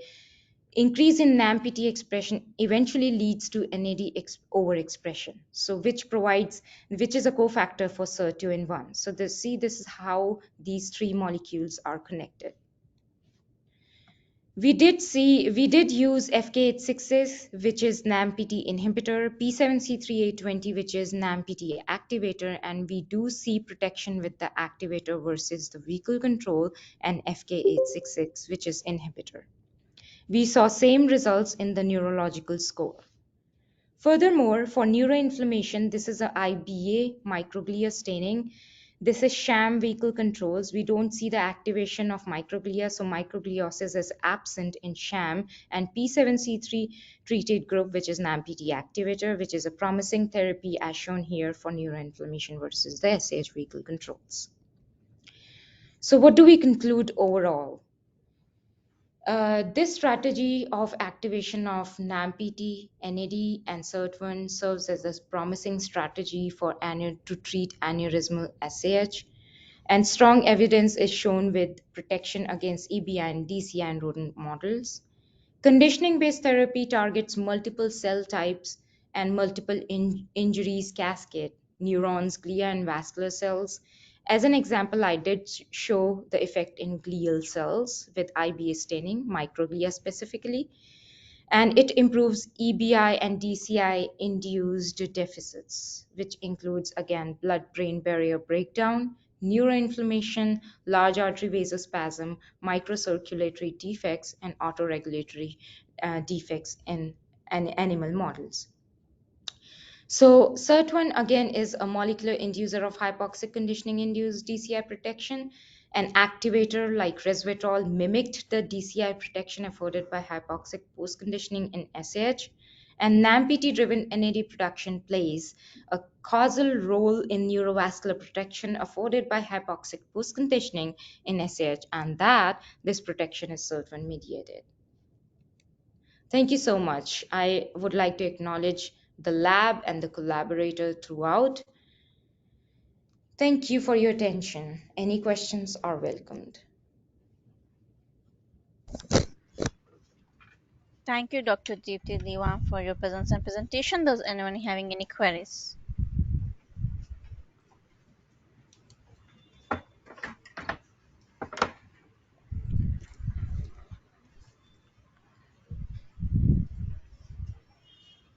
I hope there are no queries. Once again, thank you for your presence and presentation. Now let's move on to the next presentation is from Dr. Curzon from University of Oxford, United Kingdom. Hello, Dr. Curzon. Are you ready with your presentation? Yes, I'm ready. Can you hear Okay, me? now I'm making you as a yeah, you're audible. Now I'm making you as a presenter. Kindly click on the screen button to share your screen, please. Yeah.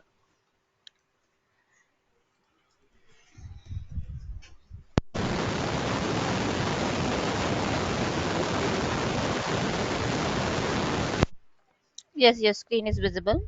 Can you make it as a full screen mode and start your presentation? Okay. And good afternoon, everyone. I'm Quaison.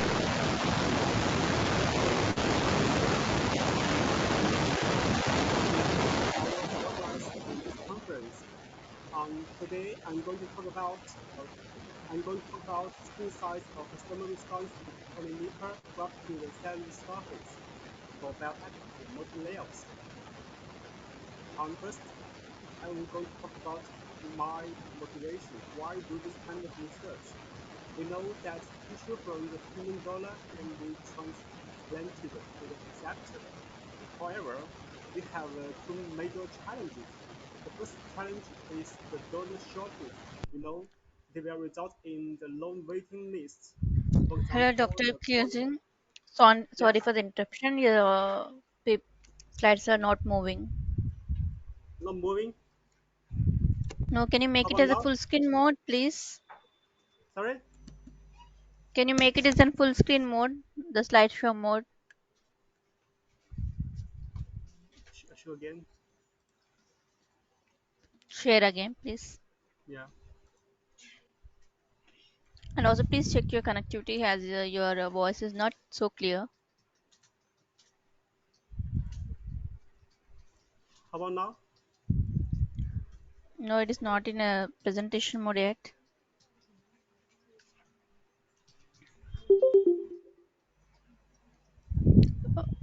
I think you need to select entire screen while sharing.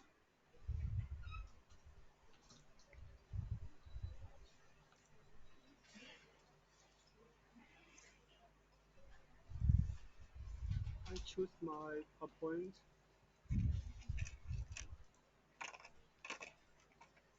Choose entire screen if possible. Yeah. Now How make about it as a now? full screen.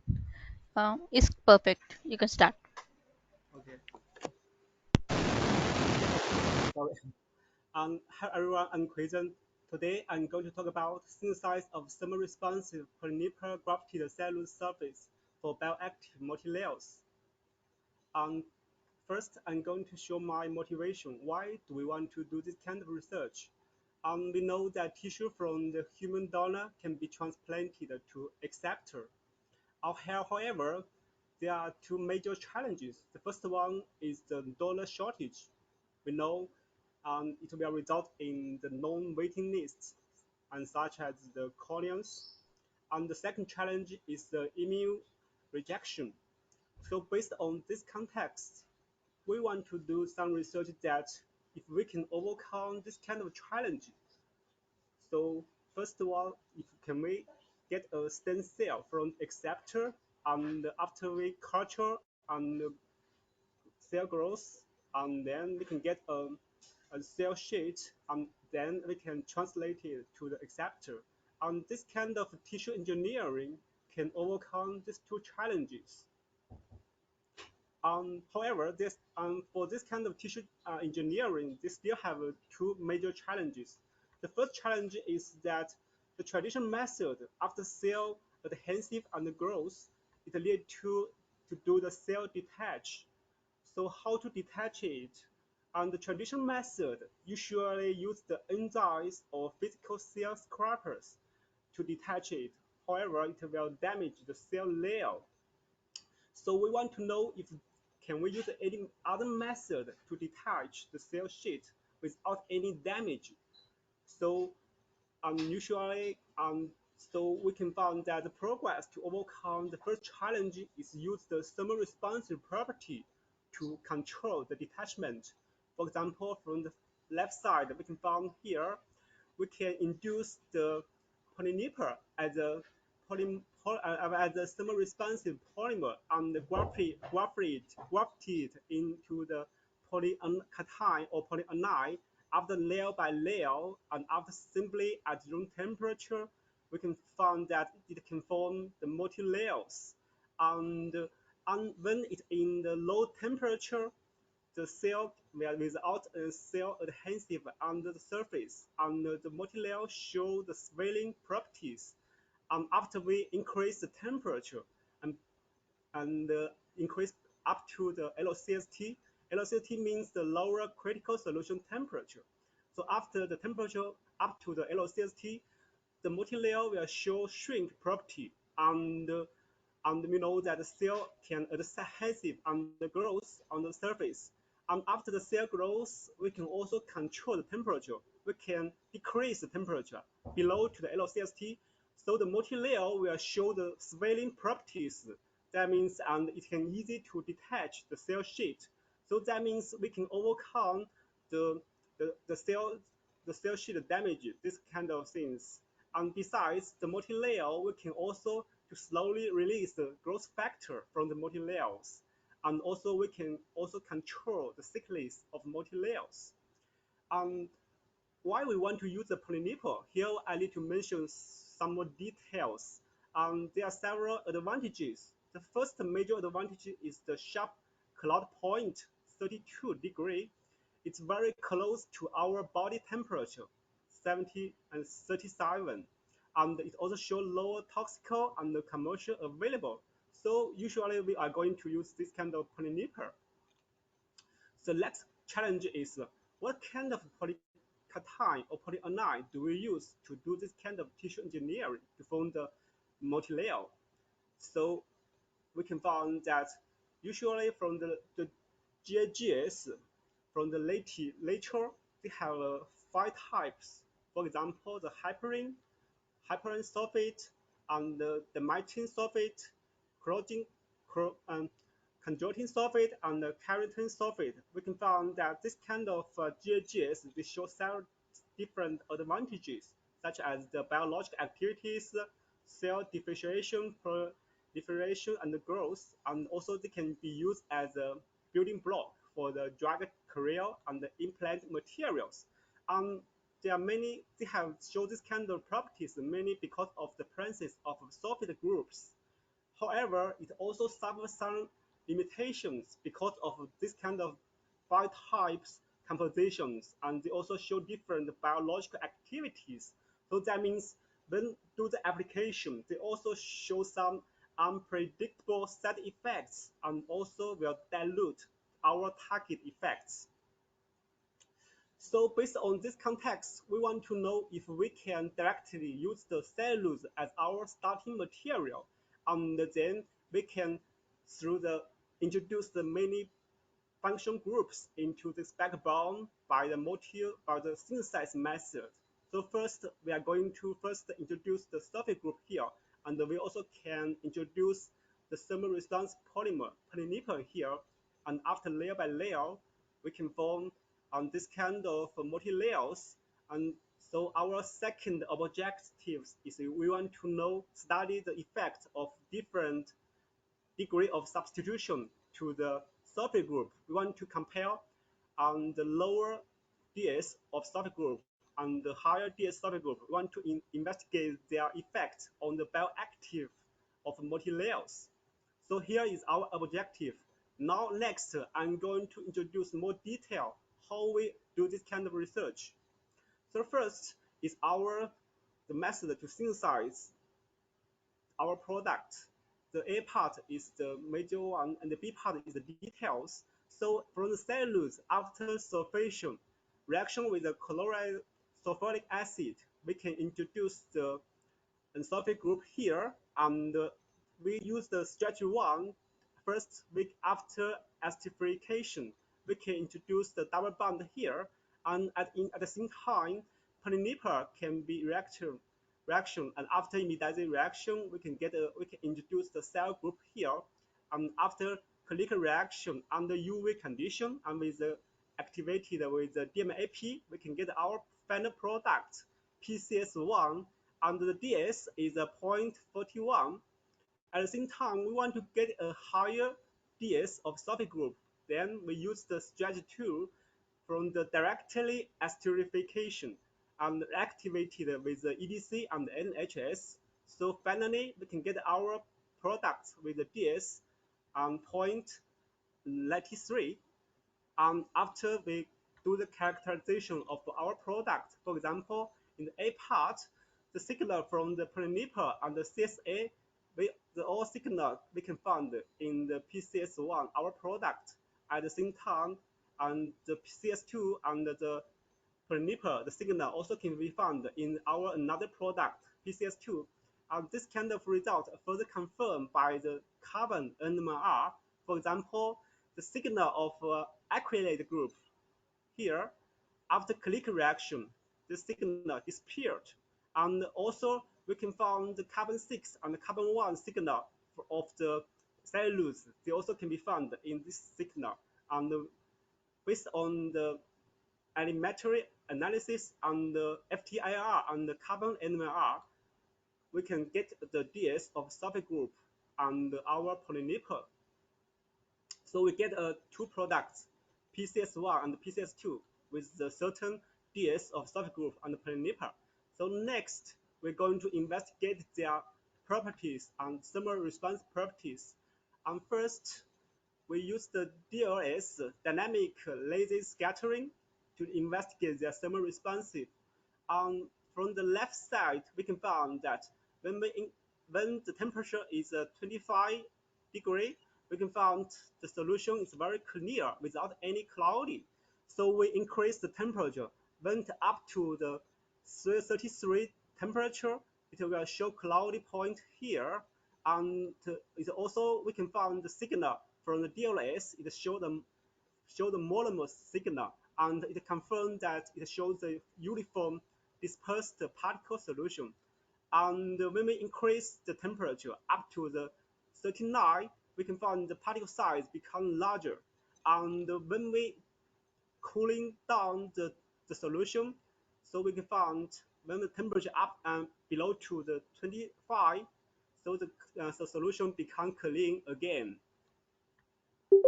So based on this phenomena and also based on our previous research, we give a proposed mechanism.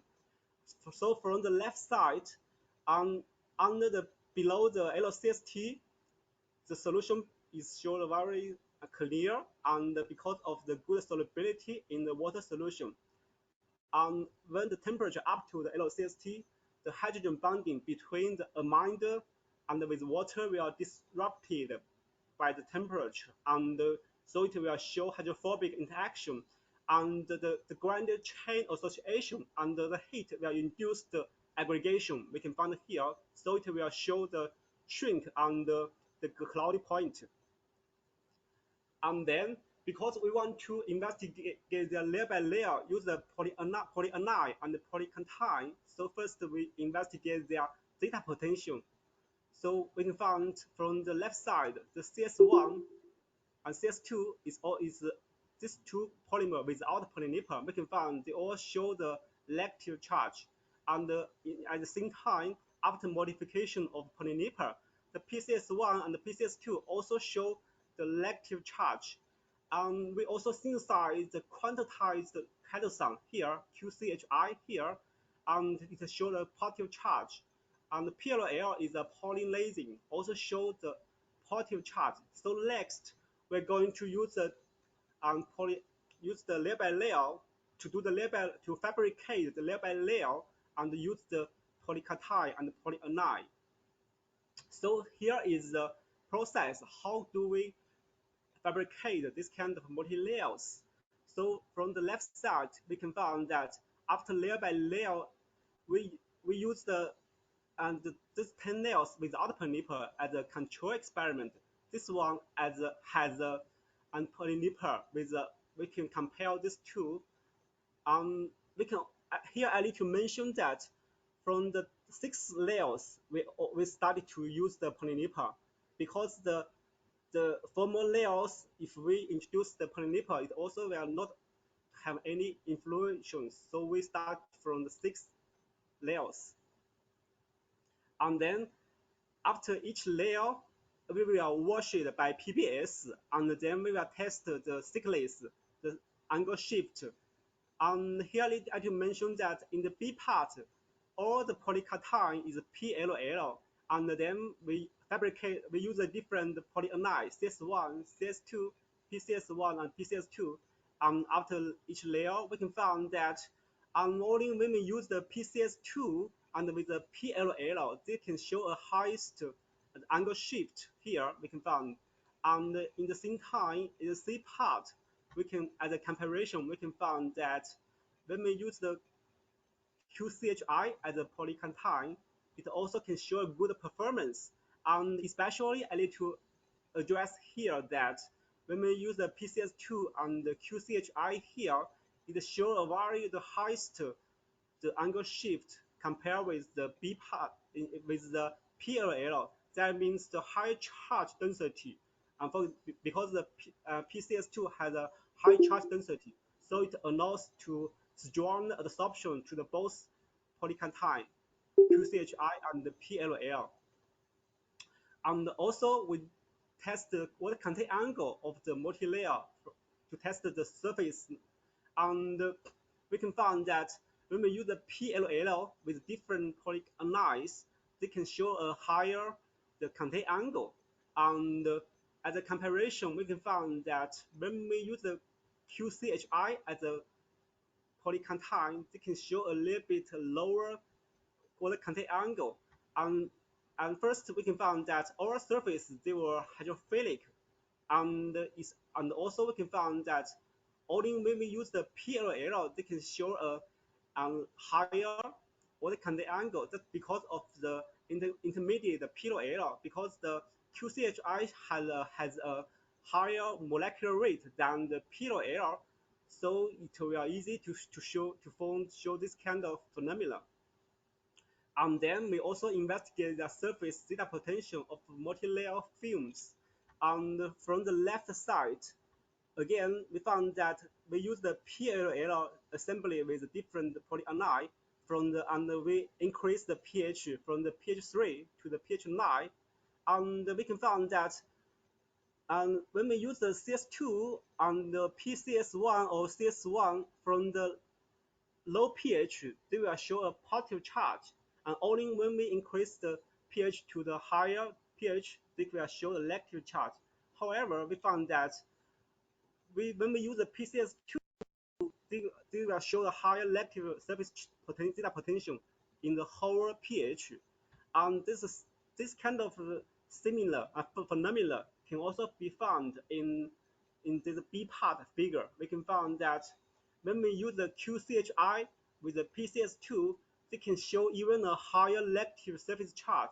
So that means it further confirms that the PCS2 with a higher surface charge, with a higher BS surface group, it can show a negative surface zeta potential, and it further confirms that it can stay to form a stable and more uniform terminal layer with a PCS2.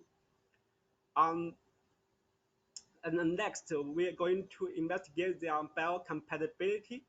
And from the left side, we can find when we use a CS1 and with as a polyanion, we can find that they can show a very lower left cell density here.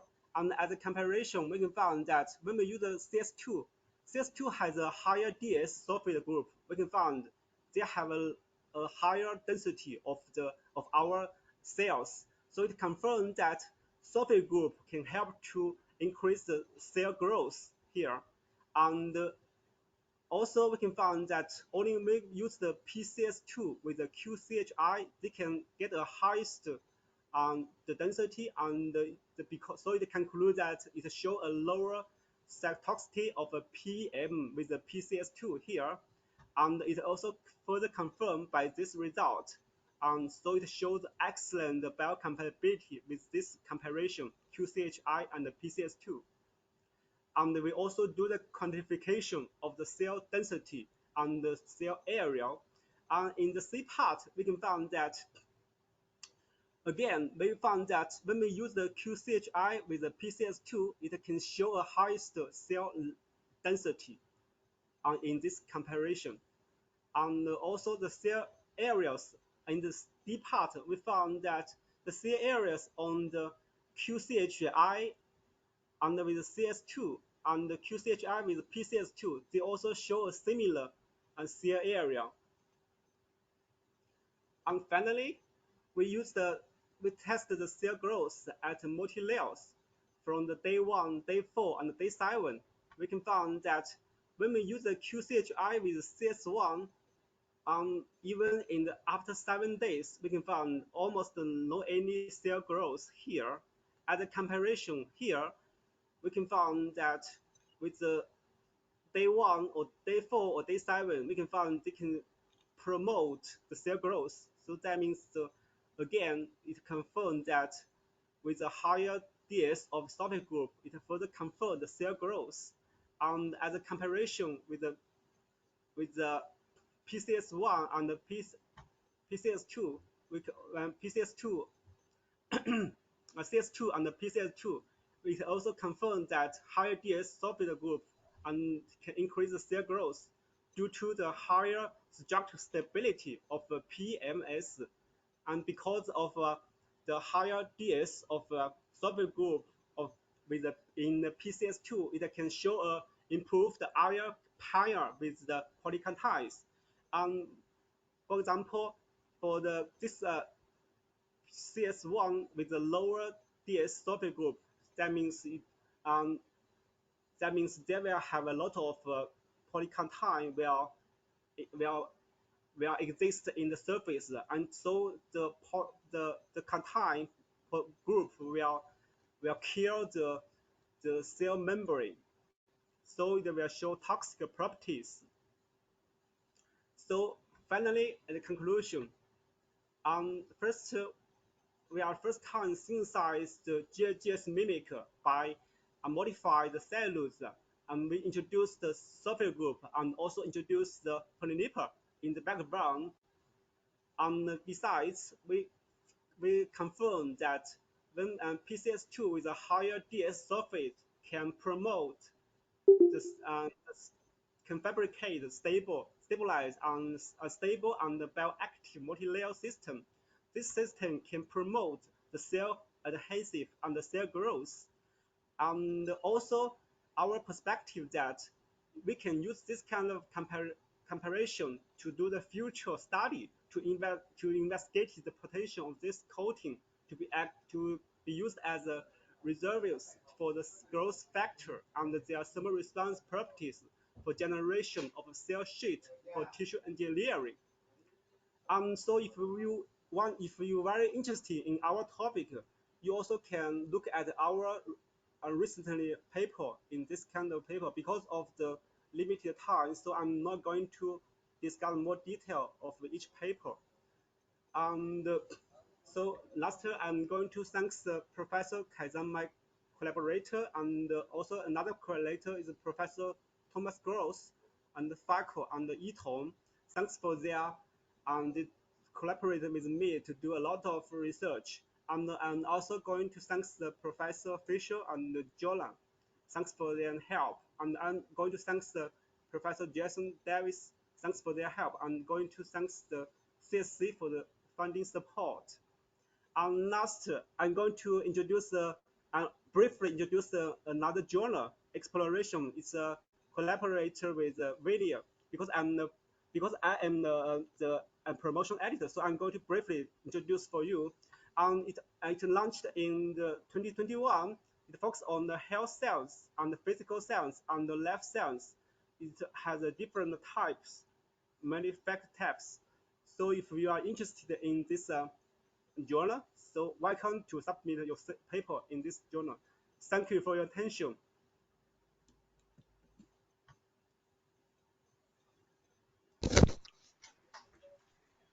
Thank you, Dr. Kyojan, for your presence and presentation. Does anyone having any queries?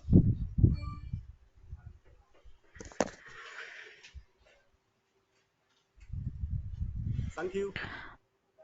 I hope there are no queries. Once again, thank you, Doctor, for your presence and presentation. Now let's move on to the next presentation. Is from Dr. Saurabh Suren Garg from Lovely Professional University, India. Hello, Dr. Saurabh. Are you ready with your presentation? Yes, ma'am, I am ready. Okay, now I'm making you as a presenter. Kindly click on the screen button to share your screen, please. Okay, ma'am.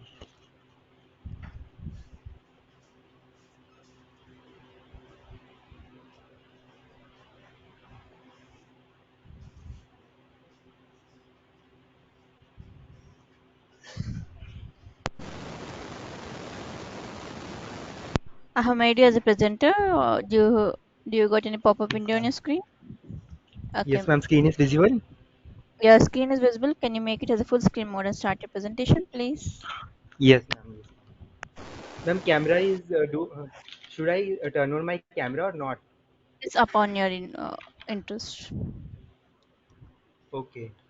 So I welcome all those who are present in this assembly. I, Saurabh Surengar, belongs to the country where love is the essence of life, India.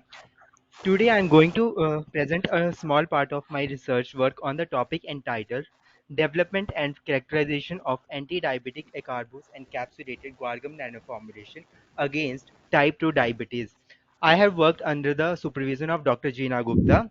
Hello, Dr. Saurabh Garg. Yes, ma'am. Can you make it as a full screen mode? Ma'am, it's already in the full screen mode. No, it is not visible, and your slides are also not changing. Can you please unshare your screen and share again the Just entire wait. screen?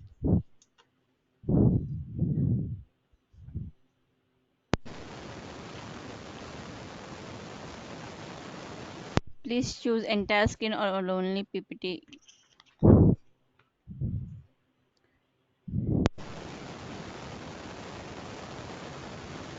Screen is visible, ma'am. Yeah, it is visible. Can you make it as a full screen now? Okay, ma'am. Okay.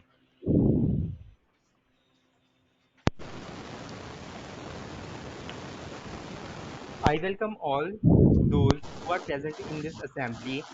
I, Saurabh Surengarg, belongs to the country where love is the essence of life, India. Today, I am going to present a small part of my research on a small part of my research on the topic entitled Development and Characterization of Anti-Diabetic Potential of Acarbose Encapsulated Guargum Nanoformulation Against Type 2 Diabetes. I have worked under the supervision of Dr. Jeena Gupta at Lovely Professional University, India. So let's begin with the introduction. What is diabetes? Diabetes, we all know that diabetes is a metabolic disorder that is characterized by a high plasma level of glucose that either results from defect in insulin secretion or insulin action, or both of them contribute to the development of the diabetes inside the human body. Generally, diabetes is mainly categorized into two parts: type 1 diabetes and type 2 diabetes. In case of non diabetics, healthy pancreas secrete insulin, and the insulin receptor present on cell responds well to that secreted insulin and maintains the glucose level. But in case of a person with type 1 diabetes or type 2 diabetes, the entire process is changed. For example, in case of type 1 diabetes, our pancreas fails to produce insulin, and the body immune cells start attacking and destroying the pancreatic beta cell, and hence, and as a result, it leads to the worsening of the disease. Whereas in case of type 2 diabetes, our body does not produce enough amount of insulin, or cells do not respond to insulin, and this is called insulin resistance. This means that the glucose stays in body for a long time, and glucose is not utilized for and glucose is not utilized as a fuel as a source of energy.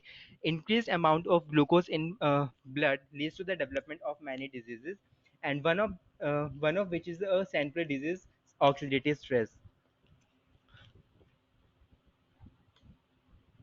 Okay, so after diabetes, it is the high time to show the need to address the prevalence of diabetes around the world. In 2021, the International Diabetes Federation has revealed the worldwide diabetes figures, which reveal that 537 million adults are already affected by diabetes, and these figures will rise up to 643 million by 2030 and 783 million by 2045, which means over 3 in 4 adults with diabetes live in low and middle income countries that cannot afford treatment. Diabetes is also responsible for 6.7 million deaths in year to 2021, which means in every 5 seconds a diabetic patient dies. Okay, so um, during the literature survey, I found that most of the scientists are engaged in finding the new therapeutic strategies using the natural compounds that may have the potential to improve the diabetes status. Although there are many anti-diabetic drugs that are approved by FDA and their use has been associated with many side effects. One of them is acarbose. Acarbose exerts glucose lowering effects by inhibiting the conversion of complex carbohydrate to simple sugar and thus altering their intestinal absorption. This decreases the carbohydrates bioavailability in the body, which significantly lowers down the level of blood glucose in the body. However, the accumulation of undigested carbohydrate in the small intestine and colon results in their fermentation and intestinal gas production by colonic bacteria. This is the main reason for causing gastric upset and flatulence after the consumption of acarbose. Moreover, the short half plasma life of acarbose is also a big challenge in effective treatment of diabetes, which is only 2 hours. So because of its short half life, the drug requires repetitive administration in a day, that is about 3 to 4 times per day, with a dose of 25 to 100 mg. This identifies the need to develop a formulation of acarbose to prevent the complex carbohydrate accumulation in body. Okay, I have choose the guargum as a polymer for my research. Why? Because guargum is a galactomannan that belongs to the family Leguminosae. It is Guargum emerged as an excellent drug carrier because of their economic, non-toxic, stable, biodegradable, and biocompatible nature. It has already been reported to be a prolific agent for improving the blood glucose profile. So here is my a little methodology to complete the objective, that is development and characterization of drug encapsulated guargum nanoformulation. First of all, we prepare the mixture of dispersion by mixing the drug and polymer in 1 into 1, 1 into 2, and 1 into 3 ratio. After preparing the mixture, we go for the preparation of solid dispersion. Later, it has been characterized by SEM, XRD, HPLC, and FTIR, etc. Drug loading and drug encapsulation in the developed nanoformulation were also performed to check the quantity of drug encapsulated in the nanoformulation. So here is my result. First of all, we check whether the drug we got is a drug of my choice or not using the UV, and the peak at 210 nanometer confirms the presence of acarbose, which is my drug of choice. After confirmation, we prepare the mixture in 1 into 1, 1 into 2, and 1 into 3 ratio, which is to be processed for solid dispersion preparation using the spray dryer. During the formation of solid dispersion, we optimize several important parameters that should be considered in the process, such as temperature, flow rate, airflow, and atomization pressure. As aforementioned, the formulation was prepared by spray dryer, so the final product was collected in collector and the sample was stored in microcentrifuge tube inside the desiccator for further studies. First of all, we characterize our developed nanoformulation using the scanning electron microscopy technique. The shape and morphology of pure acarbose, guargum, solid dispersion, and physical mixture were observed by SEM. The SEM images of pure guargum showed the smooth surface with small dots and nodules, whereas the pure acarbose has a smooth surface, regular shape, and bigger sized crystal on its surface. The the particle shape and surface topography of solid dispersion revealed significant changes due to the impact of spray drying process.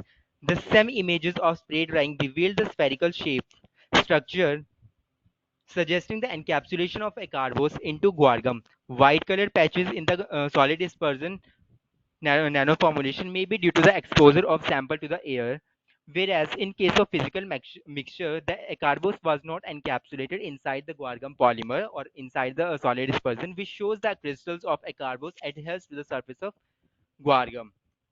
Next, we characterize our developed nanoformulation using XRD.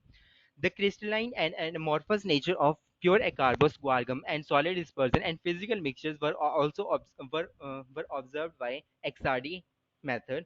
The XRD image of pure acarbose shows an intense peak at angle 19.78, which signify its crystalline nature, whereas guargum showed the intense peak at angle 20.1 due to its crystalline nature. The XRD image of solid dispersion shows a reduction in peak as compared to pure acarbose and pure guargum, which confirms conversion of crystalline nature of compound to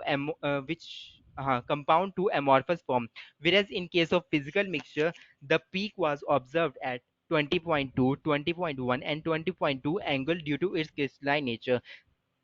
As a result, the conversion of drug from crystalline to amorphous nature reveals that acarbose was successfully encapsulated inside the solid dispersion. After that, we characterize our nanoformulation using FTIR.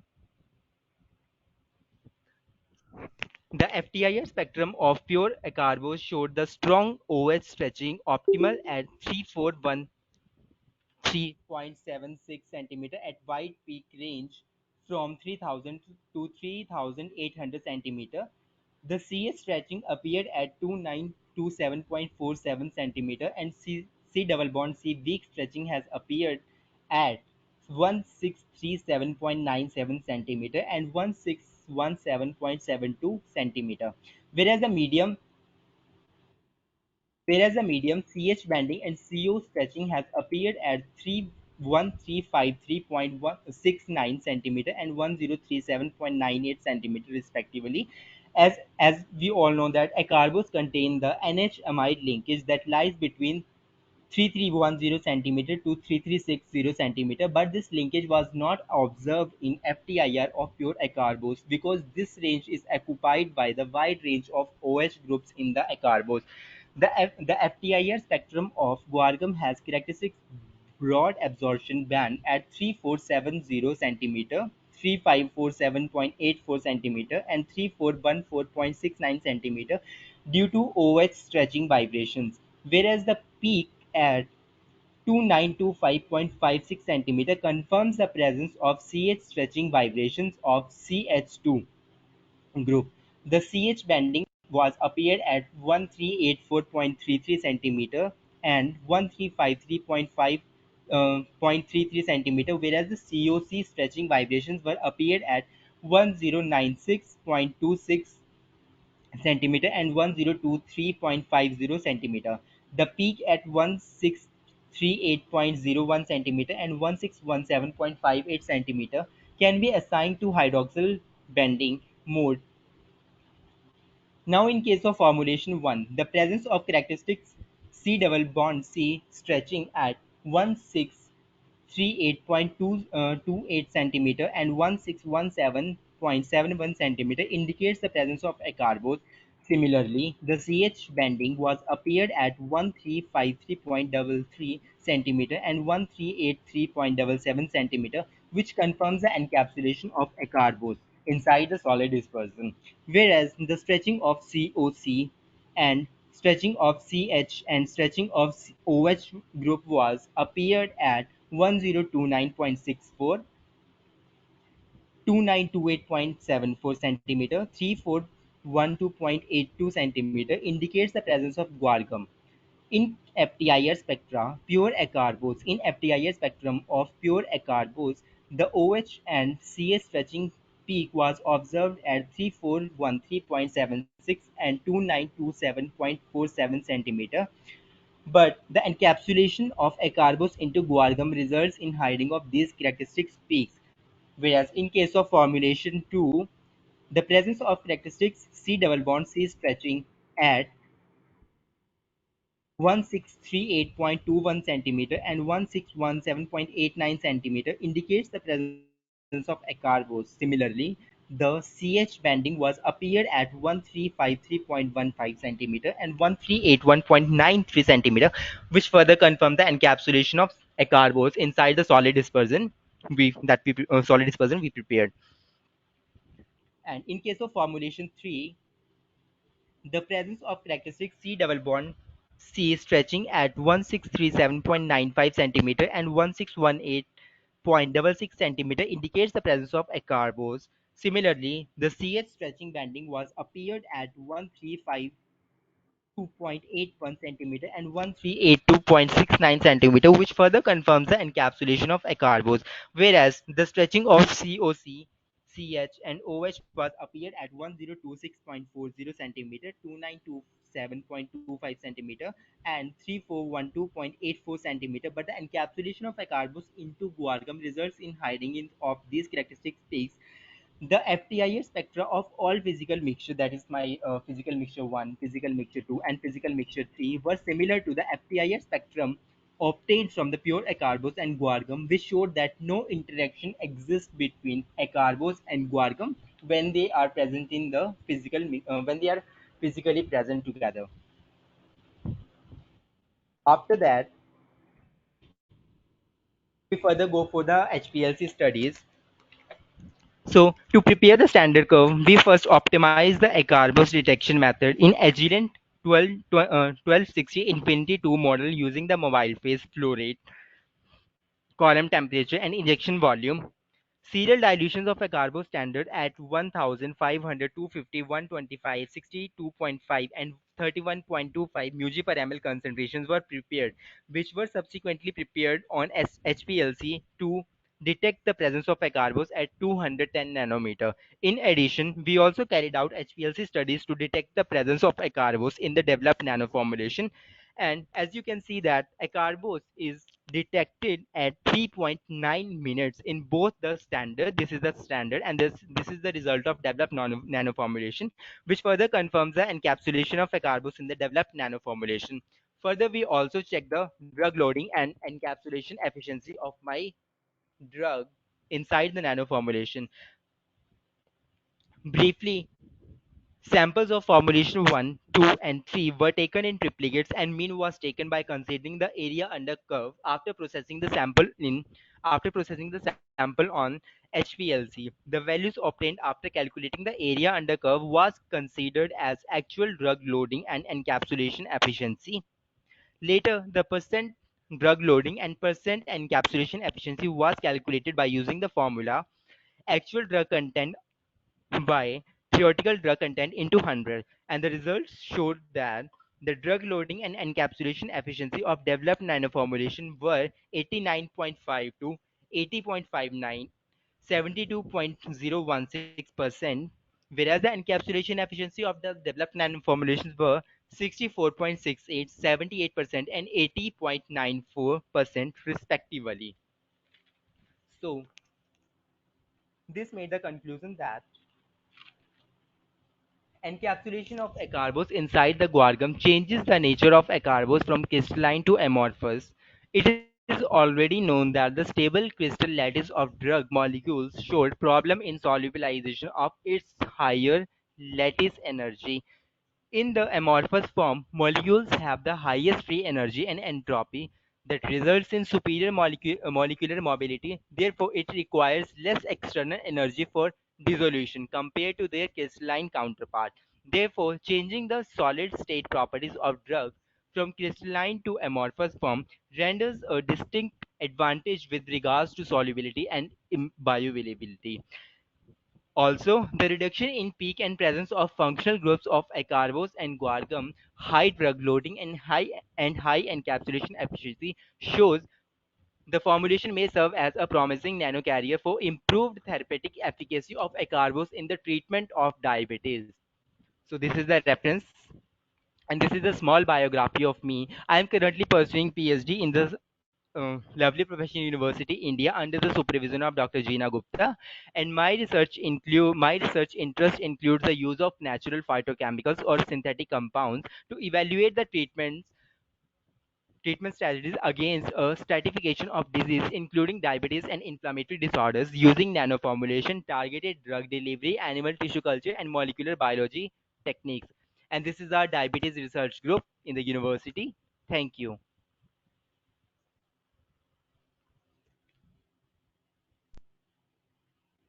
Thank you, Dr. I'm done with Saurav my Graf, for your presentation. presence. Yes, ma'am. Okay, sorry. Thank you. Thank you so much. Does anyone have any question? Thank you, Dr. Saurav, for your presence and presentation. Does anyone having any queries?